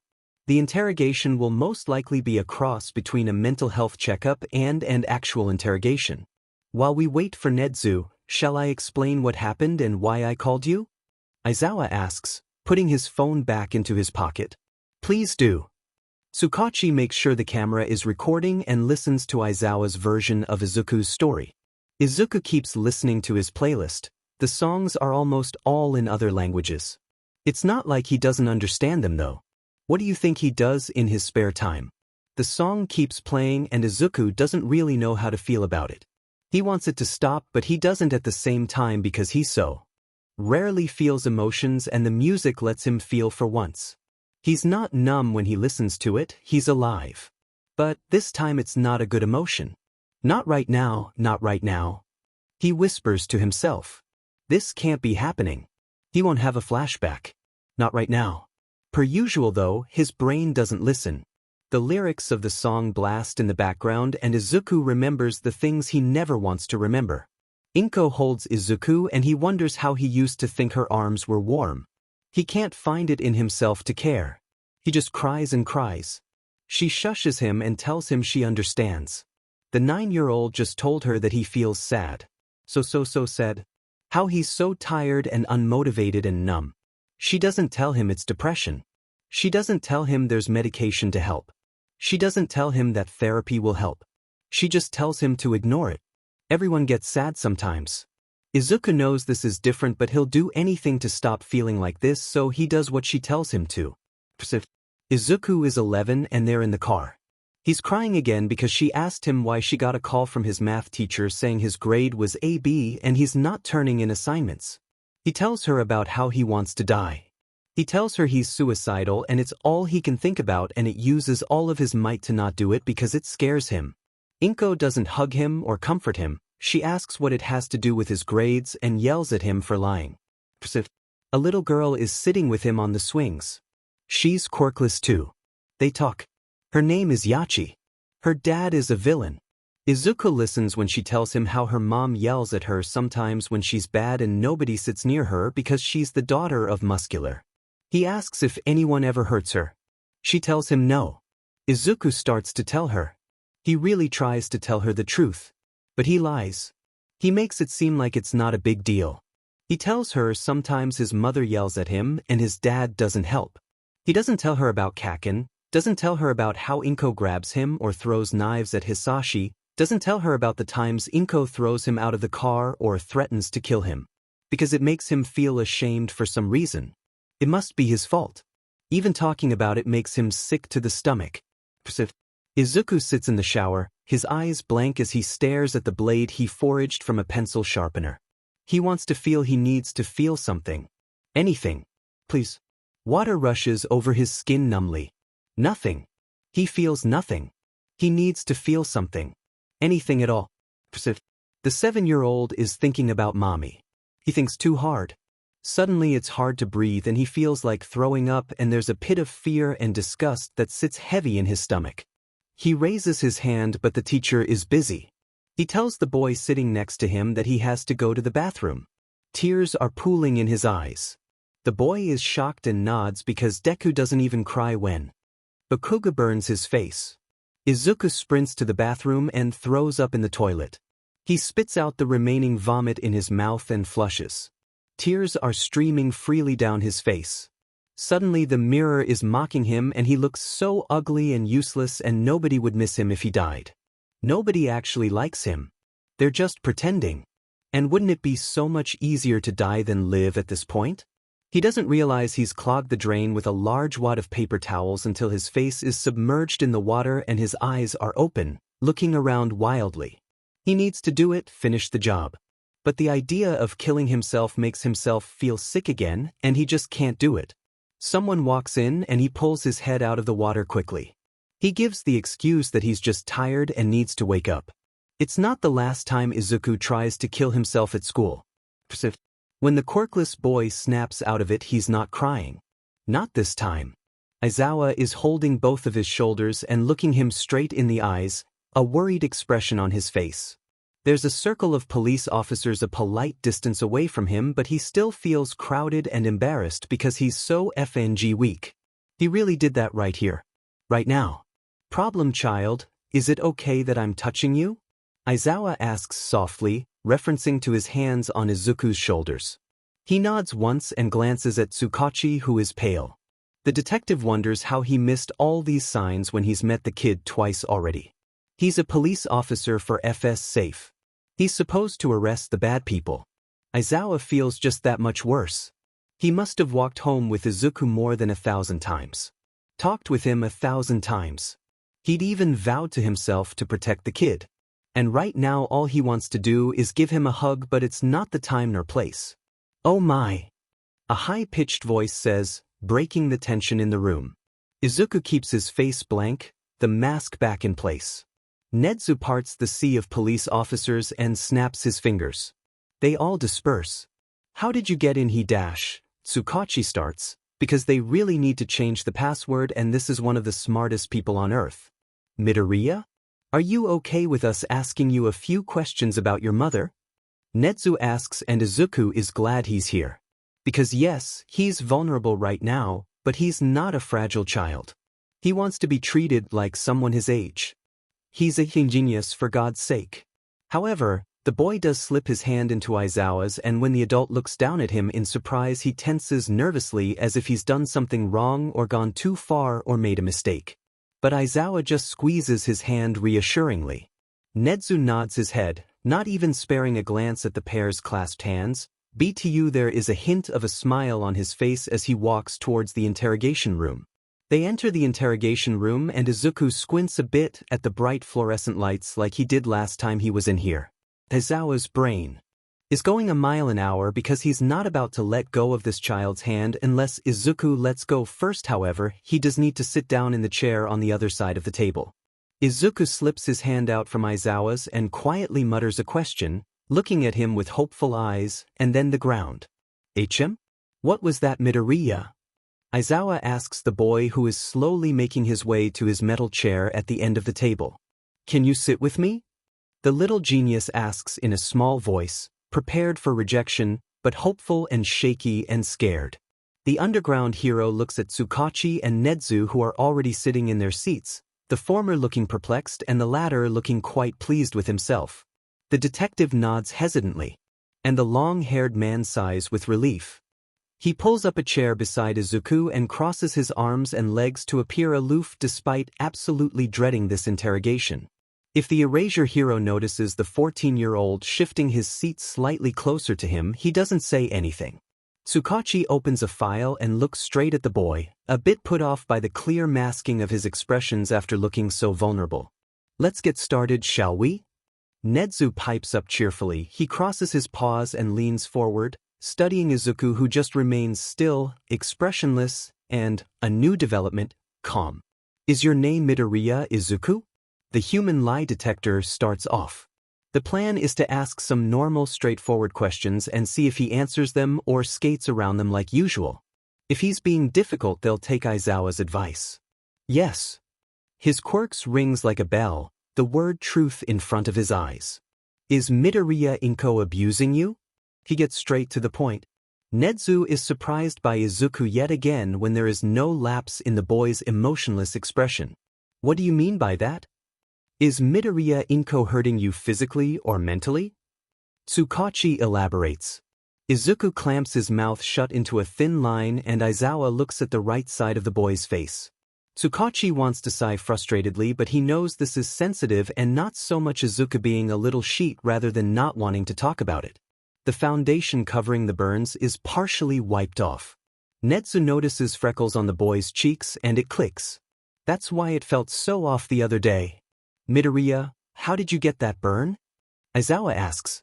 He has an idea of how, but he needs to hear it directly. "Coffee," Izuku mumbles out. Tsukachi confirms it's true. "How did the coffee end up burning you?" Tsukachi asks, eyeing the burns that show only slightly due to the makeup covering them. Izuku shakes his head. The underground hero sighs and the boy next to him stiffens as if he knows he's done something wrong and is waiting to get yelled at and punished. "Problem child, can you please talk to us?" Aizawa tries in a pleading voice. Izuku gives him a hard stare and looks a bit unsure. He glances over at Tsukachi and all of a sudden it clicks. Midoriya doesn't trust adults. Great. One question solved. Now how the F are they going to do the interview if Izuku literally only trusts Aizawa and Nedzu? "Tsukachi's not going to hurt you, Midoriya. You can trust him." Nedzu speaks up, and Shoyuta knows he's come to the same conclusion. Izuku shakes his head, mouth sealed. Aizawa knows better than to force or trick the kid into talking because that would make him lose trust in both him and Nedzu. Instead they change course and have a casual conversation about music. Midoriya goes on small tangents here and there about his favorite bands and songs and genres of music, and grows slowly more comfortable. Tsukachi contributes to the conversation they're having about jazz and Izuku goes silent. They continue the conversation in hopes of keeping the energy of the room comfortable, but as the minutes go on and Izuku stays silent, tension begins to return. Izuku stays silent. He's looking at his lap and fiddling with his fingers, almost as if he's contemplating something. The boy suddenly lets out a small sigh and looks up, his face empty and carefully blank. There's a lull in the conversation to give Izuku the opportunity to bring up a new topic. He takes it. I don't want to go back, he whispers. Tsukachi perks up at the boy's words, his quirk registering truth. Why? Aizawa asks the boy softly. I'm scared, he admits. Tsukachi registers the truth and writes it down. What are you scared of? Nedzu asks, his voice remains even but it's clear he's trying not to show emotion. I'm scared of mommy. Izuku flinches when the word comes out because he hates how helpless and childish it sounds when he says it. I'm scared of her. What scares you about her? Aizawa asks. Tsukachi stays as quiet as he can, not wanting to mess up the confession. She yells really bad. And it scares me. And Izuku rolls up his sleeve. Sometimes she grabs my arm, sometimes when she's really mad and makes me bleed and it hurts and scars. He manages to choke out. He hates the words, they feel gross and heavy on his tongue. He feels doubt deep inside of him. What if they don't believe him? What if they don't do anything? What if they leave me all alone again? What about your dad? Nedzu prompts. He doesn't do anything. Tsukachi registers a lie and Aizawa sees Izuku spare a glance at a circular scar that looks like someone put a cigarette out on his skin. He doesn't stop her though, he says it's my fault. It probably is my fault though. Izuku hangs his head in shame and his eyes start to water. The boy turns to the side and rests his forehead against Aizawa's upper arm. A few seconds later, when he hears quiet sobs, Tsukachi stops the recorder and politely leaves the room. Midoriya? Aizawa speaks up. Izuku keeps sobbing quietly. Why don't we finish this another time?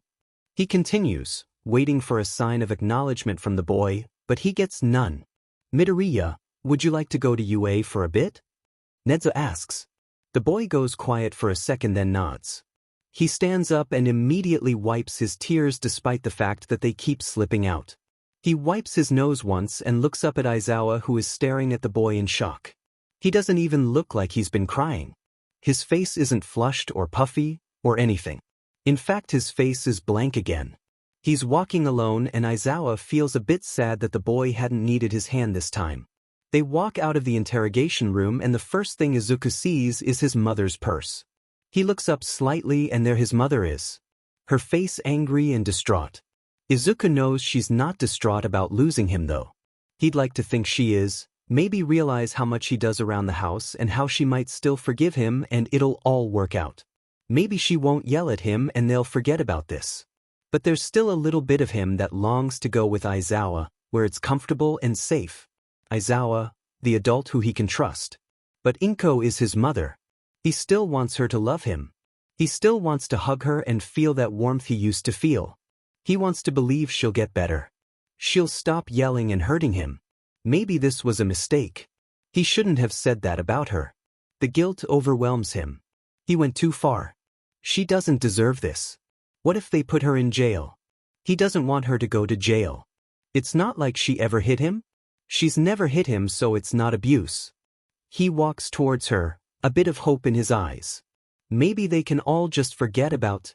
She slaps him. Izuku sits in Recovery Girl's office with an ice pack on his cheek and an equally cold look on his face. You are not kissing me, he says bluntly. You have infected, fresh burns on your face. I am going to heal you, and to heal you I need to kiss you. She explains for the 50th time. If this was happening a year ago, Izuku would be obsessing over her quirk, but he's been here at UA for years now and he knows exactly how her quirk works. No. Yes. No. I will call Aizawa. She challenges, anger flashing briefly in her eyes. Do it. I dare you.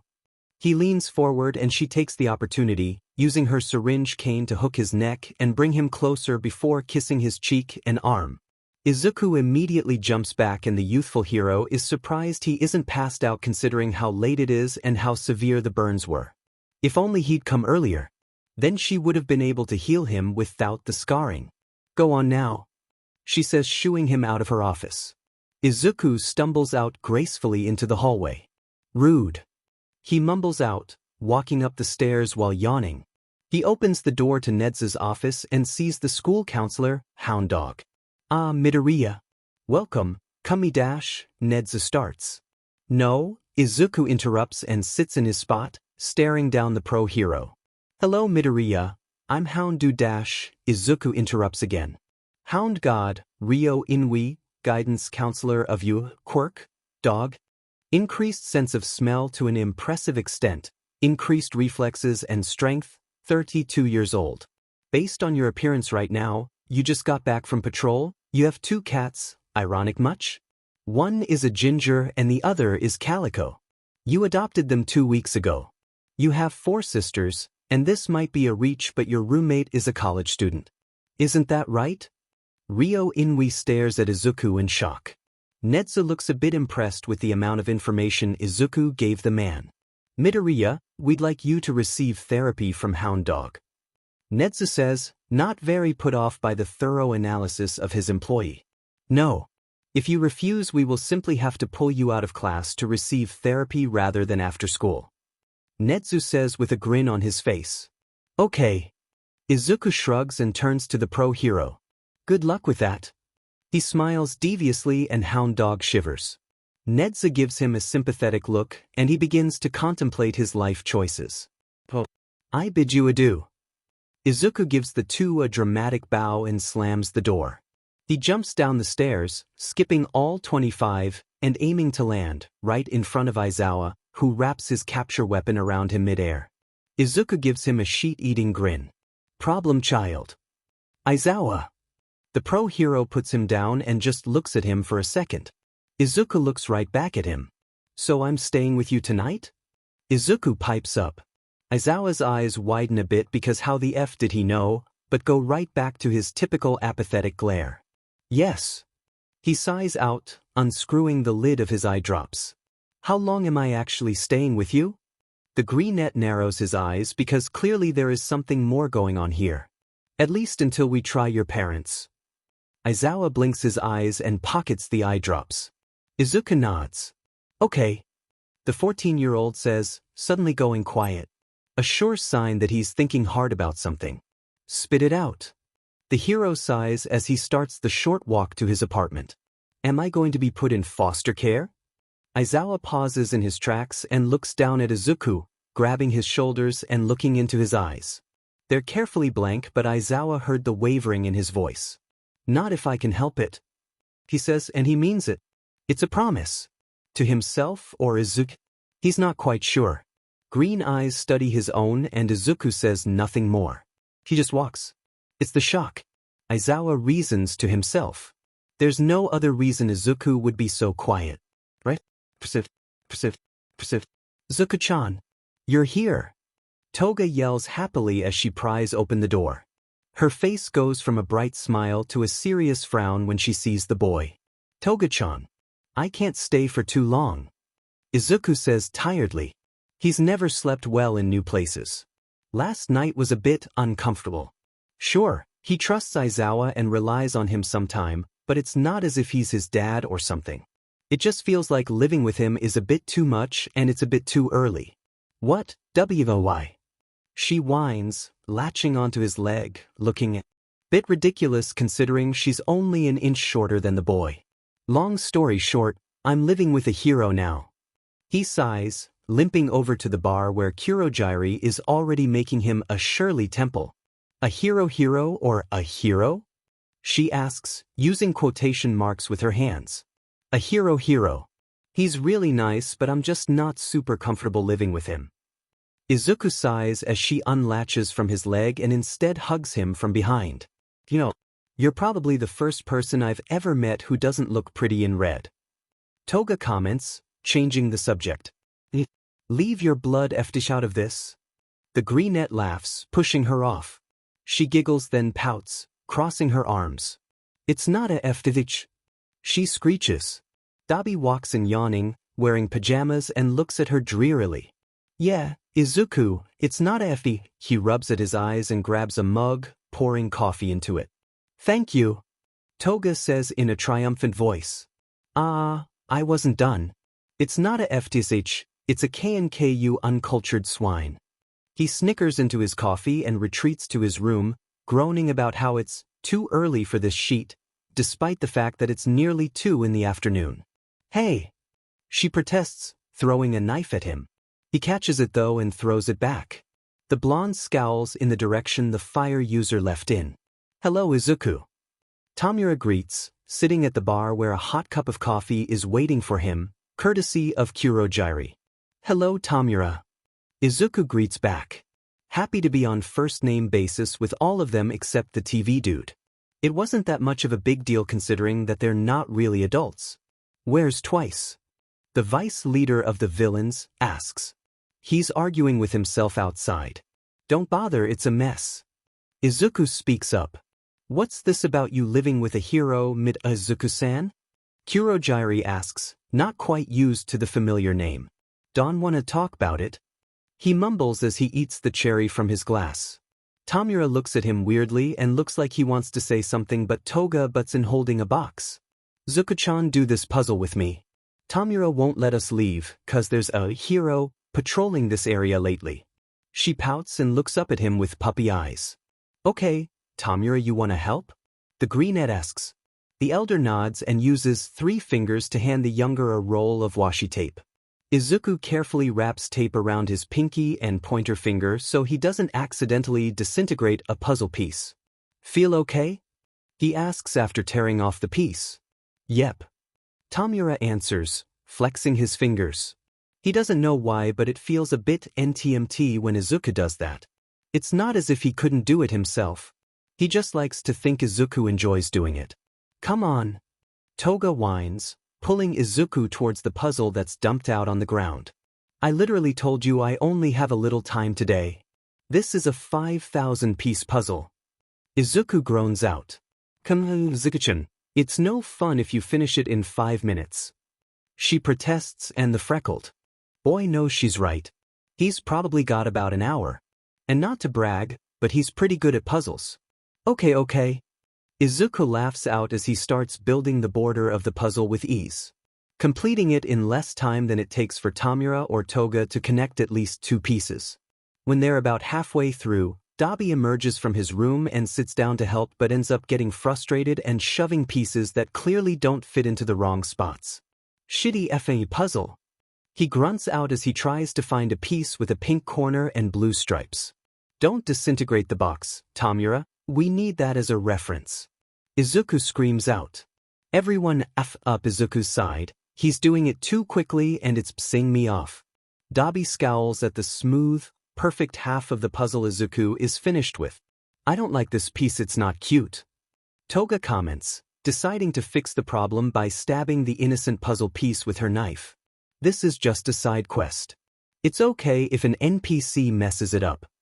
Tamura consoles the younger who is mourning over his side of the puzzle that is now reduced to a pile of pieces.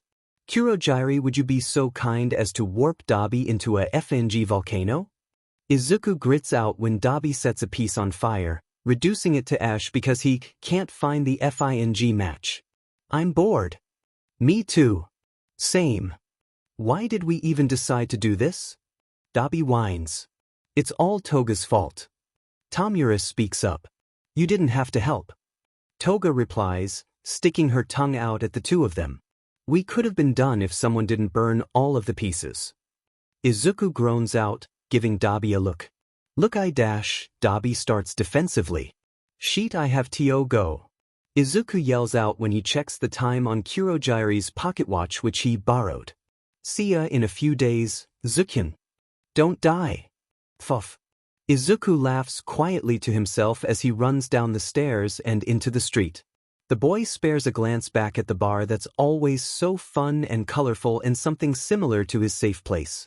He finds himself missing it more and more each time he leaves. You're gonna be late for Nedzu. Aizawa shouts as Izuku sprints into his apartment. Yeah, I know. Where were you? Oh, just hanging out around the city. Izuku grabs his notebook from his room, ready to run out for his lesson, but Aizawa grabs his arm. He flinches back and the adult looks ashamed and annoyed with himself for forgetting. Izuku gives him a smile of reassurance, but he's honestly still got a shadow of fear in his chest, ready to bubble up. I was just wondering if you're doing okay. Aizawa mentions, looking a bit nervous. I'm okay. I know I shouldn't, but I miss them and I feel a bit guilty. Don't worry though. I'll be fine. The greenette grins and retreats out the door before he can be questioned further by the pro-hero. Nedzu is standing in front of the UA gates holding a stopwatch. 56 seconds late, Midoriya. He comments and Izuku glares down at him. Sorry. He tries. You know the rules. Nedzu says with a mischievous glint in his eyes. The 14-year-old drops down in a plank and Nedzu seats himself on his back, a cup of tea appearing out of nowhere.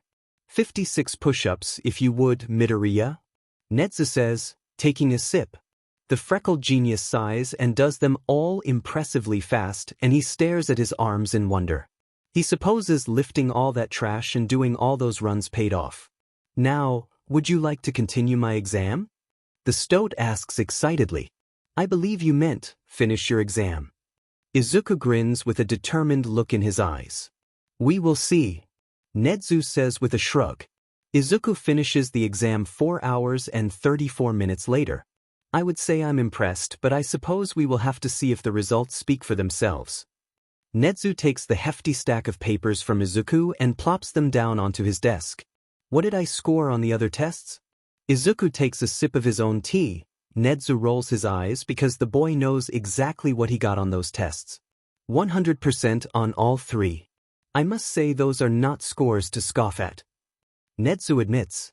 He expected nothing less from his student, but praise is essential to growth. So now I'm assuming I get to choose a course? The boy prompts. Yes, essentially. There will be other paperwork and preparations depending on the course. Nedzu explains. Internally he wants Izuku to choose the hero course. Because he sees himself in him. He sees a brain with intelligence greater than those around it and a drive that won't quite ever disappear. He sees disdain for heroes and adults, similar to his distaste for human. He sees another person failed by humanity. Izuku so desperately wants to go to the hero course. But he knows Bakugo will be there. But Aizawa will be there, so maybe it'll be okay? He glances around the room and spots a form. The name Yagi Tashinori peeks out from the top. So All Might is going to be teaching here? He asks, dislike clear in his voice. Nedzu hops off of his seat and grabs the file, glaring at it as if it personally offended him. Yes. The government has pinned him to us without an ounce of teaching experience so he can find a successor. Although I have no qualms with the hero, he is inexperienced and reckless. I will not stand for someone like him ruining the reputation of my school for selfish reasons. Nedzu goes off on a rare tangent and Izuku can't help but agree. I'm assuming his search for a successor will be limited to the hero course? Izuku asks. Most likely, however, there is about a 90% chance of him choosing Mirio Tagata as his successor. Oh, I know him. I cleaned up Dagoba Beach with him. We're dude. He's nice though. Izuku says as if making small talk. He slowly places the hero course in the reject pile. All Might's an a-hole. No thank you. The support course forms, general education forms, and management forms stare at him and he quickly comes to a decision. Management course. Class. His hands together cheerfully. Nedzu is wearing the oh-so-beautiful face of complete shock. He was probably expecting support or general education given his intelligence and his design or Eraserhead's goggles. I want it to be unpredictable. Plus, the management course is the smallest class, right? All Might would have literally zero reason to ever teach that course. And Aizawa teaches a course in management too, right? Considering he's an underground hero, he would probably have to talk about how to avoid the media and what keeps you away from it as a bad example. Except underground heroes are received very well by the internet, so maybe he'll give some tips on that. Oh my god. Imagine if a management course student won the sports festival. That would be quite the spectacle. Wouldn't it, Nedzu-sen? He ends his speech with a returned honorific to the dumbfounded animal in front of him. Management course requires no extra paperwork. What's the ulterior motive here, Midoriya? Nedzu narrows his eyes. You won't meet Nedzu-sen. Of course there's no ulterior motive. Here's a little random fact though. Management course students and support students work together an awful lot. And towards the end of the year we even work with the hero course students a bit. However, last time I went through the UA records I noticed another 100% student in the support course. What was her name? I know. Hatsume. Seems like a lovely girl if you ask me. Izuku giggles out cheerfully. Nedzu looks mildly concerned now and it's bringing him more joy than he ever thought possible. Nedzu dials a tone into his phone and the 14-year-old can hear the principal saying, "Power loader, we have a situation." Yes, code orange. Yes, I know what code orange is. No, I will not restrict his options. Even if I did, he'd probably choose support and the outcome would be just as bad. Yes, just make sure the end of the year project. Well, change that. Yes, I know this is going to be a big headache for you. I hope to see you at our meeting in 10 minutes. Goodbye. The freckled boy gives the albino a sheet-eating grin and Nedzu glares at him because he did not want these two to meet. Hatsume is a very smart force to be reckoned with. And Midoriya is, well, Midoriya. The boy who can make grown men sheet their pants. Together they'd be God, he doesn't even want to think about it. What was that about, Nedzu-san? Well, would you look at that, we are out of time. Better get home to Aizawa, I bet he's worried. Nedzu yells to block out the kid's protests and literally pushes him out the door. But why did Izuku just have to find out about Hatsume? The greenette skips down the sidewalk on his way to the apartment. He should really give Nedzu some notes on how to improve the security of UA's student files. He pulls out his phone and types in a number. 194 XXX and call. Hello, is this Hatsume? Yes, it's me Izuku Midoriya. Great, I see you've also accessed the photos. I have recently chosen to attend the management course. No, not support. However, I can still help you with your, I believe you call them babies. I'd like to help you advertise them, design them, etc. I'd like 35% of Hatsume Industries' profits. The boy opens the apartment door and shushes Aizawa, mouthing I'm on the phone, and goes to his room, and I'll settle for 30%, no lower. Fine, 28%, however I want to be a co-founder considering I will be assisting your debut in the sports festival. Yes, that is fine. I look forward to our partnership. Izuku ends the call. He walks out of his room and smiles at Aizawa who is going through his class for the year. Who were you talking to? It's supposed to be casual conversation but the teacher is genuinely interested. A friend. Izuku answers cryptically. What's their name? Hatsume. Aizawa pales visibly. Izuku cackles. It's clear by themselves the two are handfuls enough. Them meeting or interacting is supposed to be avoided at all costs. Literally nobody wants to deal with them together. Except for Izuku and Hatsume themselves. About a mile away in the principal of UA's office, Nedzu and Powerloader are reconsidering their life purpose. If they both already know about each other, there is literally no way to keep them apart. All they can do is hope they don't collaborate at the sports festival. Izuku holds the phone back up to his ear. Hi, Hatsume, so about the sports festival. Aizawa is sitting on the ratty couch he's had since he'd moved here in the living room. It's 3 in the morning. In all honesty, it's a perfectly normal time for him to be up. It isn't his job to be energetic all the time like present Mike. However, he doesn't know that it's also very normal for Izuku to be up at this time. He shuffles into the living room and Aizawa knows it's not for water. The boy revealed to him yesterday his hate for water. An odd thing to hate, but it is what it is. According to Hound Dog and his one meeting with Izuku. A meeting where Izuku literally sat rock still in the chair with perfect posture and his signature blank face and didn't say a single word. The green-eyed boy is touch-starved. The UA teacher is still a bit surprised when Izuku plops down on the couch, right next to him. Granted, it's not a very big couch. He seems upset. But it doesn't look like he's been crying. Actually, even when he's crying it doesn't look like he's been crying, so that's a possibility Aizawa can never take off of the table. Unlike sadness though, the boy is tense, his jaw clenched and his eyes are looking at the ceiling as if to prevent tears dropping. It's subtle. An anger the boy clearly has years of experience hiding. The long-haired man thinks back to Inko. She seemed to be angry all the time and not scared to show it, using the excuse of it building up and needing a release that just happened to be Izuku. Izuku's never yelled or gotten angry that Aizawa's seen. He stills when a thought comes to the front of his mind and rings loud and clear, resonating throughout his whole body. What if he wasn't allowed to be angry? The boy is sitting in a ball, knees pulled up to his chest and arms wrapped tightly around his legs to make himself as compact as possible. He hasn't said a word. Honestly, very odd for Izuku. Aizawa has figured out how chatty Izuku is, and how much he actually likes the kid's talkative nature. He wonders if Inko found it as endearing as he does. If Aizawa was a betting man, he'd put all his money on the answer being no.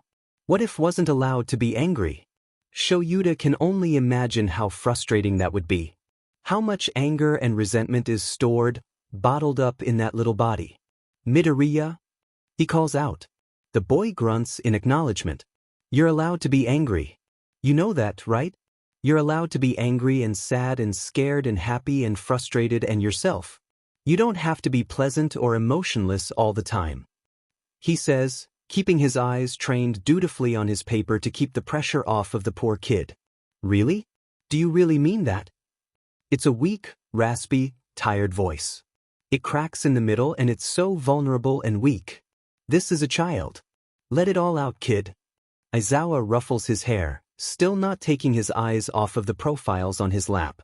There's a sob, and another one and another and another, and they don't stop. It's gut-wrenching, heartbreaking, loud, ugly. Aizawa doesn't look. It's a private moment. In its own special way. He moves his hand to Izuku's back and rubs it encouragingly, as if to say the words Izuku's been waiting for his whole life. I am here. And Izuku hates it. He hates how Aizawa's hand is warm and feels safe, and he'd rather hug Aizawa for the rest of his life than ever even think of hugging Inko again. He hates how Aizawa is more of a home than Inko or Hisashi have ever been. He sobs and cries and screams into the pillow that has mysteriously appeared on his lap and leans on Aizawa's shoulder, crying and talking about everything he hates and how unfair the world is. Aizawa just strokes his hair absent-mindedly and listens. He doesn't look at him though. Izuku appreciates it. He always hated how Inko watched him cry as if it gave her some sort of sick satisfaction when all he wanted to do was be alone and the last thing he wanted was to be looked at. The sun is starting to rise and the tears have long ago stopped, crying out and crusting onto his face. He feels gross. His hair is damp and warm and stiff from the tears. His skin is sticky and salty and gross. He'd cried for at least 3 hours. Aizawa has nodded off beside him and Izuku smiles for the first time that day because he loves mornings. The birds are chirping loudly and the sun is a rich shade of orange as it rises up. It doesn't matter that he hadn't slept a wink last night. He feels more rested than he has in years. His chest is lighter and he feels like he's floating. The green-eyed boy thinks back to last night, how Aizawa had shushed him and comforted him and listened and he'd been there. He hadn't watched or blown him off like Inko did. You're allowed to be angry. You're allowed to be yourself. The rising sun shines through a window behind the couch and illuminates Aizawa's hair, making it look like a halo. Izuku thinks it suits him. Aizawa wakes up to find himself alone on the couch. The clock above the kitchen counter reads 3:47 p.m. and Izuku is nowhere to be seen. He sighs to himself. Last night was heavy for sure. The UA teacher looks at the couch cushion where Izuku had poured his heart out 12 hours ago and smiles bittersweetly. The kid definitely had a lot to say and he hopes he feels better now that it's all out in the open. Aizawa stretches his limbs and hears his joints pop and creak. God, he's getting old. He wonders where Midoriya goes during the day, if he's getting in trouble, just what he whispered to Muscular, how he got so smart, and the list goes on and on. He needs to know if his kid is okay. Wait, his kid? Aizawa shakes his head and tries to ignore the elated feeling bubbling up within him at the thought of Izuku being his kid and goes to make a cup of coffee. The erasure hero thinks back to this morning. He'd told Izuku he was allowed to be angry, but the boy had simply cried. He'd been sad and frustrated but not angry. Aizawa wonders if the anger is hidden too deep for the boy to cry out. He grabs a mug and pours his freshly made coffee in without sugar or cream and greedily chugs the burning hot liquid. Maybe he should follow the kid. Just to be safe. Well, not follow, more like track. Figure out where Midoriya is just to be safe. He walks around the block, scours the town in search of Izuku, and then pauses when he realizes that he hasn't looked downtown. The slums. The bad part of town. The hero ventures through dark alleyways that smell like PSS, SMN, and blood. He's almost given up on finding his kid after looking through BRTs, bars, and gas stations when he stumbles upon an oasis. It's a park. Maybe it's not the cleanest or prettiest.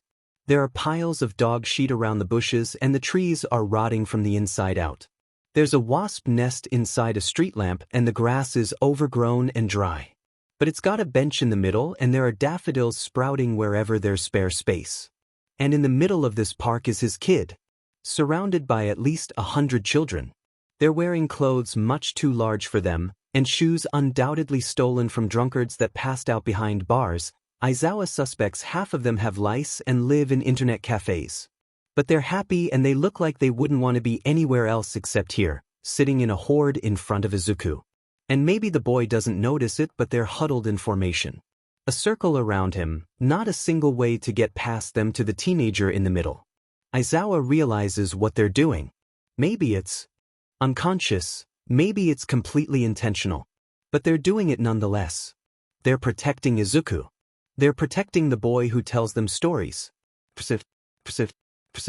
Izuku sits on his bench and looks around at the crowd of children looking up at him expectantly with shining eyes filled with what a normal person would think is innocence. Izuku knows better. It's knowledge and curiosity. Knowledge of cursed things that no person should ever experience. And curiosity about the things people claim to be innocent. He doesn't smile like he normally would. His chest feels empty and it's taking everything in him to not jump in front of a bus. The boy lets out a sigh and opens his mouth to start a story. It's a sad one this time. One that starts out happy and talks of a bond between two boys and ends with them parting ways and never meeting again. Once there was a boy named. Izuku looks around and points to a boy with brown eyes and spiky hair that's the same color as his own. The boy lights up with eyes full of determination and excitement. Gon. Gon freaks. He shouts out. A boy named Gon. He wanted to be a hunter, like his father Jing. So he went to go take the hunter exam. On the way there he met two other boys named Kurapika. A boy with blonde hair and scarlet eyes cries out. Rio. A boy who looks far too old to be a child cuts in. Kurapika and Rio.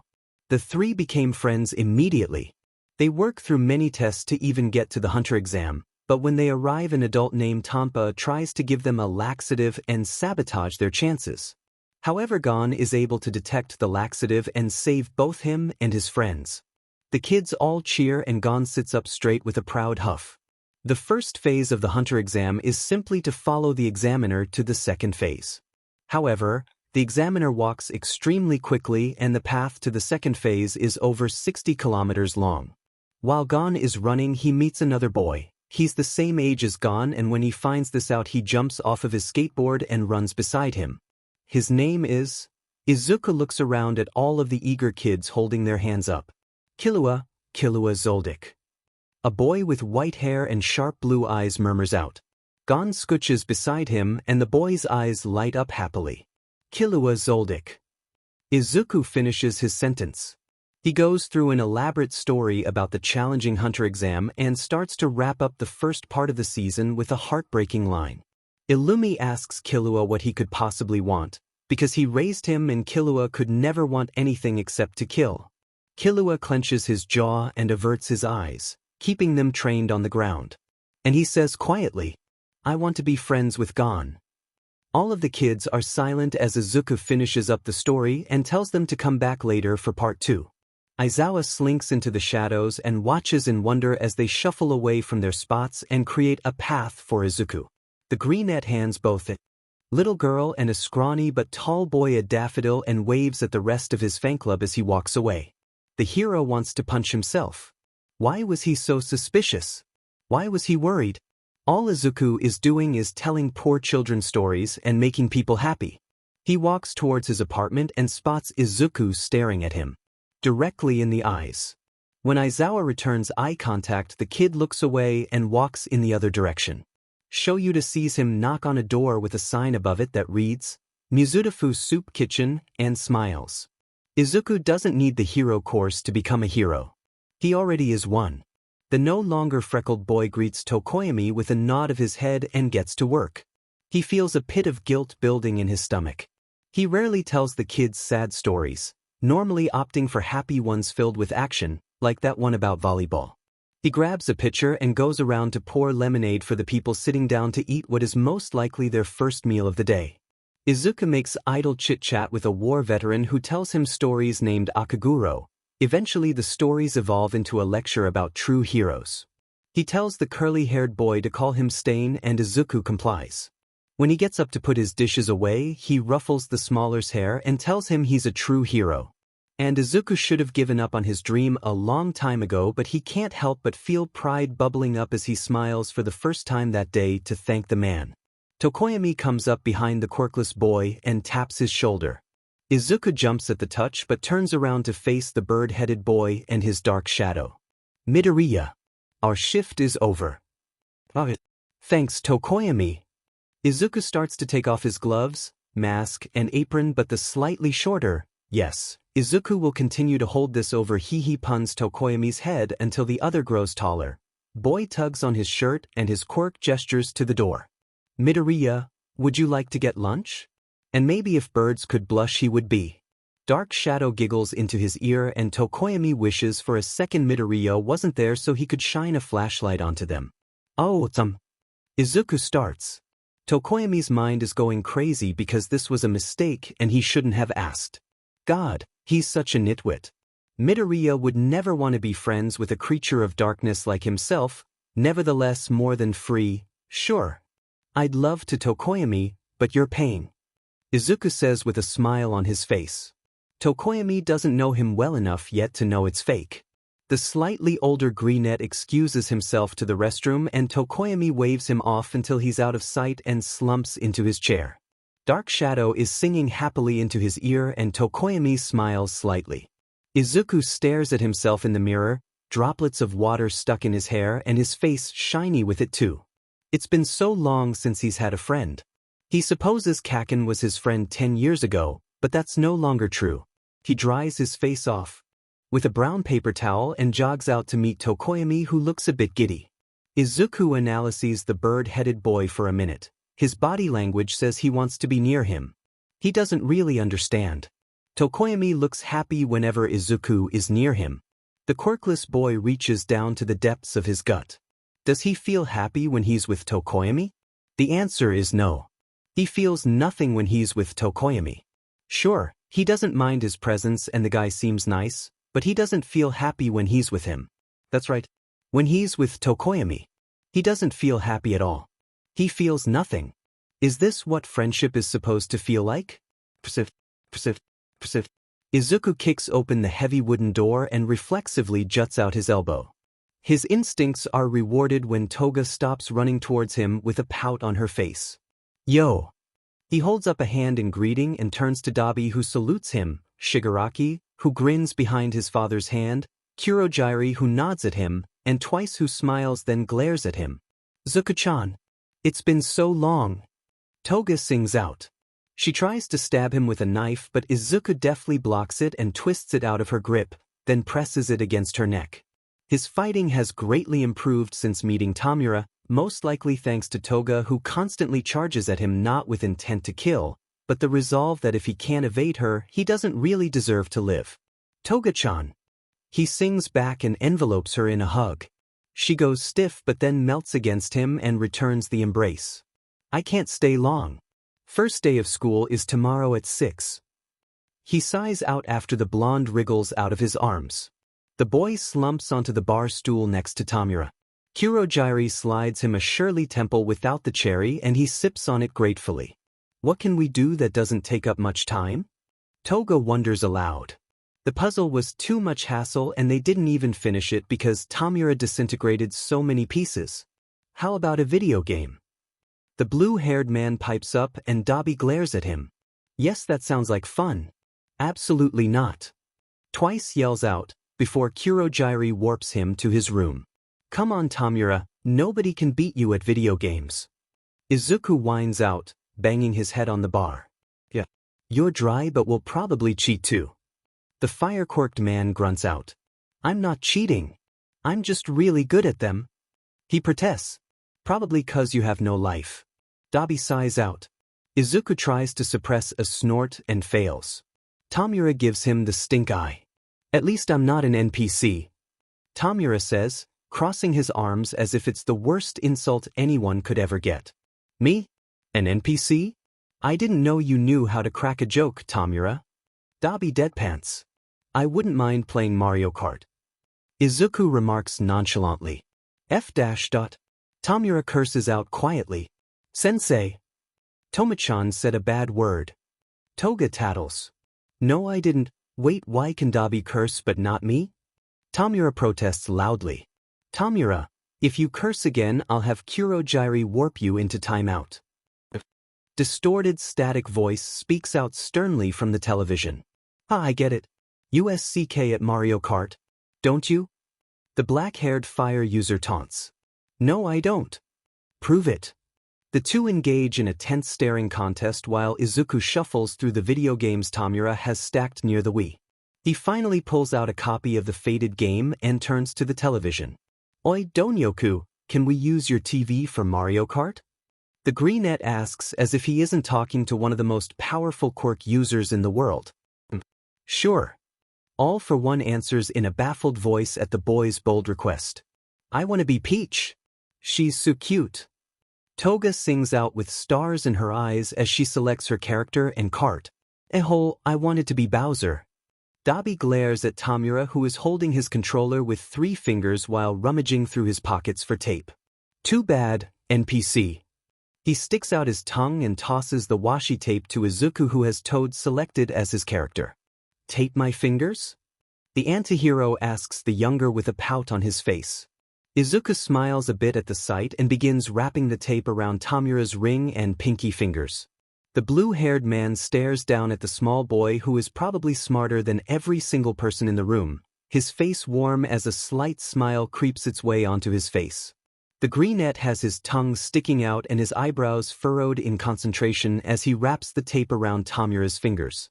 Izuku doesn't even realize how vulnerable Tamura is when he does this. Doesn't realize how much Tamura trusts him. Doesn't realize Tamura would betray his sensei for him. It's just a split second where that observation of Tamura's stabs him in the back of his mind. It's been bugging him for days and all he can do is attempt to ignore it.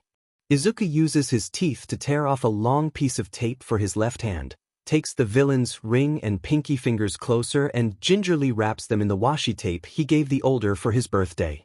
He grins triumphantly when he finishes and backs up slightly to admire his work. Tamura smiles back at the quirkless boy with so much potential to be a villain and thinks to himself that he'll do everything in his power to make sure that never happens. Dabi stews in annoyance as he selects Wario instead of Bowser and Toga insists they play Moo Moo Meadows. Izuku narrows his eyes and analyzes the course as well as his controls. As the countdown starts he presses A when it reaches 2 and bursts forward. Dabi's car explodes in smoke, hindering him for a moment before he can go. His hands burst into flames and all it takes is a glare from Kurogiri for him to put them out. Nearly 10 games later, Izuku has won 4 games, Toga 3, Tamura 2, and Dabi the 14-year-old genius holds his stomach as he laughs, his eyes watering when he can't stop, because it's been 10 minutes and Dabi is spurting out some of the most vulgar and colorful language he's ever heard and it's all in one continuous sentence.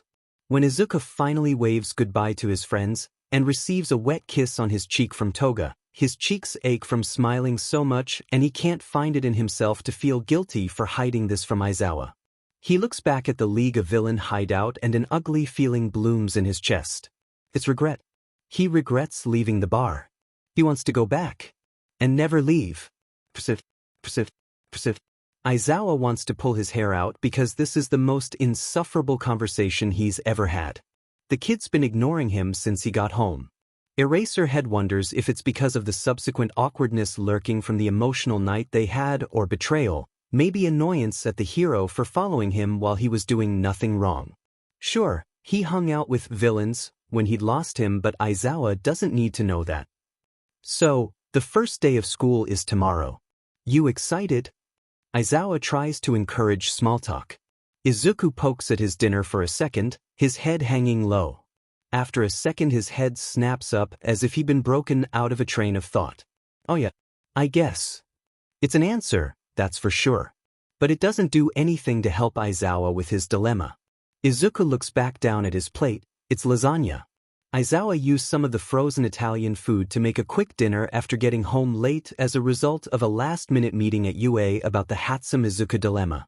He pokes it and stabs a piece with his fork, placing it into his mouth and quickly swallowing it without chewing. Aizawa watches the whole scene unfold with confusion and a bit of worry. Do you like it? He asks, keeping his eyes trained on the boy's face, which really doesn't ever reveal a lot, but in complete contrast, is the most expressive thing about him right now. Yeah, it's really good. Izuku makes his voice innocent and pleasant and happy. It's the voice you'd want to hear from a little kid when you ask them this question. It sounds honest and open and like the kid really honestly enjoys it. It's a placating voice. It's the voice Izuku uses to talk to his mother. Aizawa realizes this and freezes up. Of course. What did he expect? For the kid to act normal around an adult in his personal space, living in the same house as him, acting like a parental figure? If you don't like it, you can tell me. He comments in the most casual voice he can conjure up. No. I swear it's really good. I'm just kind of tired. Izuku gives him a smile and shovels a piece of lasagna into his mouth before chugging some water and swallowing it. Tired, huh? Aizawa deadpants. It's the most common lie, yet the most truthful. Most of the time they truly are tired, but that's not the real reason. Yeah, sorry. Izuku laughs while he lies unwaveringly to the only adult he trusts. It's not that he doesn't still trust Aizawa. It's just that he's not quite comfortable with him yet. Don't worry about it, Midoriya. I'm sorry dinner was so late. Aizawa apologizes genuinely. Izuku just smiles and waits for the adult to start cleaning his plate before getting out of his chair and shoveling off the large piece of lasagna remaining. He places his napkin over it so the UA teacher won't see he didn't actually eat it and brings his plate to the sink. Aizawa dries off his plate and places it up in the cupboard. He's surprised to see Izuku do the same, cleaning his plate in half the time. The kid immediately grabs some Tupperware and begins preparing leftovers. Once he's done, he brings the pot to the sink and soaks it before scrubbing it until it's sparkling. Then the 14-year-old wipes the counters off, cleans the stove, oven, starts scrubbing the floor on his hands and knees, sweeps the kitchen and dining area, and goes to empty the trash can before Aizawa stops him. Problem child. I can empty the trash can. I ate dinner too, and it wasn't hard to make. Aizawa carries the trash bag out to the garbage can and places the recycling and compost in their corresponding containers. He gets back into the kitchen to find Izuku staring up at him with confusion and wonder in his eyes. Is this not normal? Sure, he cooked, but it was frozen food and Izuku had cleaned up most everything else. Is getting help not normal for Izuku? He gets his answer when the 14-year-old thanks him profusely for at least 5 minutes, then runs upstairs as if he's going to get scolded if he stays downstairs any longer. Shoyuta swears if he wasn't a hero he would kill Inko Midoriya. The tired UA teacher glances at the clock. 11:39 p.m. Maybe he should get to bed as well. Izuku finds an extra toothbrush in Aizawa's bathroom and uses the man's toothpaste without asking. It's not that he thinks he shouldn't ask, it's just that, if he asks, Aizawa will tell him to figure it out himself, maybe call Izuku dumb and lazy, yell at him because he's being annoying. So he quickly tiptoes out of the other's bathroom and into the one in the main hallway. Just as he's leaving Aizawa's room, he's met with no other than the man himself. The green net wants to sink into the ground and die. Ah, that's right. I forgot about this. Why didn't I buy this stuff earlier? Aizawa groans out. Izuku clenches his jaw and prepares himself for a scolding that will never reach his ears. Instead, Aizawa hands him a backpack. Tell me if there's anything else you need.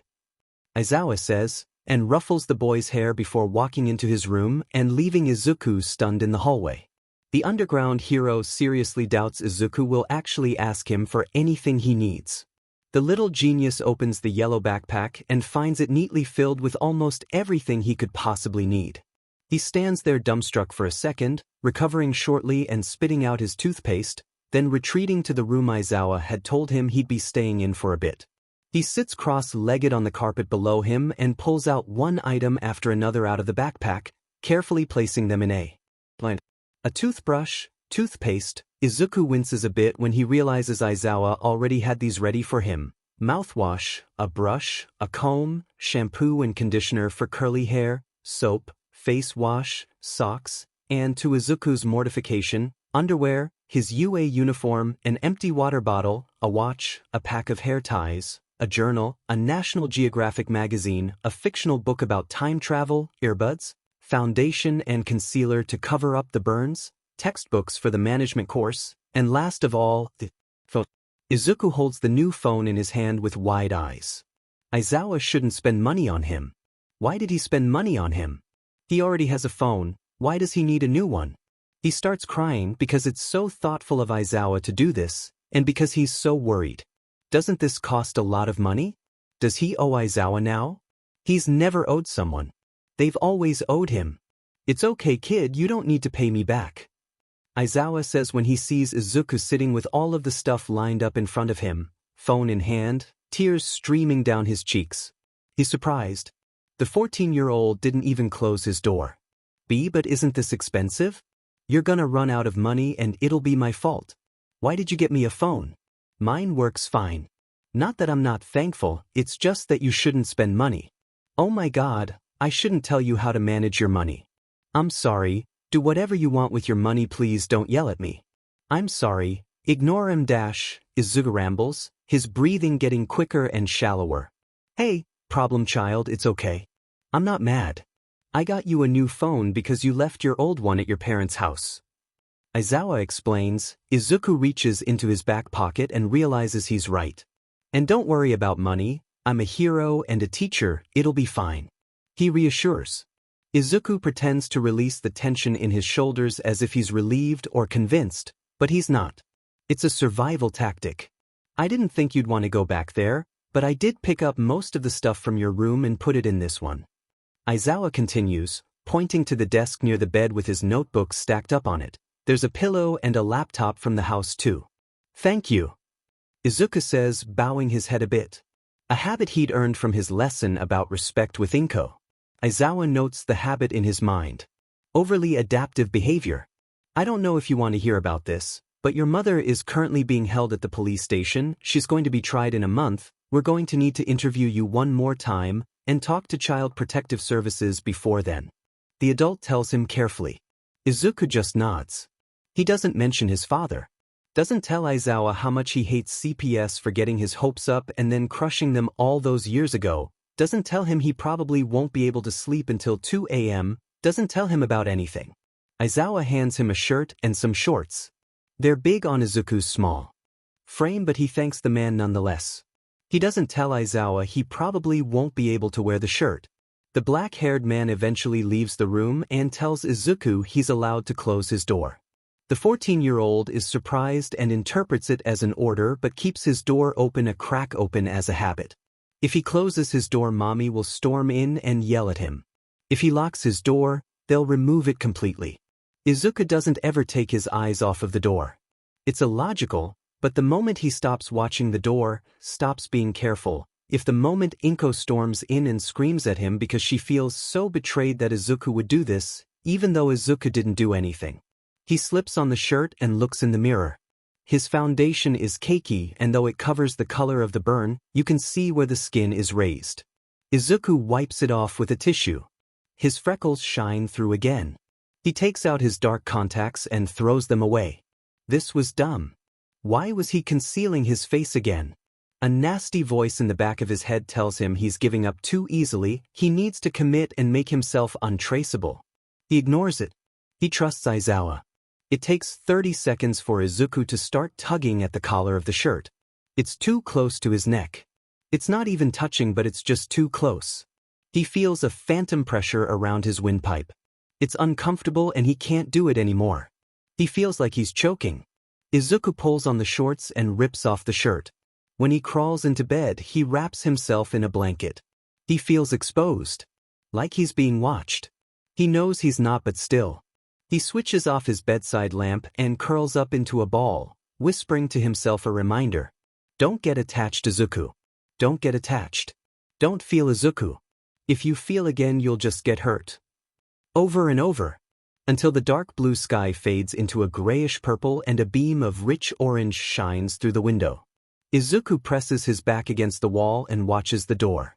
At 5:21 am Midoriya, Izuku falls asleep against his will.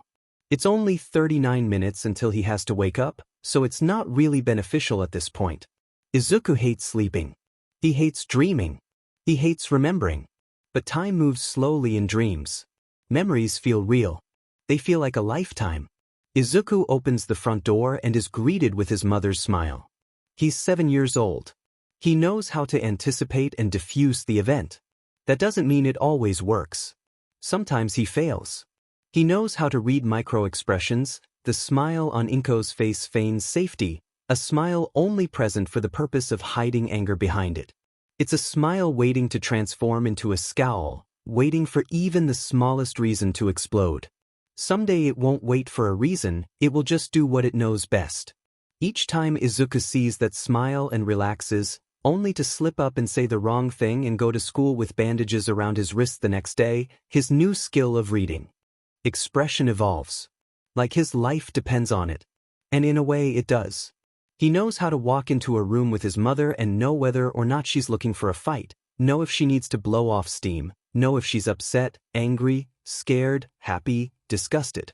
He knows how to walk into a room with his mother and father and know Hisashi is scared, know he's scared for himself, know he's got anger underneath that, know he doesn't care what happens to Izuku.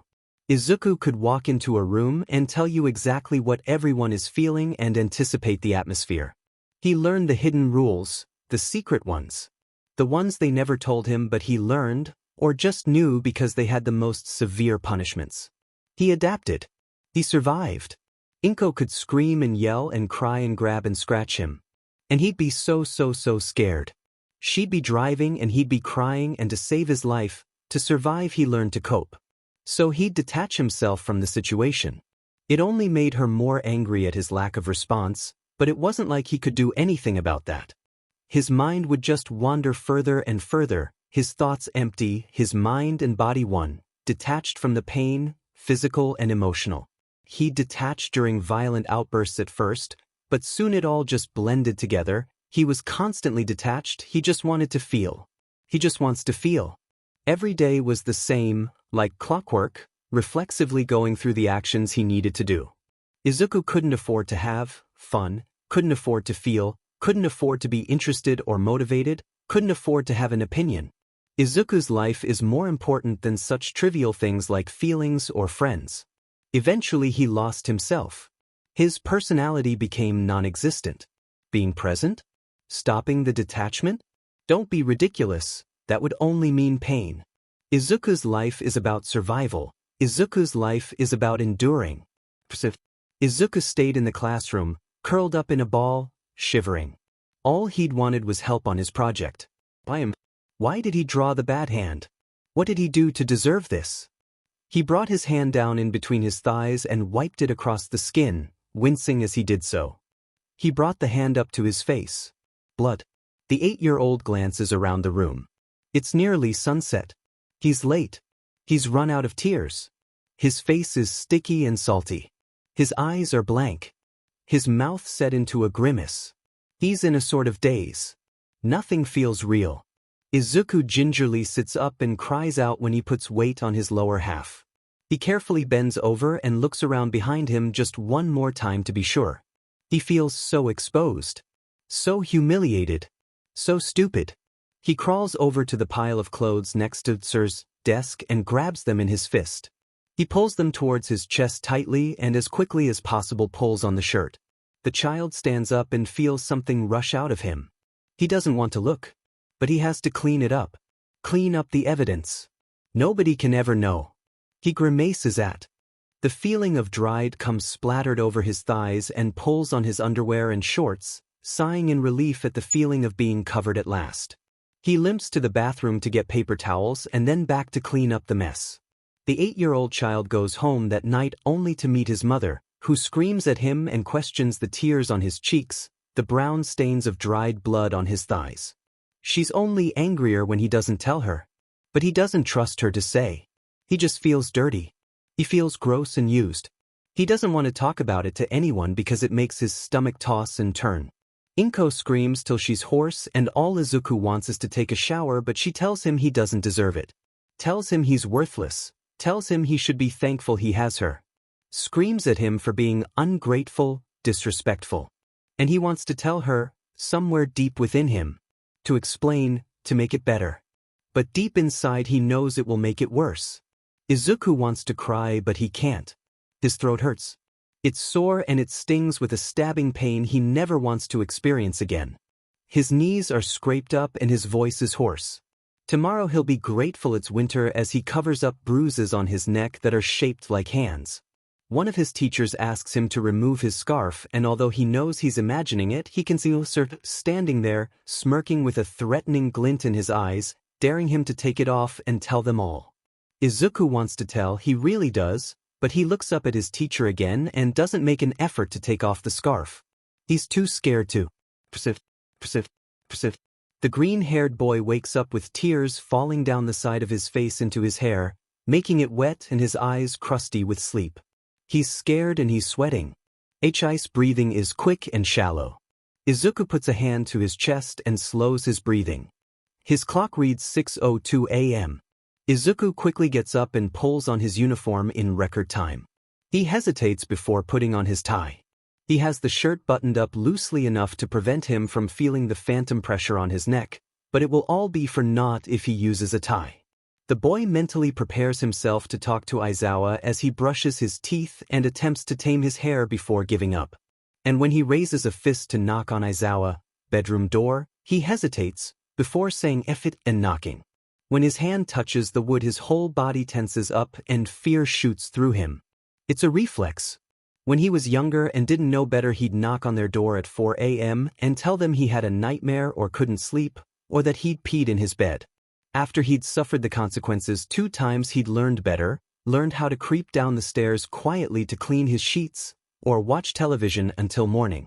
A sleepy Aizawa answers the door. He's wearing his hero outfit, but judging by the bedhead and wrinkled capture weapon he tried to get a few extra minutes of. Izuku assesses the atmosphere in the room. He studies the hero's expression, eventually deeming a conversation safe. The 14-year-old holds up the tie. Don't know how to tie it? Aizawa asks, assuming Izuku has an actual normal question. Actually, Izuku starts, wanting to say he doesn't want to wear the tie, but then he remembers how telling Inko or Hisashi would always end up with him doing the thing he didn't want to and suffering through a lecture, so he adjusts his answer. Oh, yeah, can you help me tie it? Aizawa, still sleepy from his brief catnap, doesn't take the time to scrutinize Midoriya's expression and simply ties the boy's tie. He does, however, notice the quiet choking noises the kid is making and how he's pulling the collar away from his neck and subtly loosening the tie bit by bit when he thinks Aizawa isn't looking. You don't have to wear it, kid. If anyone gives you trouble for it, just tell me or Nedzu, okay? The long-haired man supplies helpfully as he latches onto a cup of coffee like it holds the secrets of the universe. The green-eyed boy hesitates, but then quickly pulls off the tie and unbuttons the collar with a sigh of relief. Ready, kid? Aizawa asks, ruffling the boy's hair and opening the front door. Izuku nods and double-checks everything in his head, making sure he has his backpack, notebook, etc., and steps out the door. The walk to UA is uneventful and consists mainly of Aizawa's loud slurps of coffee from his abnormally large thermos, accompanied not long after by a satisfied "ah" sound. Izuku wanders off on his own. Knowing the layout of this building like the back of his hand, he quickly walks towards one. He opens the extremely large door which he already mentioned is overkill to Nedzu and is immediately met with the sound of an argument. And as soon as he enters the room, he assesses the atmosphere. It's slightly tense, people are stressed, or worried, or anxious. That kid sitting in the corner is anticipatory, the one in the front with glasses and black hair is excited, and the two fighting are smug, frustrated, and playful all in one. He reads their expressions. They're annoyed. What if it escalates into... It's not the business course, it's the management course. Management department is literally the name of these classes. A boy with orange hair and horns made from fire shouts. Everyone calls it the business course. Management is just such a mouthful, plus, business is so much more catchy and a much more popular name. The other one, with red hair and white eyes, reasons. Settle down. Midnight sighs out, entering the class just behind Izuku. He smiles at her and she returns it with a wink. The green-haired boy locates a seat towards the back of the classroom, giving him a wide view over his classmates, which are honestly very few. He leans forward and whispers into the girl in front of his desk's ear. Are they gonna be okay? Yeah, it was a stupid fight, just a... but no harm done. They used to do this all the time in middle school. Don't worry about it. She reassures. Oh, Izuku realizes. It's just a spat? A simple, no harm done, playful, no malicious intent, argument? That exists? Midnight snaps him out of his thoughts when she smacks the teacher's desk with her whip and insists they all introduce themselves. He groans, God, he hates icebreakers. Luckily, homeroom is only 10 minutes long, so he doesn't have to sit through insufferably boring introductions.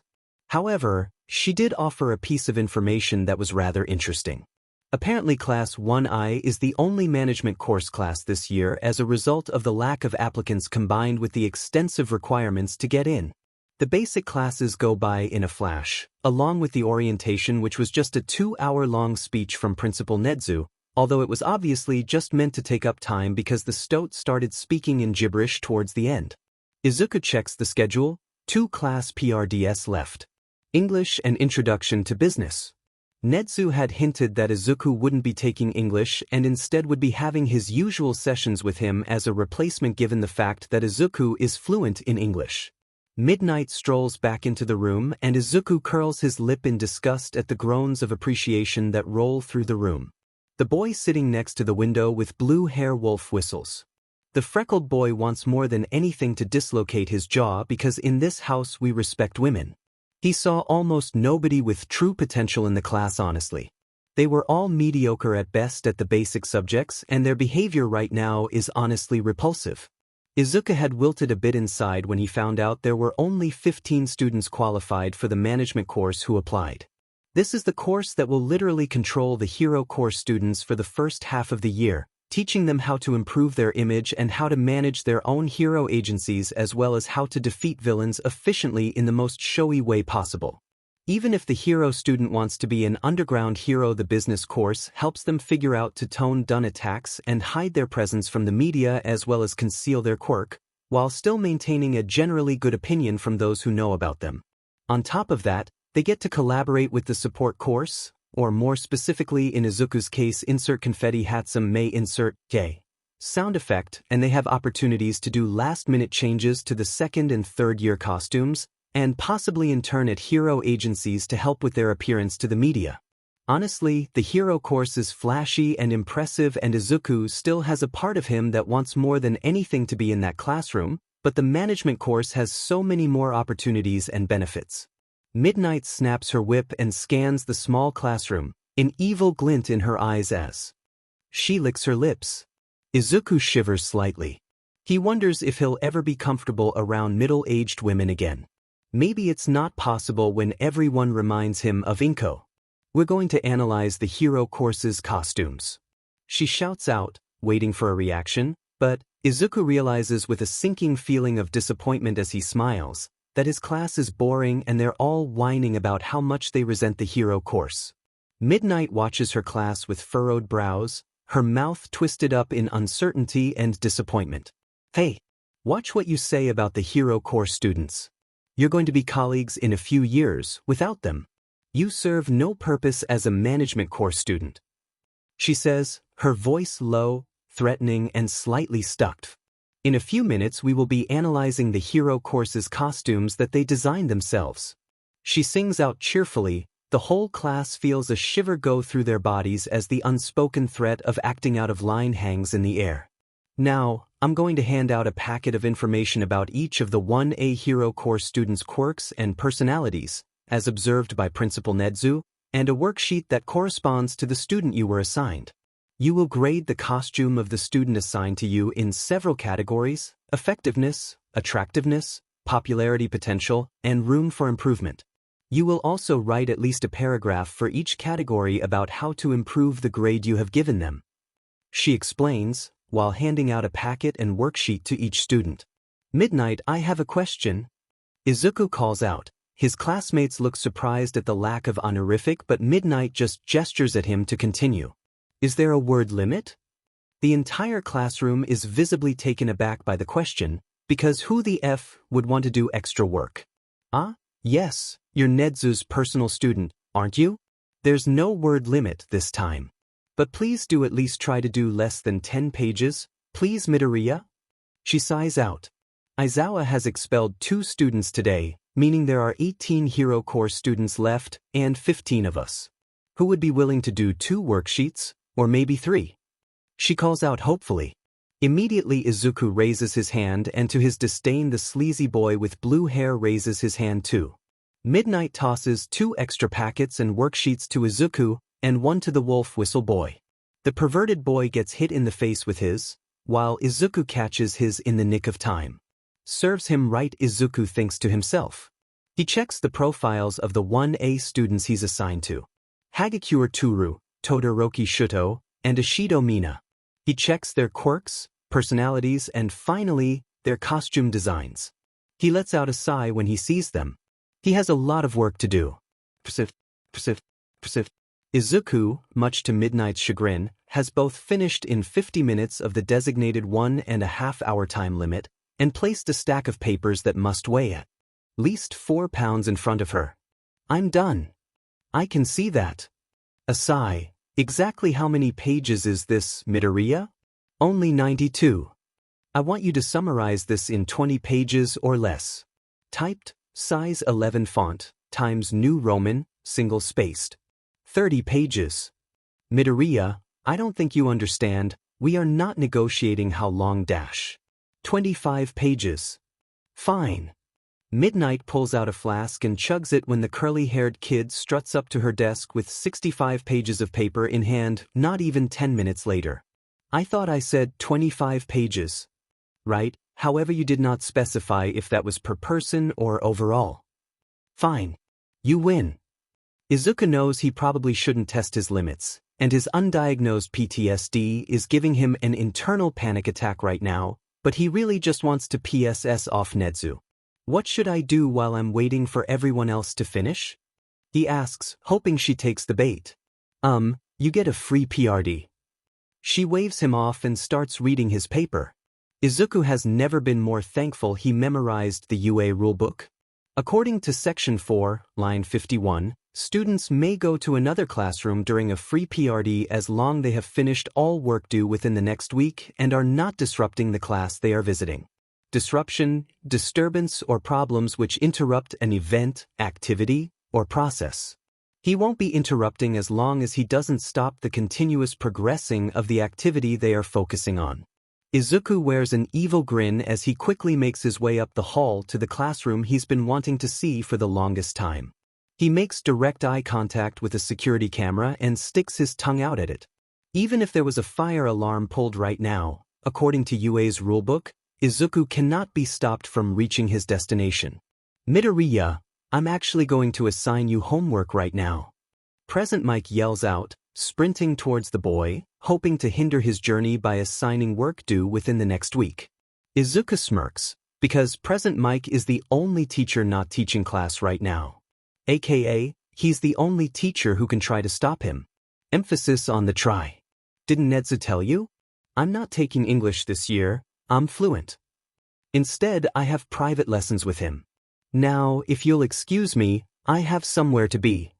He waves off the blonde who has his mouth hanging open in shock. The 14-year-old strolls down the hall and stops before a door that reads 1F and kicks the door open, not bothering to knock because there's no rule in the UA rulebook that says he has to knock or be allowed in by a teacher. He lets a true smile creep its way onto his face as he walks past the teacher who is simply staring at him in shock and to a certain workstation. A grimy face covered in gasoline and ash greets him. Black, fireproof goggles cover their eyes. Izuku simply looks over their shoulder and at the blueprint of a taser gun they're making lies. Don't you think it would be more flashy if you added a way for it to spray water as to electrocute more people at once? He suggests nonchalantly. Their head whips around and pink hair slaps his face. They lift off their goggles and reveal the golden eyes of none other than Hatsum Mei. Izuku. Mei. Oh God, they're already on first-name basis. Power Loader groans out. She turns to face him before enveloping him in a hug and slamming yellow goggles over his eyes. Remote-controlled? Bluetooth? Includes shield, filter, zoom option, one-way mirror, and bulletproof. He guesses as he looks through them. The goggles he designed for Eraserhead and mailed to Hatsum come to life. Just like you asked. So, how'd I do? Will you help me design babies? She asks, an eager look in her eyes. Yeah. Izuku grins as the pink-haired girl whoops and starts flying around the classroom with rocket boots.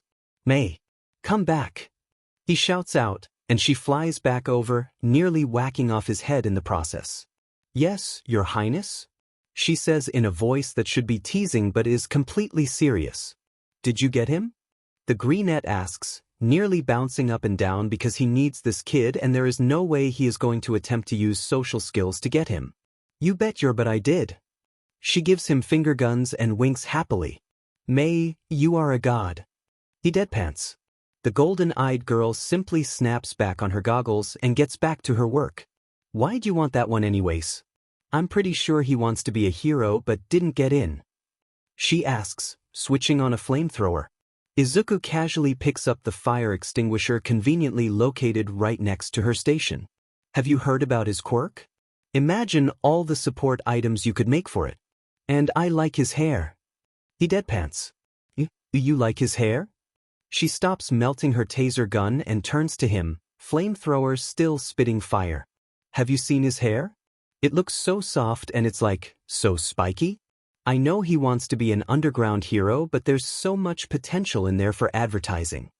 Izuku's nearly drooling at the thought.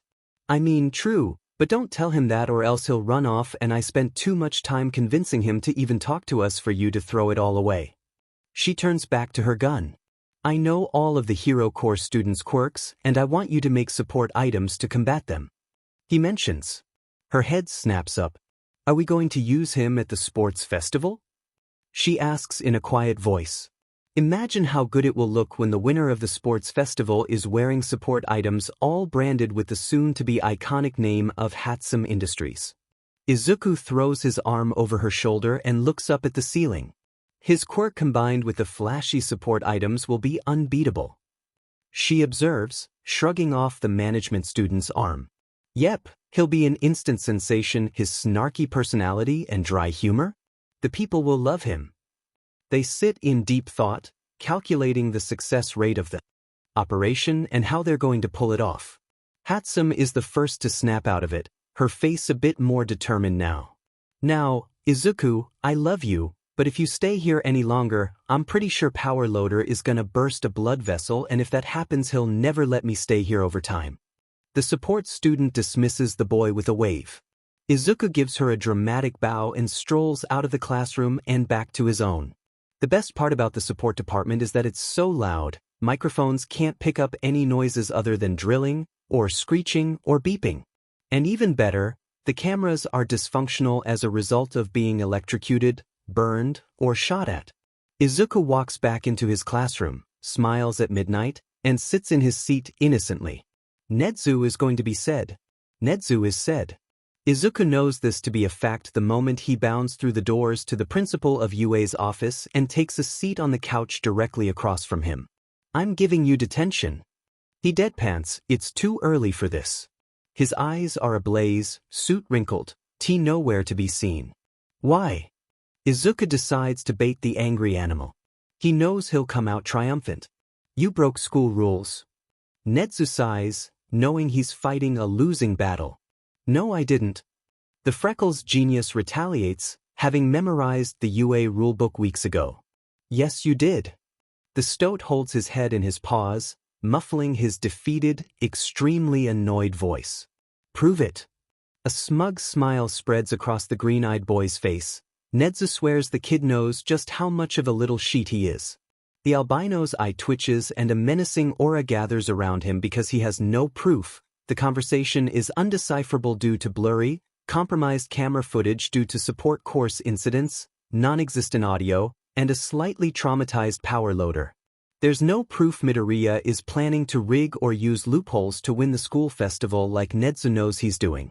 He just lets out a groan, which Izuku correctly takes as a sign of surrender. Great, that's that. Chess on Friday, 5 o'clock? Okay, great talk. He leaves the office, not quite closing the door on his way out, knowing how much that annoys the principal. For the 10th time since Izuku and Hatsum met, Nedzu feels himself wishing he could drink alcohol. Deku. A growling voice comes in like a rolling thunder. What? Catch Katsuki. He grits out, not really wanting to look at the blonde who terrorized him during his childhood years. What the hell is quirkless trash like you doing here? The explosive boy growls. Getting lunch. Don't be smart with me, shitty nerd. Bakuga grabs his collar and Izuku gets a rare glimpse of the boy's hearing aids. He tries in vain to be ethical and not think about how he could incapacitate the boy, but he fails. If you don't want to get detention, you should let me go. According to Midnight, I'm the darling of UA High School. Put a finger on me and Nedzu will have your head. Izuku purrs into his ex-friend's ear. Katsuki studies Izuku for signs of bluffing on his face. Even if Izuku was lying, he's sure Bakugo wouldn't be able to tell, not after the training from Inko. A red-haired boy with sharp teeth walks up and when Bakugo sees him he immediately lets go of Izuku, who wants desperately to tease Bakugo about his obvious crush but realizes this is not the time. He bolts, and hides himself in a crowd of people in line for Lunch Rush's amazing food. Midoriya. Out of the corner of his eye Izuku sees a familiar friend approaching him. Hi Tokoyami. He greets, calmly collecting a bowl of rice and picking up a pack of disposable chopsticks. Would you like to sit together today? The boy's quirk swims around his shoulders and ruffles his hair but Izuku barely notices. Mei waves at him from an almost completely empty table, consisting solely of herself and a brunette girl who looks extremely uncomfortable being there but also too polite to excuse herself. There's a beaming smile on the pink-haired girl's face and Izuku feels his own mouth tilting up at the sides as he waves back to her. Tokoyami doesn't think Izuku's ever looked at him like that before. He feels a pang in his chest when the greenette simply nods as an answer to his question and leads him over to his table. Hey Izuku. Look at this cutie I found wandering the lunchroom. She's got a zero-gravity quirk. Imagine how many babies we could make. Mei yells out joyfully, hugging the blushing girl. Mei, we talked about this. He groans. Tokoyami studies his face and finds no real exasperation present. It makes him a bit sad. Maybe the pink-haired girl has known Midoriya for longer. Hi, I'm Midoriya Izuku, you are? The greenette puts out a hand to the brunette with burning cheeks and doe eyes. Uraraka Ochako. She replies, taking his hand in hers after smoothing her now rumpled school uniform out, courtesy of Hatsum's energetic hug. I'm Hatsum Mei. Mei introduces, despite the fact both Uraraka and Tokoyami have already heard her name at least 6 times. I'm Tokoyami Fumikage. Nice to meet you. He feels like he's butting in where he's not wanted, but it's not like he's got anywhere else to sit and Izuku's his friend, right? Hatsum thinks that lunch is a success, She manages to get Uraraka's number and make her face permanently red by the end of the 30-minute PRD. Midoriya thinks lunch is okay. Mei is eccentric as usual, but she's found her own special project now. Tokoyami was mostly quiet, but they talked a bit. Is this really what being friends feels like?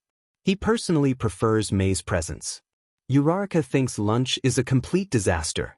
She made a fool of herself at least 20 times. Hatsum pointed out how little she was eating, outing her.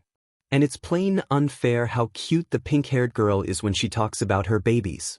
Tokoyami thinks lunch is disappointing. Izuku probably didn't mean any harm, but he was cutting there. Conversations short every time he tried to get to know more about his friend. Dark Shadow keeps insisting Midoriya cherishes their friendship as much as he does, but he can't help but doubt that. When the bell rings later, marking the end of the school day, Tokoyami rushes out of 1A as quickly as he can through the crowd of first years and to 1I.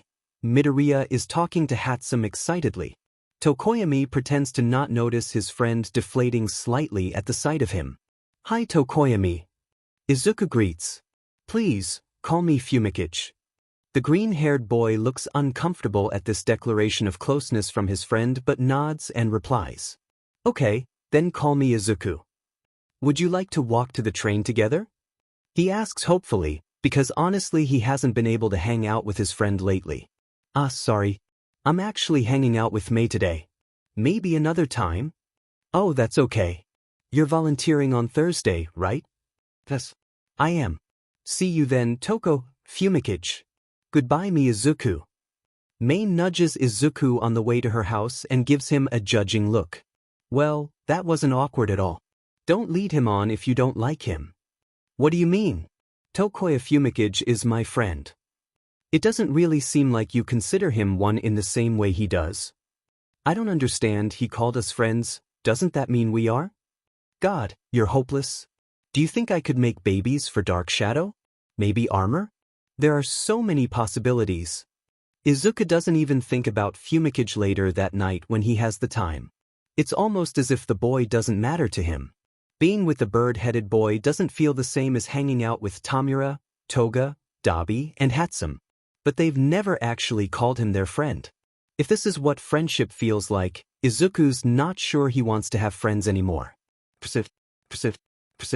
"Would you just consider I dash?" "No." "Just for a day?" "No. I think you could be great." "I already am great, thank you very much." "What can I do to make it up to Yo dash?"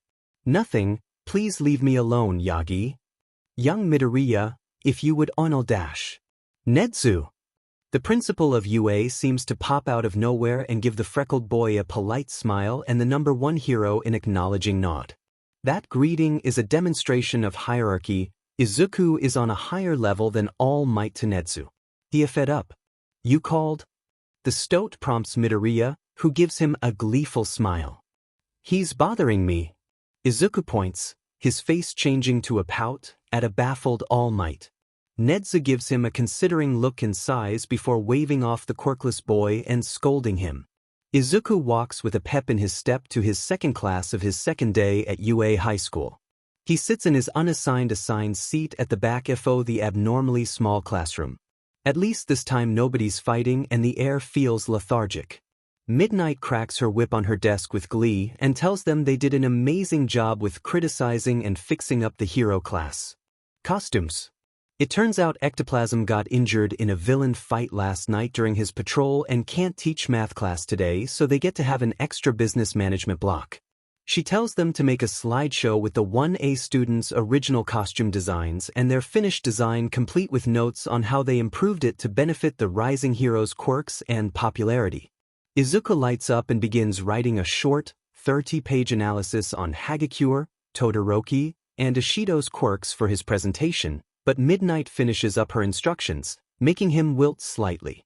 5 minutes per costume, max, 3 minutes at least, and speak clearly and slowly enough for us to understand you. She says in her silky, sultry, commanding voice, scanning over her class with her gaze, lingering a bit too long on Midoriya, who gives her a scowl. The class works in silence, grumbling here and there about how UA should be more fun, but all they've done is boring stuff. Izuku rolls his eyes, What were they expecting when they signed up for management? He looks at his slide for Hagakure, her original design being only gloves and boots, with no other clothes, for stealth reasons.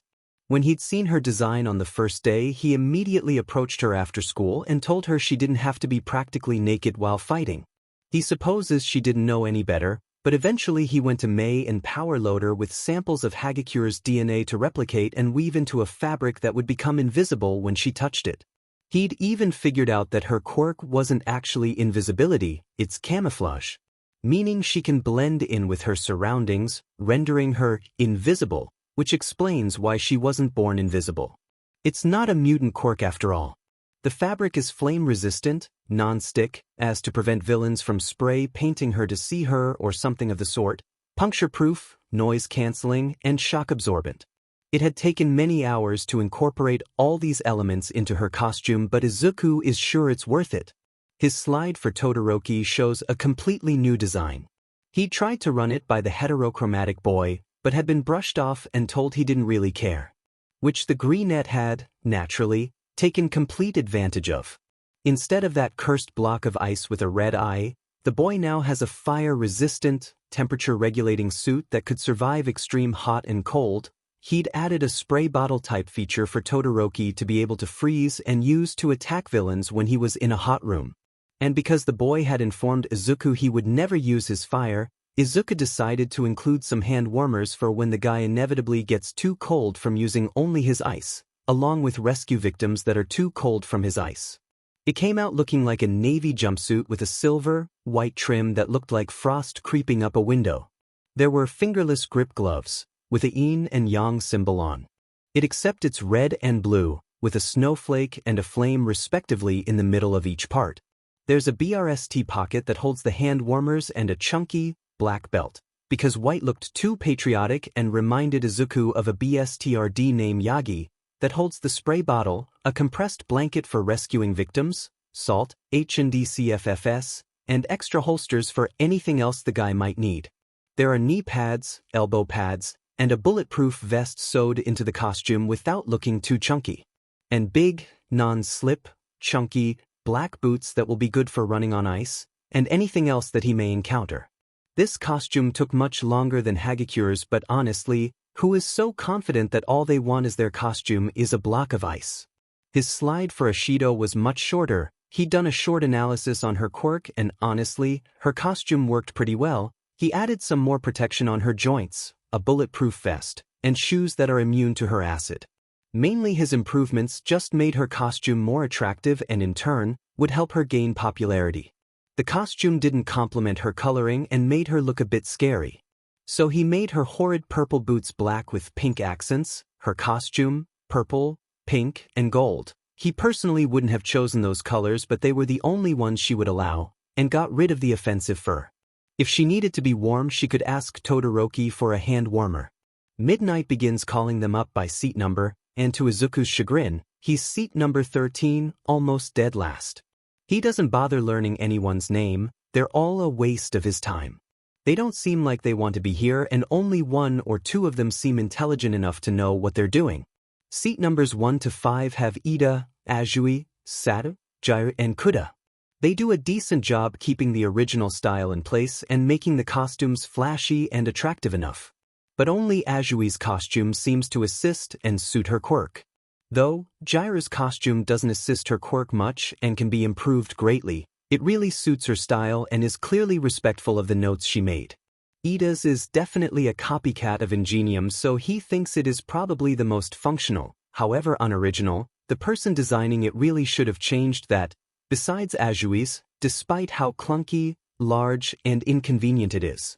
Satu's costume is okay. It doesn't really advertise his quirk, but it's attractive enough and has a belt for him to keep sugar in, so it barely passes his criteria. Belts are extremely useful if used and designed properly. Seat numbers 6 to 12 have Aoyama, Ajuru, Kaminari, Kirishima, Shuji, Bakugu, and Tokoyami. Internally, the freckled boy praises Kaminari's costume modifier, the only one who did a decent job. He makes sure to note seat number 8's name, but soon forgets it. Bakuga's costume is well designed to begin with, and the person barely changed anything. Probably because even Izuku can only see a few improvements to be made, the main one being those awful gauntlets. They're going to weigh him down.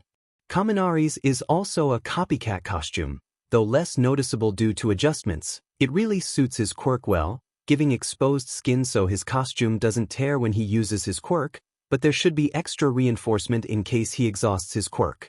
All in all, the costume is acceptable in his book. Ajuru's is very practical and the modifications were actually good, and even though the costume is simple they added some embellishments by making a brace for his tail and a belt. Aoyama's suits him and his quirk very well, though it's a bit too flashy for Izuku. Tokoyami's is a piece of cloth. Must he say more? It's better than a block of ice, but not by much. Soon enough it's his turn. He presents his slides, getting interrupted by Midnight towards the end as he goes over his time limit, but she begrudgingly admits he did a good job and his classmates have no criticisms. Except number 14, the pervy blue-haired guy. He raises his hand. I think Hagecure's design was better before. Wouldn't it be more stealthy to wear no clothing as to make no noise? Also, her being naked could be an element of surprise. Ashido's costume should cover less too. Since she releases acid, she could use it to repel anyone who touches her. He says with a sly smirk, thinking he made valid points. Izuku takes a deep breath, and one look at Midnight's disgusted face tells him he's allowed to go off. Hagecure's costume is noise-canceling and I think the invisibility factor is enough of a surprise factor, plus she could always carry around an air horn or something. Ashido's CNA only release acid from her palms and the soles of her feet, making it useless to reveal skin when a costume could help protect herself.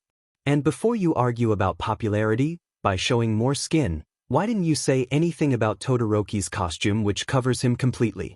Honestly, being close to naked can make heroes lose younger fans due to parents deeming them inappropriate, especially since these girls are 14 to 15 years old.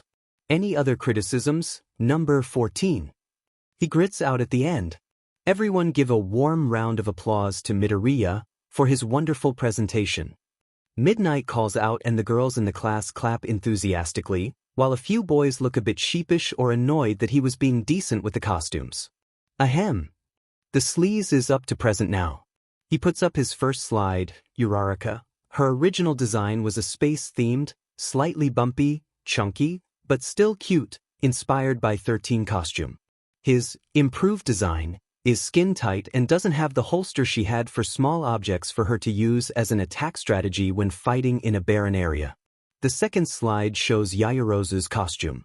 Originally a zip-up bodysuit with an open back made of a high-end, well-made material and a color-complementing scarf to use as a makeshift skirt that is easy to remove if she has great need to use her legs to create items, with a backpack for food, books, and space to put items she has created, knee pads, elbow pads, and a cute, yellow fanny pack belt. It's a well-made design that is clearly thought out and took lots of time. He respects it. Though maybe a sports bra bulletproof vest with shorts would work better to expose her stomach as to access a greater space for her quirk to work, though zippers work just as well. She's clearly intelligent and has thought out a way to be comfortably covered and be able to use her quirk which requires uncovered skin. The quirkless boy makes sure to remind himself to talk to her. He can tell it would be an interesting, intelligent conversation, and she would be a great addition to his and May's ideas. Number 14 has, however, changed this nearly flawless design to a barely there swimsuit that exposes her entire front, barely keeping her decent, prone to slipping off when in fights, and a small belt that does not have even close to enough space for her items. The backpack and joint pads are completely scrapped in the improved design. Any questions? He smirks after presenting. Midnight looks like she might explode, and dimly Izuku remembers he had noticed how similar they looked when he saw them talking yesterday. They must be related somehow. He hears a pencil snapping and sees the only 4 girls in his class with veins popping out of their foreheads. There's a boy sitting near the front with a slight frown on his face, but everyone else seems oblivious and gives the perv a thumbs up. Izuku raises his hand and the blue-haired guy points to him. Yes, I have a question. Actually, I have quite a few questions. The boy gestures for him to continue on. How the F did you even get into this class? How are you not expelled yet? Why did you change Yaoyorozu's design? It was nearly perfect. Uraraka clearly specified she didn't want it to be skin-tight. Why did you make it skin-tight? Did you make Yaoyorozu's out of LTX? How will that benefit her quirk in the slightest? Won't it make it harder to put on if she's urgently needed? Why LTX when she specified the exact material that is breathable and is hard to rip? Did you even look at their original designs? Is your D so tiny you feel the need to compensate by doing whatever the hell this is? Also, did you realize you just sexualized two 14 to 15-year-old girls? These designs make no sense. Are you sorry? Will you change them? Well, what if I told you Yaoyorozu's aunt is sitting right there at the teacher's desk, watching you shamelessly sexualize her niece? He grills the boy, who gets pale at the last question. Soon, he's smacked in the face by Nemuri, who is glaring at him with disgust. He tries to retaliate, the greenette presses a pressure point on his neck and he goes limp on the ground. Midoriya, you're friends with Nedzu, right? He nods. Well, then I think you're a good judge of character. Please escort whatever this is to his office and discard him. Actually, while you're at it, discard of anyone else you feels deserves it. I noticed you watching the class and I think it's time for some spring cleaning. Midnight says he can see how tight she's gripping her whip, trying to control herself from not hurting the boy too badly. Wow, I feel like Aizawa right now, about to expel half of my class. You really mean I'm allowed to get rid of them, Nemuri? He comments, leaving out the honorific per usual. She lets out a weak chuckle. The entire class holds their breaths in anticipation. I'm going to call out 1A students, and if you design their costume, I want you to stand up. Everyone nods, hoping he won't call their name. Ajui 2, Jirkyuka, Kaminari Denki, Hantasiro, Aoyama Yuga, Satorikadu. He looks at the boy who designed Bakuga's costume, the one who had frowned at Yaoyorozu's modified design, and decides to take pity on him because he seems like one of the only decent guys here, and Bakugu is very smart, and there wasn't too much he could change on the costume. And Bakugu Katsuki. 7 students stand up, looking nervous and slightly defiant because they thought their modifications were okay. And they're right. They're okay.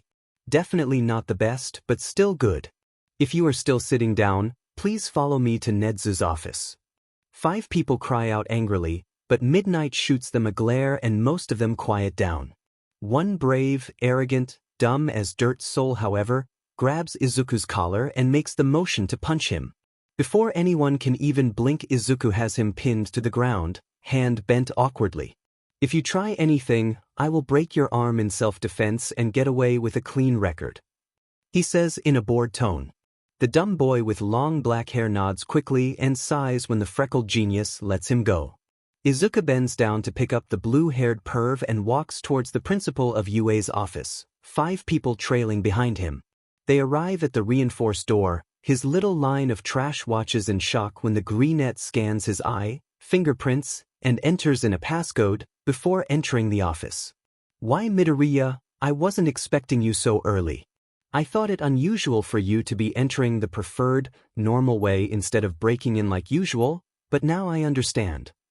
Nedzu says amicably, there are 7 cups of tea on his table, 1 tiny couch, and a plush armchair. It's clear who he expects to sit in the regal armchair and who he expects to squish together on the sofa. Hey Nedzu, I'm here to take out the trash. Midoriya, please refrain from calling UA students trash. The principal of UA sips his tea as he answers the young boy casually. They're not UA students anymore. Nedzu pauses as he hears this, then chugs down his tea. I see, I retract my previous request, refer to them as you please. Please phone their parents and tell them they have been expelled from the business course. Please inform the blue-haired boy's parents of his behavior. I'm sure you saw what he did, right? I've got the voice recording if you didn't. The ex-management course students stare dumbfounded at the plain-looking boy. At this point, Midoriya, you should just be a teacher. That would look good on my college application. Midoriya Izuku, teacher at 15 years old. He says jokingly. Though it would be fun to be called sensei, maybe give Bakugu detention every once in a while, get the famous staff room coffee Aizawa drones on about every time he wakes up. The stoat seems to consider this for a second, How about student teacher or assistant teacher? Wait, really? He says startled. I owe you, don't I? Yes, you do, but this won't be enough payment for everything. The 15-year-old materializes a notebook with favors everyone owes him recorded in it out of thin air. Nedzu owes him about 30 favors. This would only pay for 1 or 2. You can be a real teacher then. Izuku halts his writing and smirks at the albino animal who looks hopeful. That still won't pay for everything. All Might can be your student or assistant teacher. That makes him perk up, though the downfalls of this outweigh the benefits. Though I do like the thought of being his superior, I hate the fucker. You still owe me, Nedzu. He clarifies. Hero training falls right in line with math. Aren't you in college-level math, Midoriya? Nedzu asks, already having made up his mind. All Might is a clueless man who has never taught anyone before.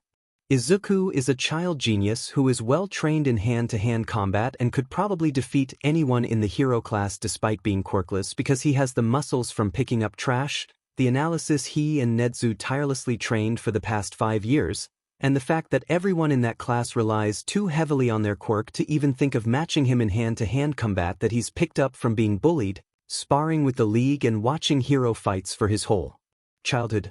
Yes, I think that time works perfectly. I suppose I'm starting tomorrow? The two geniuses shake hands when someone clears their throat awkwardly.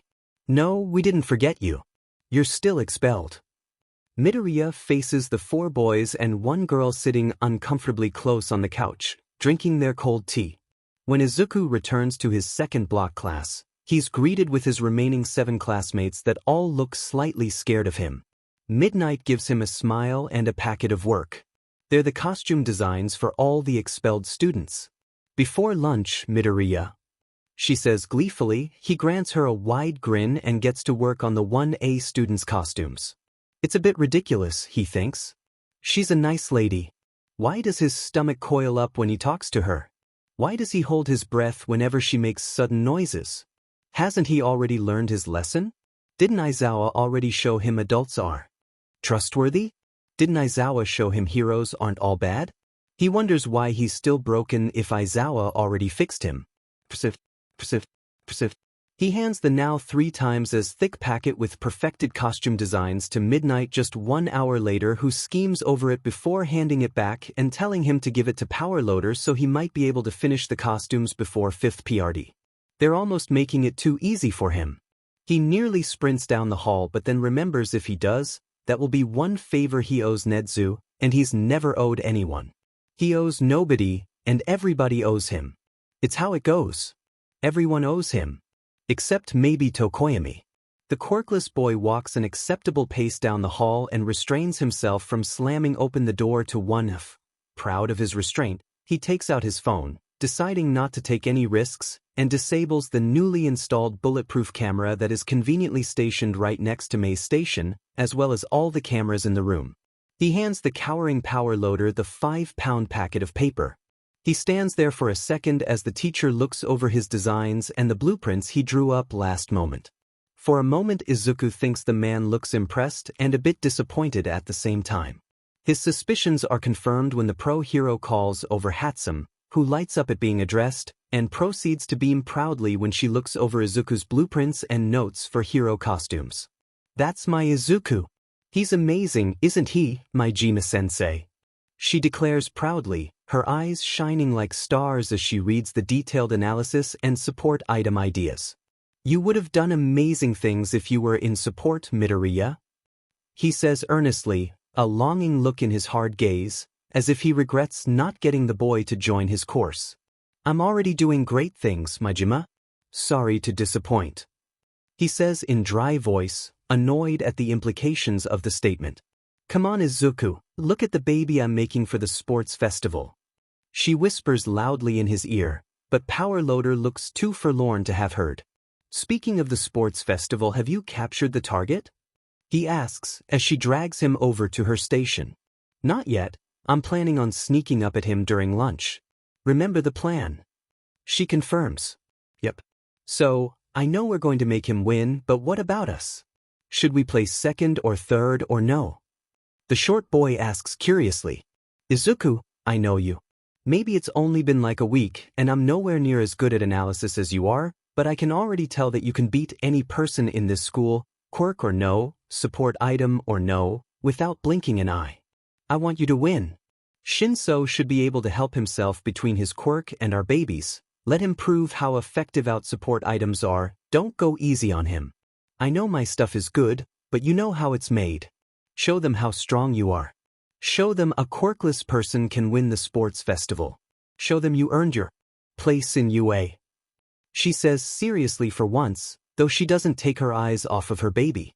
Izuku feels his eyes watering up and internally sighs because he's becoming the crybaby he used to be, but still doesn't stop the flow and begging, dramatically sobbing against his friend's shoulder as she tries to get him off.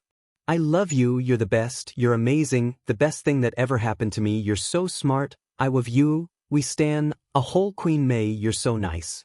I'm gonna set you up with that girl you like. Uraraka, right? The greenette blubbers out unintelligently.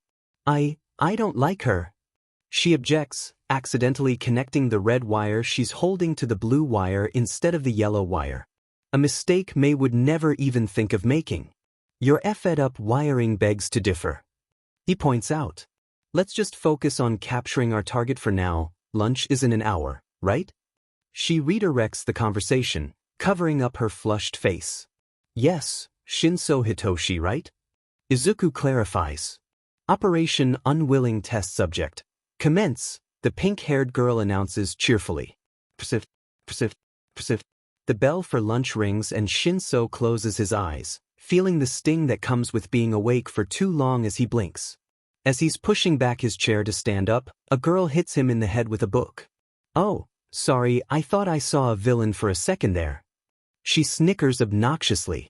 The purple-haired boy ignores her and continues standing up, now rubbing the back of his head. At least he can just go eat lunch alone in the bathroom now in peace. Hello.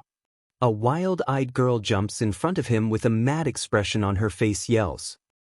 Hello. He replies, confused and a bit annoyed. He just wants lunch. Do they really have to come and antagonize him right now? He doesn't even know this girl. My name is Hatsum Mei, he's Midoriya Izuku. She says enthusiastically, pointing to a plain-looking boy who seems to suddenly appear. How did he not notice him earlier? You want to be a hero, right? She asks, her golden eyes wide and sparkling. Yes. He really hopes they didn't come here just to make fun of him. We want to help. She declares.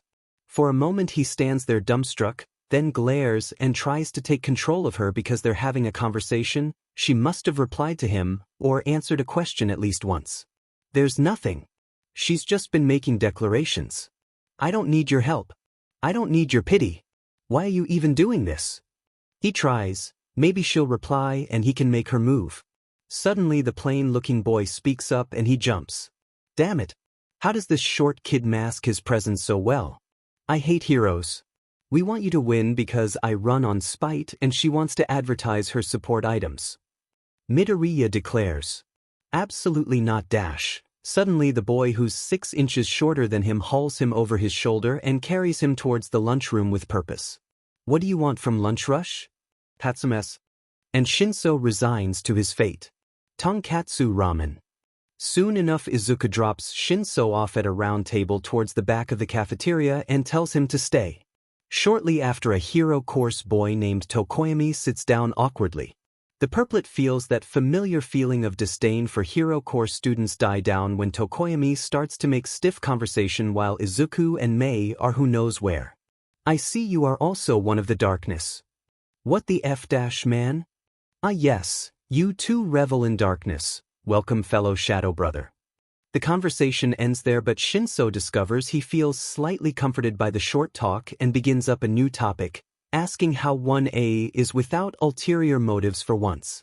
It turns out Tokoyami has many friendly acquaintances in 1A, and isn't unliked but tends to fade into the background. He's very particular with his friends and tends to either choose those who also revel in darkness or are made of pure sunshine. Shinso thinks Tokoyami is a cool guy and likes the way he talks and acts. Maybe the hero course isn't all too bad. Quick breaths sound from behind him, and he barely registers the 1A girl hauled over Izuku's shoulder. Both Izuku and Mei are smiling happily, seemingly unfazed. The poor brunette, however, is another story. Izuku gently sets her down into a seat with a large serving of katsudon in front of her and tells Shinso to make sure she eats it before venturing off again. This time without Hatsum, who seems content teasing the girl he soon finds out is named Uraraka. In about half the time it took for Izuku to retrieve Uraraka, he returns with two people. A girl named Yaoyorozu and a boy named Kaminari. Yaoyorozu and Midoriya are engaged in a passionate debate about quirk theory, and Kaminari just didn't have a place to sit, so he followed them when they were too absorbed to notice him. They all make awkward small talk for a few minutes as they eat their food. Shinso notices Tokoyami acting different. He's changing his speech pattern to be similar to Izuku, not talking about darkness. The tired boy feels a bit disappointed because the bird-headed boy begins to lose his personality Shinso had begun to like. Izuku, what's your favorite color? Tokoyami asks. The boy with large eye bags winces at the painfully standard, out-of-character question, and feels a bit of pity in his gut when Midoriya gives him a short answer. Eventually, though, Hatsum notices how Uraraka isn't eating much and begins lecturing her softly while still maintaining her wild character. Midoriya and Yaoyorozu are deep in discussion about how quirks work with genetics and genetic mutations. Shinso grows to be fond of Kaminari, who he soon finds out is a walking meme. And nobody really notices Tokoyami fading in the background, realizing he's failed again at being a part of the group. He's relieved when there's finally a group discussion that they can contribute to. Izuku and Mei and talking about their hero course costumes, wrinkling his nose as he talks about Uraraka and Yaoyorozu's now expelled designer, then compliments all of their original designs. Actually, Fumikage, your ex-designer wanted to just give you a plain old cloak. I added a bulletproof vest and all that jazz to protect you from long-range attacks, as well as a belt, God I love belts, with a flashlight so you can control dark shadow if it's too dark, and Mei and I are designing a support item to help with close combat if needed. He says enthusiastically to the quirked boy. He feels an elated feeling in his stomach as he's addressed by his friend and goes to reply, ready to be included in the conversation. Really? How did you even know that about my quirk? I'm glad you're our costume guy. He says quickly, hoping it doesn't mess with the flow of the conversation. He's glad it doesn't. The discussion evolves into Izuku and Mei designing Shinso a costume for when he, inevitably, as Izuku said, gets into the hero course. All of a sudden an alarm blares throughout the school. Fumikage stands up abruptly, then looks back at his friend Izuku, who's staring into blank space, making no clear indication he's planning on moving from his spot anytime soon. Izuku! Hey, Izuku! We need to go! He says urgently, going to shake the boy out of it, when a hand hits his chest stopping him. He suddenly registers what he's doing in his panic-addled brain. Don't touch him, could shock him. I think he's having a flashback or something. Shinso says softly. Tokoyami feels humiliated, ashamed, for having done the wrong thing and feels sick to his stomach. He messed up. They're going to talk about him again, just like they used to. He can hear the whispers. It's just the press, Ida just said so. Yaoyorozu looks a bit fidgety at not being able to help despite being the class president. Tokoyami feels even worse. Izuku blinks and smiles immediately, as if afraid he dropped his facade. Sorry, I just blanked for a second. I'm really tired. Sorry. The greenette apologizes profusely. Tokoyami looks at him and looks at Shinso, who isn't looking at him with malice or judgment, but he can't help but think they're judging him. How can he be a hero if he can't help his friend? And it hurts even more when Mei hugs Izuku, because he should have thought of that, should have comforted him. For the rest of lunch, Tokoyami falls victim to paranoia and becomes too timid to enter the conversation, feeling himself drifting far away from the group. Thinks back to Midoriya's short answers, the dread returns. The hope in his chest, the happiness at being Izuku's friend dissipates. Does Izuku even like him? The freckled boy doesn't notice Tokoyami going silent, and later that day, when school gets out, Fumikage runs up to Izuku, who greets him with a blank face. It's sharp and nothing like the warm smiles he gives Mei. Does Izuku even consider him a friend?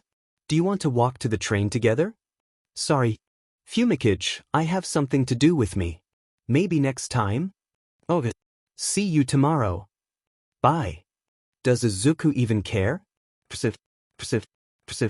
Izuku slams open the door to the bar. He's relieved Aizawa didn't follow him this time. He's not quite sure how he feels about the man right now. In the moment he didn't care that much, but after he had some time to think about it, he began to ask himself questions. Does Aizawa trust him? Was he wrong to trust Aizawa? What if Aizawa's like Inko? What if Aizawa's just faking it? He's shaken out of his thoughts when he sees a knife heading straight from the space between his eyes. He easily catches Toga's knife between two fingers. His reflexes having improved greatly since he first met Shigaraki. He naturally throws the knife straight at the All Might poster they have hanging up next to the TV monitor, hitting his eye. 20 points. He yells out joyfully. Kurogyri adds 2 tallies next to Izuku's name on their whiteboard of accuracy. It started during their darts game, a bullseye giving you 3 tallies. The first one to 50 tallies gets bragging rights and gets to choose the movie for movie nights for a month. Zuko-chan, guess what? Guess what? Toga grabs onto his shoulders excitedly. What? He laughs, eyes smiling. No, you have to guess. She giggles out, pulling him towards the bar where Kurogyri has a Shirley Temple waiting. If this is about killing anyone, you can't tell me or else I'll be an accomplice, whether they deserve it or not. He warns, and she pouts. In the background Tamura is pouting too, wanting to tell Izuku his master plan. Fine. She humps, sitting on her own bar stool, sipping on a Bloody Mary. Ugh, I wish I didn't have to go home. He whines. There's about an hour left until he has to leave, but he always wants to stay. And Izuku knows he shouldn't because, even though Toga and Dabi are anti-heroes, or vigilantes, Kurogyri, Tamura, and All for One are real villains. Sure, it might not have been by choice, but they've done bad stuff. He knows this because sometimes he comes to visit, and Tamura is sitting at the bar, head in his hands, shaking violently. The TV monitor goes eerily quiet at those times. Kurogyri always looks like he's unaffected when this happens, but Izuku's seen him picking up shards of a glass he's dropped as a result of his hands trembling as he polishes them. When this happens, Izuku sits on the bar stool and lets Tamura cry behind his father's hand, shushing him as he apologizes, wiping his hands down, cleaning off the caked on blood, oil, mud, and trying not to breathe in through his nose, hating the scent of copper and burnt flesh. He wears headphones those days, plays his music loud, trying to pretend he can't hear agonized screams in the other room and telling himself if he can't see it, it's not real. He bandages the scratches on Tamura's neck. It's not as dry as it used to be before he met Izuku. He tapes up the blue-haired man's fingers and lets him cry and apologize. Those nights he plays video games with Tamura, Toga, and Dabi, who don't cry because they weren't there, but seems sad all the same. Izuku doesn't trust the man behind the TV monitor, the one making Tamura and Kurogyri do these things. Izuku doesn't think he ever will. You don't have to go home. Tamura pleads quietly, and there's a longing in his eyes Izuku can't quite decipher. It happens a lot actually. Tamura looks at him with softness in his eyes, and it confuses him because he doesn't see that look in anyone else's eyes when they look at him. Is it unique to Tamura? Izuku doesn't understand it. So he just ignores it. You know I do, Tamura. Yeah, I know. Persif.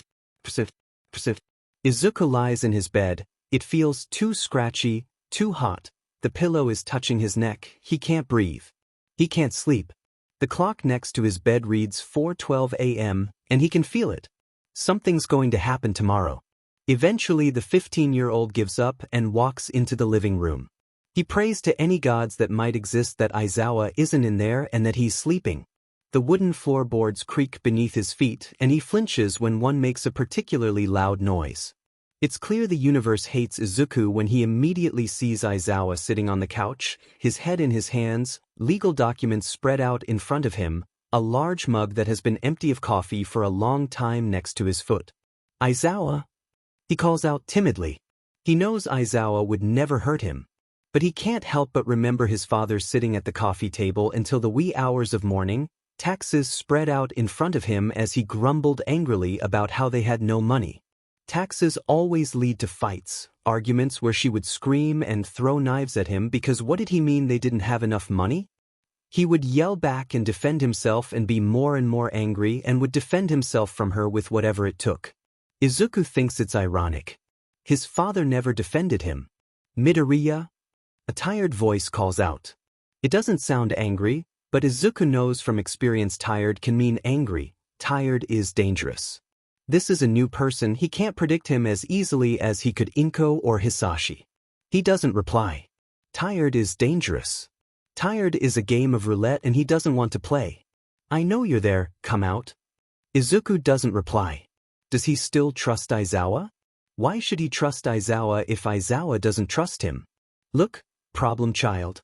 I'm sorry for following you. I shouldn't have done that and I should have trusted you. I trust you now. I saw what you did for those kids and for everyone honestly. You're a good person Izuku and I trust you. Aizawa says softly, knowing Izuku is listening. He doesn't say, I know you wouldn't lie to me, right? He doesn't say, but you're sure you didn't do, like Inko used to do when she apologized. He sounds sorry. It's weird, a new feeling that he wants to dismiss and say is okay, but he's so fed up of just being okay with things. He wants to ask. If he's telling the truth, if it's okay for Izuku to not forgive him. Questions are dangerous. Questions evolve into interrogations or what Inko used to think was a challenge. So Izuku was always pleasant, always said what she wanted to hear. It's okay. Habits are hard to break after all. No, it's not okay. I'm really sorry. You don't have to forgive me now. I just want you to know that I trust you and I won't do it again, okay? There's a silent threat. Izuku realizes he's telling me he trusts me, expects me not to break his trust. He's making me feel guilty. Though Aizawa wasn't like her, what if he blows up too? Maybe it's not a threat. Maybe I'm just overlazing things. It's okay. You can trust Aizawa. He saved you, remember? Izuku walks into the room. Aizawa is tired and it doesn't scare him as much as it used to. He sits next to the man, on the other side of the couch, curled into himself, reading the documents despite the lack of sleep, trying to force his eyes closed. He doesn't know why he always sleeps better when he's touching someone. Maybe because it's been a while. Aizawa gives him hugs, but Izuku can't remember the last time Inko touched him, and he didn't want to swat her hand off or duck away or escape because it felt cold and made him feel sick to his stomach, and she would ask him, "Where did my cuddly little boy go?" He'd give her a big smile and say he didn't know, or he would give her a hug and fight the urge to cower or avoid her cold embrace. He wouldn't say what he was thinking. "I don't know, I think you killed him." Because saying what you're thinking is dangerous. Showing weakness or doing anything slightly wrong is dangerous. So Izuku stopped talking as much, stopped touching, did everything they said, tried to say what they wanted, got punished when he guessed wrong. Izuku adapted and then Aizawa came in, breaking it all into pieces, and suddenly everything Izuku taught himself over the years, everything he's learned, became wrong and he's never felt so lost. Izuku finds himself on the couch again. It's morning and Aizawa is still asleep. The sun casts the room in a warm glow and he thinks that this apartment feels more like home than that house ever did. He eyes the black-haired man who is sleeping like a dead person on his respective side of the couch, empty cup of coffee still clasped in his hands greedily. He checks the clock. 6:15 a.m. Izuku's only slept for about 2 hours, but he feels more rested on this ratty couch than he has in quite a few years. "Hey, Aizawa." The man lazily blinks his eyes open. Izuku notes in the back of his mind that he's a light sleeper. Probably the result of being a hero for several years. "Ugh, good morning Midoriya, what time is it?" He groans, stretching out like a cat. Izuku hears a few joints popping and winces slightly at the noise. "Mornin', it's 6:16. He replies, yawning slightly. He looks down and sees that he's still wearing his UA uniform. It's wrinkled and has a drool stain on it, but there's only about 30 minutes until school starts and there's no time to fix it. "Sheet!" Aizawa suddenly shouts. Izuku doesn't react. He's used to being yelled at. His muscles tense and his back straightens. He stays rock still. If he moves, he's going to die. If he moves, he will be hurt. He knows this. Aizawa puts a hand on his shoulder. Izuku flinches this time. Sorry, Midoriya. I'm not angry. I promise. I just remembered something and was careless. You don't need to be scared. The long-haired man crouches in front of him and Izuku feels himself tearing up. It's too soon for a hug, and honestly, the greenette isn't sure if it's okay for him to touch yet.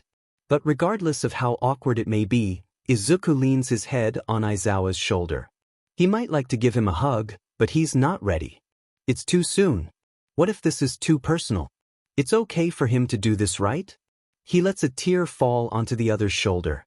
He hopes the hero doesn't notice the wetness but knows he does.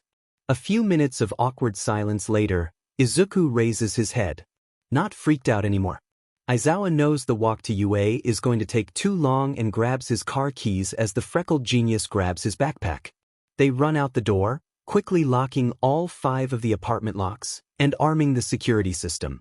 He unlocks his car and opens the door. 5 minutes until homeroom starts. If they drive, they'll make it in time. Aizawa calls out for Izuku, then looks behind him and slaps himself in the face. He needs to stop assuming, needs to stop forgetting that this is a boy who has faced years of emotional and physical abuse. It's easy to forget that the 14-year-old has been traumatized more than any child should be when he outsmarts all the staff members on a daily basis. Izuku is staring at the van with pure fear in his eyes. His face that he usually masks with a practiced expression is wide open. The car is causing this. If Aizawa weren't a hero, he'd go stab Inko Midoriya 23 times, but he is an avid follower of the law. The UA teacher shoots Nedzu and Nemuri a text saying they'll be 15 minutes late. He locks his car and walks away from it, slowly approaching Izuku. Aizawa squats in front of the quirkless boy and notices how his pupils are unfocused and his face is slack. The kid's disassociating, watching from afar. Because he feels like he's in danger. Shoyuta curses. He's a hero, damn it. It's his job to make people feel safe. Izuku hates cars. They're dangerous, ticking time bombs. Inko's favorite place to explode, to release the anger she bottles up and saves especially for him. She'd drive him home from school. He'd try conversation. A pleasant one, a joking one. Anything to keep the atmosphere light. Don't slouch. If you do, she'll ask why. If you tell her you're tired, she'll give you more tasks because, what right do you have to be tired when she works her butt off every day? Izuku's tired. He's got burns on his arms, bruises on his knees, and a broken mind. He's tired. He wants to rest.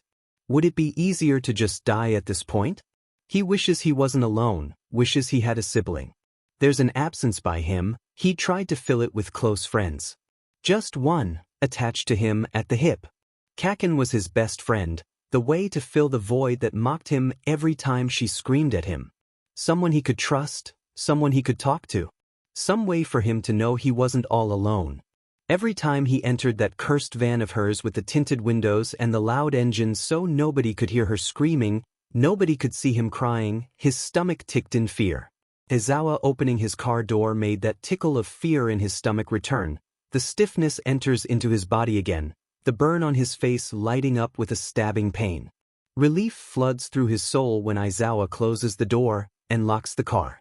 He feels a pit of guilt heavy in his stomach when Aizawa mumbles something about being late. It's his fault. It's dumb after all, who in their right mind would be scared of cars? He tries to engage the underground hero in conversation. Asking him questions, actively not talking about himself. Because without constant conversation he can't help but wonder if he's doing something by not talking, by not filling the silence, by staying quiet. Inko's face flashes in his thoughts and the guilt multiplies tenfold. It's his fault. She wasn't actually abusing him, right? She never hit him until the police station. Other people have it worse. UA's gates come into view. He pushes the thoughts away for later. It's time for school. It's time for him to transform into the ball of sunshine and energy that everyone knows him as. He can't get tired. If he's not smiling, he must be sad. School passes by normally. His remaining few classmates don't approach him and seem to be trying to stay as far away from him as possible. And if Izuku hears whispers about the arrogant quirkless boy in the management department, he doesn't say anything. He doesn't really feel like talking to Fumikage at lunch today. It's horrible, he knows. But the boy is just so boring. Over time, it's almost as if his personality disappeared. In the beginning, Izuku grew fond of his talk of darkness and his dry sense of humor, but now it's gone, no trace of the character he had when they first met. Mei and him managed to convince Shinso to let them sponsor him in the sports festival after a little blackmail and bribing. He thanks the gods above that he's living with the purple-haired boy's favorite hero. And then it's math. Well, if he was a normal management course student, it would have been math. But he's not. According to Aizawa, 1A is having a field trip to USJ, and since he's the teacher of hero training, All Might being his assistant, he runs to the end of the hall, pausing as the class of 18 sprint in a large crowd towards the locker room to put on their costumes. He's excited to see his designs in action, and desperately wishes he could bring Mei with him on this little day trip. Aizawa hands him a clipboard and a grading sheet with an amused smile. "Where's All Might? I thought he was going to be my assistant." Izuku drawls out sarcastically. "He can't show up because he went over his limit. I'm sure as his superior, you'll have a suited penalty for him." Aizawa prompts. The curly-haired boy's eyes shine as he thinks over all the possibilities, eventually settling for scraping gum off of chairs and desks after school. Izuku watches as a bossy boy makes the class line up to get on the bus. He checks the class list. Ida Tenya. He's not even the class president. "Hey, robot boy. Are you the class president?" "Then you have no authority. This isn't your job, it's Yaoyorozu's. Plus, the bus isn't even set up like that, so it's pointless." Izuku scolds as he slams his clipboard on the copycat Ingenium's head. Midoriya is sure that if the boy with the stick up his but didn't have a helmet on his head, he'd be bright red with embarrassment and annoyance. "Who are you? Are you even in the hero course?" The lickspittle demands. "I'm your hero studies teacher." "It's a pleasure," he replies, bowing with flourish. "You're just a kid though. You can't be more than 12 years old."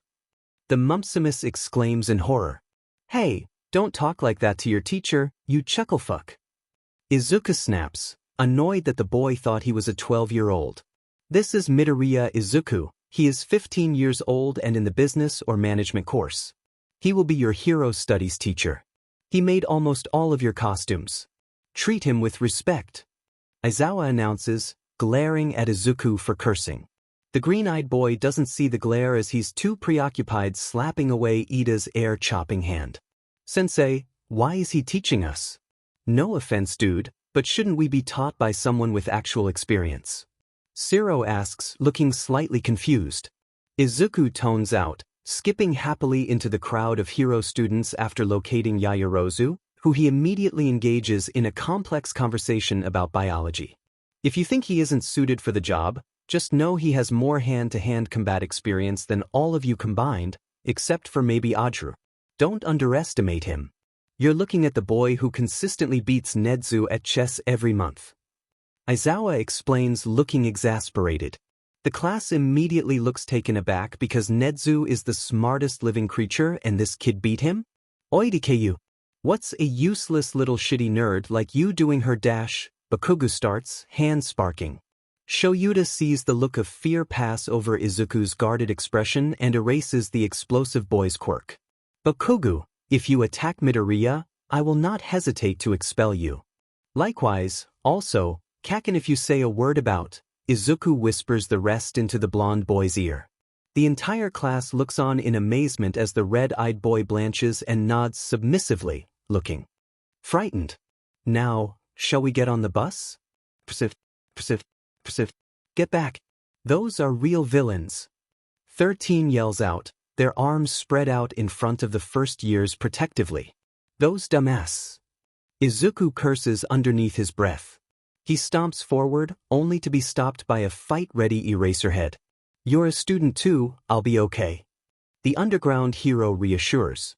Izuku wants to stomp his feet in frustration as the other jumps out into the crowd of low-level villains.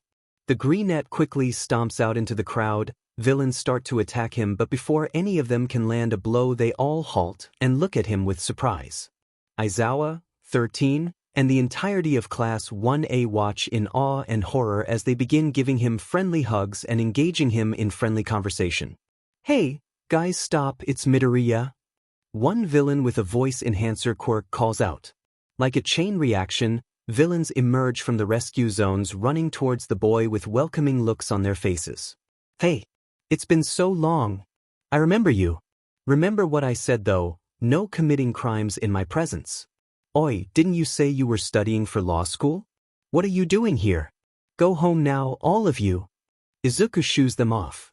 There's a chorus of thank yous from all of the villains. Thanking him for giving them money when they were stuck on the streets, for bringing in sandwiches to the internet cafes, for helping out at the soup kitchen, for reading them stories in the park when nobody else would, for saving their kids or partners from danger, etc. The heroes all watch in awe as the crowd of at least 300 villains walk with Izuku to the three authoritative figures in the middle of USJ. Their jaws drop to the floor when one of the men with hands all over his face gives Izuku a hug and talks animatedly with him before dropping to the ground kneeling, while another man opens up a big portal letting all the villains go who knows where, before bowing politely to Izuku. "We're here to kill All Might. We didn't know you go to you. You never told us." Tamura whines to the green-eyed boy who has his arms crossed.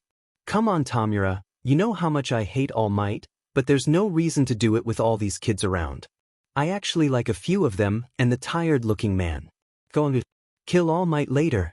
I have a class to teach, we can talk later." Izuku scolds, gesturing to Kurogiri who swallows the tantrum throwing Tamura in a portal before bowing to Izuku in apology and disappearing, leaving USJ free of villains. "Don't just stand there. Aren't we doing rescue training?"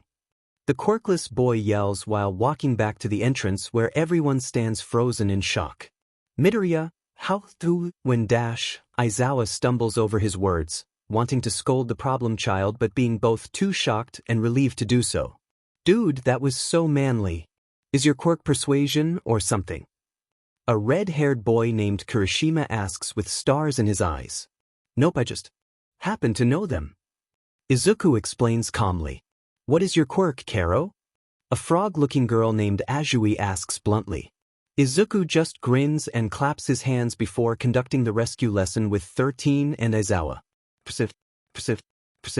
Midoriya Please, I think we know each other well enough to use first names.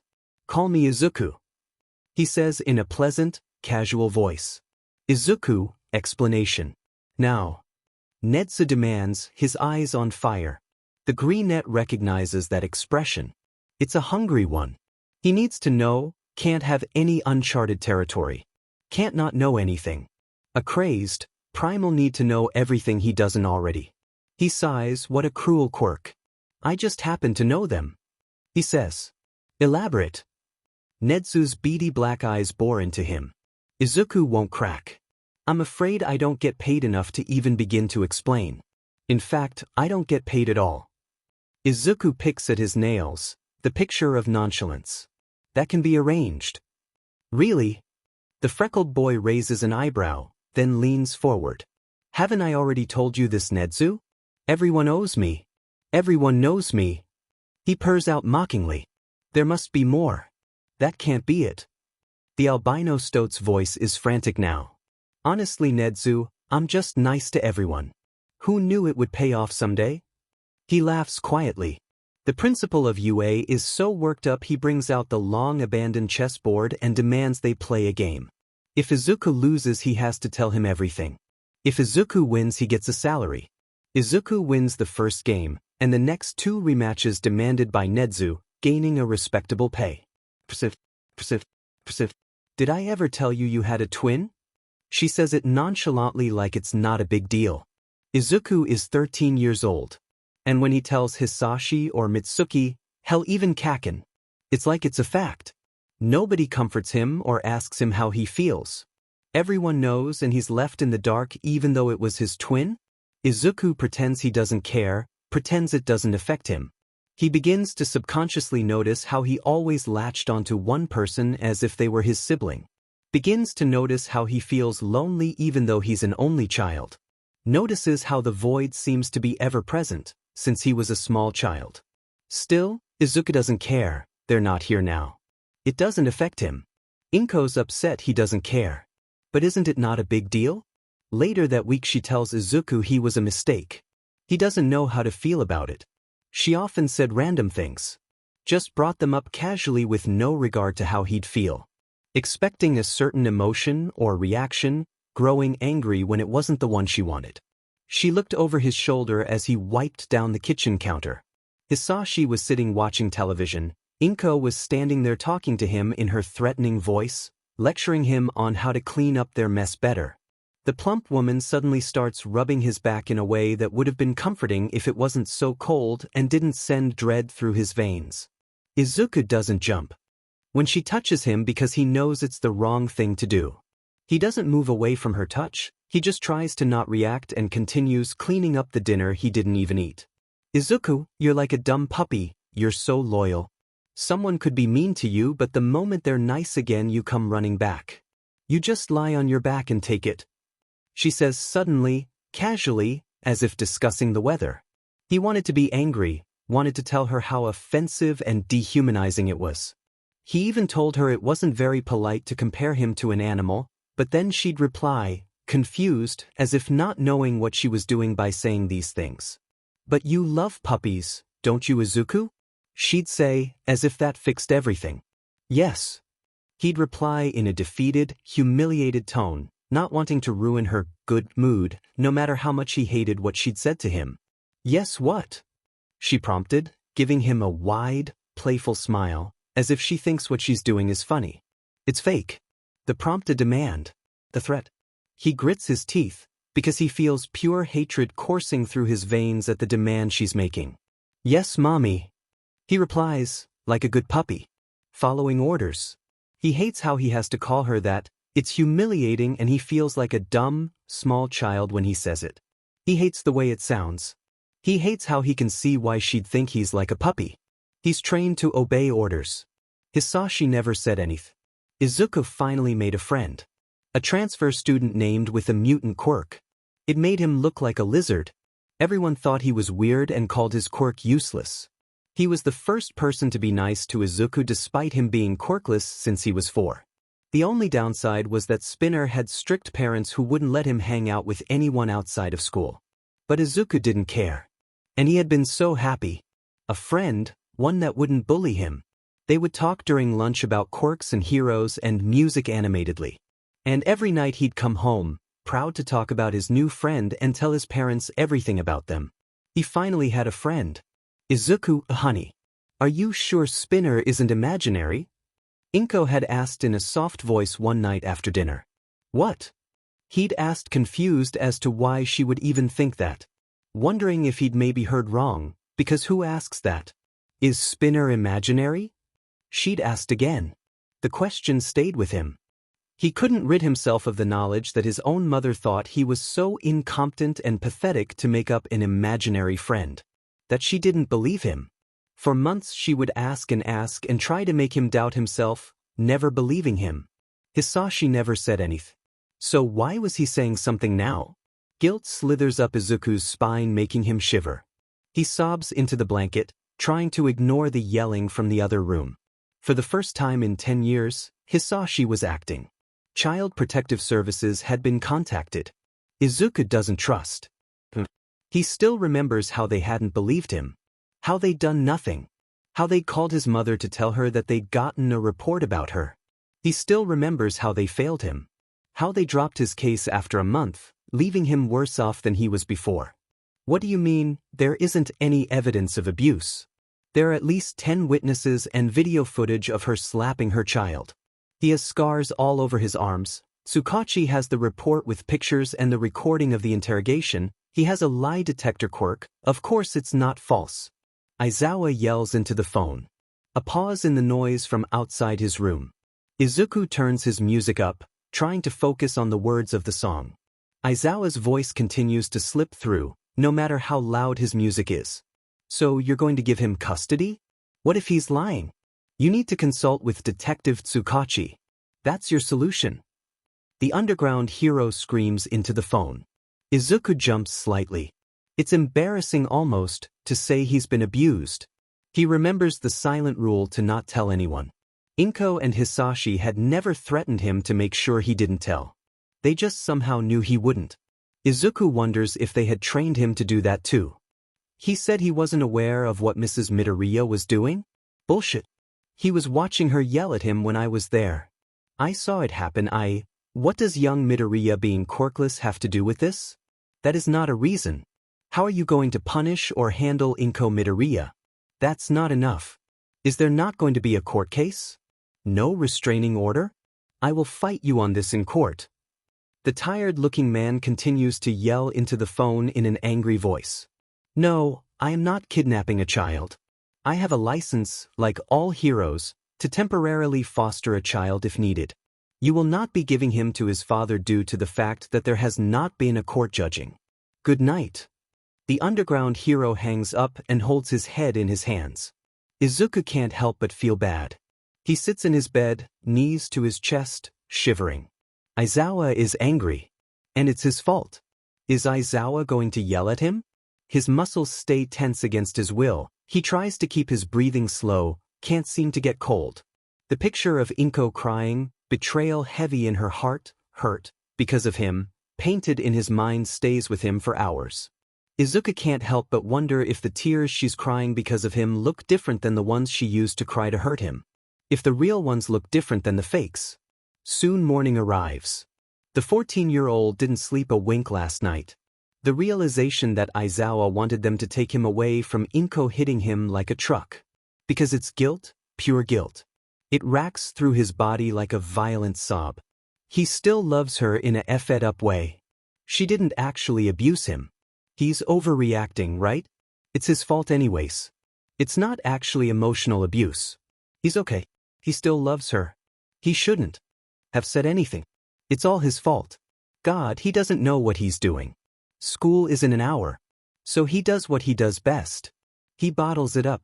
And maybe it doesn't strike him as weird that even though he bottles up his anger, his sadness, his everything all the time, Hisashi excuses Inko's anger as her bottling it up and needing to release it sometimes, even though Izuku, who bottles up everything, never explodes. Never takes it out on anyone, or makes them cry like she used to. The walk to school with Aizawa is excruciatingly silent. The elders still pent up with anger from last night's phone call, and Izuku not wanting to talk about it because actually talking about his problems with Inko makes him feel sick to his stomach. The gate to UA looms over him, making him feel small and weak. And he wishes more than anything he didn't have to be here, at school with no sleep at all, and too much on his mind. But why would he miss school for something so trivial? It must be in his head. Izuku remembers the days he'd be sick and as a result, miss school for a few days. The first day he missed school, Inko would fawn over him and give him whatever he wanted. She'd make him drink water and would slide his forehead, commenting on how it didn't feel like a fever.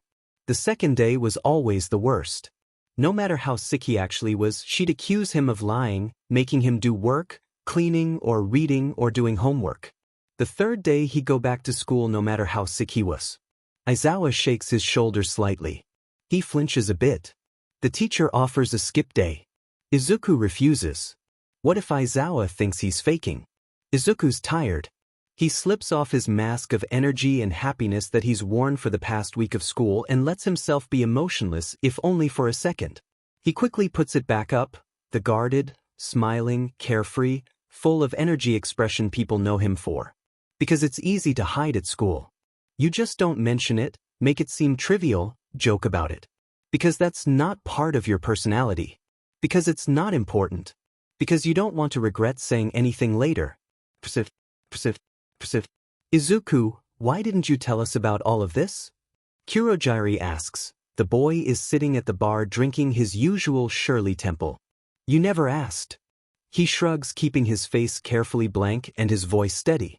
So, you would be okay with us killing All Might as long as we didn't endanger or hurt Eraserhead, the brunette with pink cheeks, the ponytail girl, the electric boy, the pink-haired crazy girl, the purple-haired tired boy, and Endeavor's son.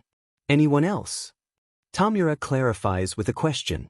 Not the bird-headed boy either. Make sure he doesn't get hurt, Izuku mumbles out, a bit annoyed, but still conscious enough to make sure he doesn't endanger the boy. Okay, wait no, how about if we, then what if we dash twice starts? No planning out illegal activities or planning out crimes of any sort while I'm around.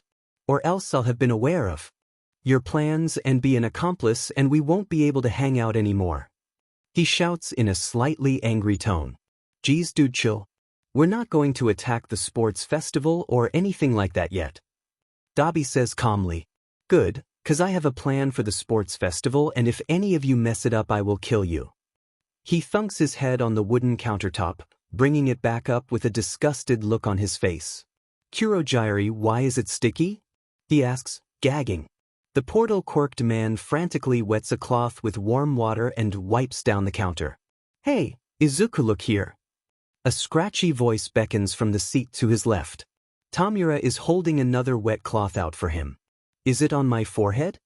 The green-eyed boy whines, grabbing the cloth and rubbing at his face. You missed it. Tamura says. Izuku rubs all over his face but apparently it's still not off. Just do it for me.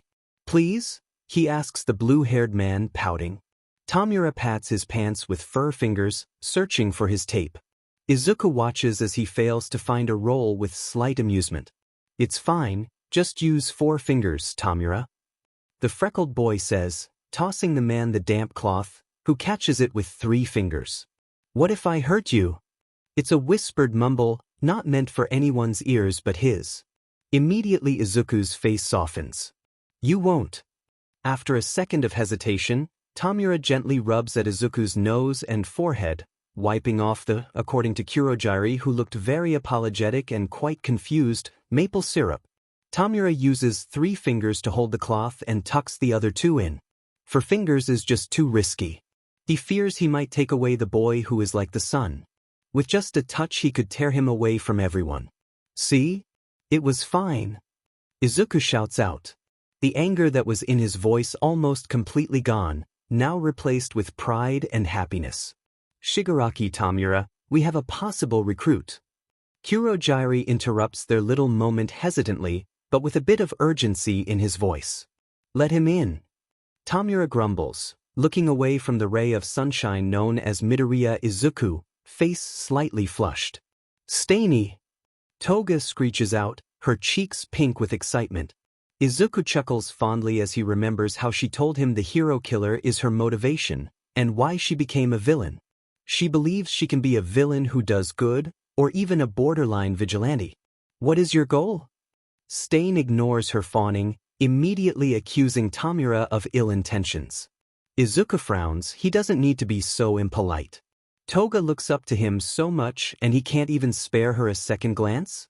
To kill all my dash, Tamura starts, intending to have a villainous monologue, until Izuku tugs on his sleeve. No planning villainous activities or committing crimes in my presence. Izuku reminds. Tamura's mouth promptly closes into a pout. All Might is the only true hero. Stain declares, having heard the first part of Tamura's statement before he'd shut up. Everyone in the bar except for Toga and the man of the hour shoots Stain a glare. Even the number 1 fan, Himiko, looks apprehensive. HM. You might be fast, but the police are actively searching for you. You'll probably die of natural causes in jail or get killed by someone you underestimated. The way you move is a pattern and is completely predictable. It's only a matter of time until you get caught. Plus, given the fact that your quirk depends on blood type, yes, the look on your face confirms my suspicions. If you fight a group of people with different blood type you will definitely get overwhelmed. It's going to happen sooner or later and you won't die by All Might's hand. Against a group of 3 or more, you're doomed. It's a miracle you haven't gotten HIV yet. You're just a ticking time bomb. I estimate 1 month, tops until someone captures or kills you. So, I ask you, Kaizo Akaguro, are you sure about that? Izuku asks in a low voice, the anger that had dissipated now again present. I swear on God, I will only let All Might kill me. The sword-wielding man announces with great pride in his voice, completely ignoring everything Izuku just said. Toga looks anywhere but Izuku. How about you, Toga-chan? Would you like to swear on your imaginary friend as well? Izuku sneers. The meeting goes quickly after that. Stain gets offended because of what the fluffy-haired boy said and goes to attack him. Immediately, Tamura disintegrates his sword, and Toga swipes all of his other blades off of him, wielding them with more experience than anyone else in the room, including the man who specializes in blades. Dabi holds his blue fire up uncomfortably close to the hero killer's face, twice, creates clones that hold him down, and Kurogyri threatens to open up a portal to Tartarus. Stain declares that he won't be working with the League. Everyone explains why they hate All Might. Stain leaves after blindly trying to convince himself they're lying. I'm sorry that your idol is such a Toga. Dabi speaks up after a moment of silence. It's okay, I'll just get a new one. She says, her voice sad, but determined. Sorry, I was a bit harsh, Toga-chan. I didn't mean to be that mean. I got carried away. Izuku walks up with his head hung low. She bursts into a big, watery smile and hugs him, telling him he's forgiven and everything is okay. Let's play Twister. She pulls the cursed game out of nowhere and giggles when everyone in the room groans. Begrudgingly, they all accept and stand on the mate that is much too small for all of them. Kurogyri isn't allowed to play and he's not allowed to help. Toga announces. The portal user sits down next to the spinner, and if he had a mouth, Izuku thinks he'd be pouting. A whine sounds from Tamura, who was planning on using the younger to his advantage. Left hand on red. Kurogyri says, and unbeknownst to him, starts leading up to the fall of Tamura. Right foot on yellow. A loud curse is heard, then a thump, indignant cries from Dabi and Izuku, who get crushed, and finally, the rustling of the mat as Tamura crashes to the ground. Tamura's out. Kurogyri announces, suppressing what sounds like a laugh. The pale-haired man shoots him a glare and sits on a bar stool to watch. Izuku laughs, making sure his hands and feet are still in place. He'll be dead if he doesn't win this overly competitive game of Twister. Twice is out next due to not deciding which dot to put his right hand on. He blames it on Toga for tickling him and then declares that he is at fault before leaving the room holding his head. Toga gets disqualified after biting Dabi's wrist when he was reaching over her. Soon after, Dabi is out after lifting his affected hand from the blood. The night finishes up with a victorious Izuku and a rematch that ends in a tangled-up pile of limbs and bright laughter. It occurs to Izuku that he has no idea how to talk to Fumikage. Well, it's not that surprising given the fact that he doesn't really like to talk to the bird-headed boy, but it's still something he needs to work on. But with the sports festival rapidly approaching, he doesn't get the chance to talk to Fumikage and make up for the fact that he's been really shitty to him. It makes it all worse, in fact. He continues to do volunteer work with the boy, but he seems to be actively avoiding or ignoring him. Izuku thinks he deserves it. For the next 2 weeks, he works until the wee hours of morning with Mei to make babies for both her and Shinso to advertise. While there may be a rule against support students supplying Hero Corps students with support items even if they made it themselves, there's none against Management Corps students making a support item for a Hero Corps student. Technically. Izuku says smugly as he reads through the rulebook. Mei squeals excitedly. Shinso smirks at him. Aren't management students in charge of the betting? Like brackets and stuff? Shinso asks, an evil gleam in his eyes. Izuku meets it with an equally mischievous look on his face. Yes, we are. The Greenette confirms. So, if hypothetically a management student won the entire thing, they'd get a lot of money? Mei chimes in.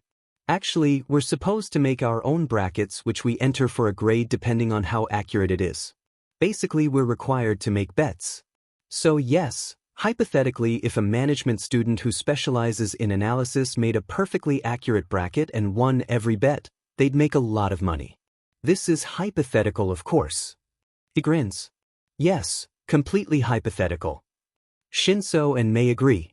The less fun part of this preparation is the 3 straight days leading up to the event. They fill out extensive paperwork for her babies to be registered for the event. All the planning takes up so much time he's able to forget about Inko and Hisashi sometimes. At night he has trouble sleeping due to the worries piling up and the angry phone calls Aizawa has with CPS. Finally, it's the day before the sports festival. Mei is staying behind to finish one last baby for herself. He walks out the back doors of the UA building.